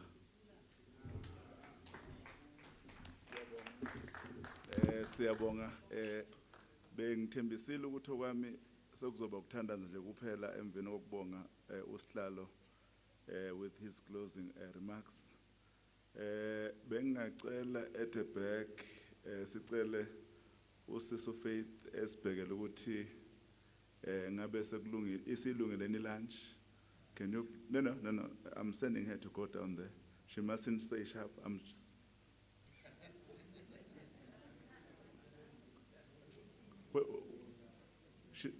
okay. No. Don't say. Okay, colleagues, Usisu Faith, ubesebenza, I told you, ubesebenza kwi-National House, so kufinyelela okufanele thathe khona umhlala phansi.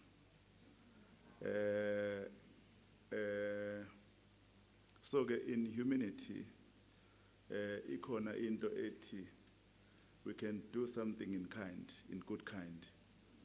Okuncane nje ukumbonga ukuthi esikhathini sinawe ube yilungu lomndeni wethu and futhi uwenze kahle so ke ukumbonga singambonga ngayo yonke indlela besicela nje kumalungu ahloniphekile in a good kind ukuthi okuncane ngabamnikela singaba nakho siyacela ukuba sinikele sibonge nje ukuthi ube nathi noma siyohlala ekhaya nabazukulu kube khona naye athi ngabonga ngakho bokuyilokho nje akukho kwi-agenda bokuyisicelo nje esingahambi nalutho esizophuma ngokumnikelo as a token of appreciation besocela ukuthi mhlambe ke siqhube my sisters at the back bazoza kwi leadership before siphume mawukhona okukhona kube khona okuyimnikelo bokuyisicelo nje umuntu ebefisa ukuthi esicele ngokubonga omunye wethu ukuthi usebenzile kanye nathi ngizobe sengithandaza ke ngobe sengithandazela nayo lemnikelo ukuthi iphume kahle ngithandazele nokudla ukuze noma siyikhipha ibusiseke phezulu komdala ungafaka noma abeno nayo naliso soleza ngaphezulu. I'm expecting this row to do much better than this row, and this row I'm hoping that it will triple of what it will come out from these two rows.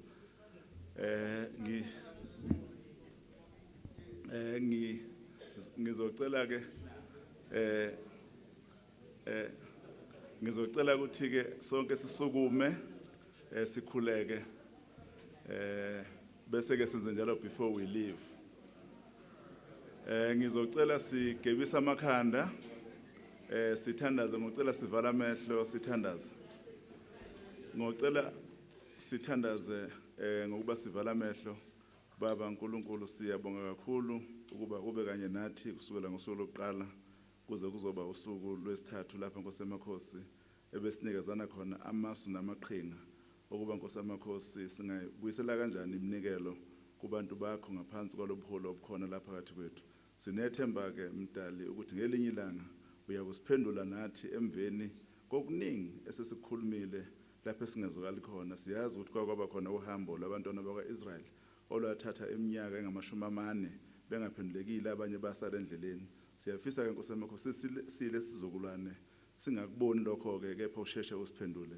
Sithi ngegama lakho eliningi ngakho konke okucelwayo siyafisa Nkosi yamakhosi usibusise sabuyele emuva sivikeleke ezindleleni kukho konke Nkosi yamakhosi ongaba isixakekiso sabuyele emakhaya sithole nemndeni yethu iphephile.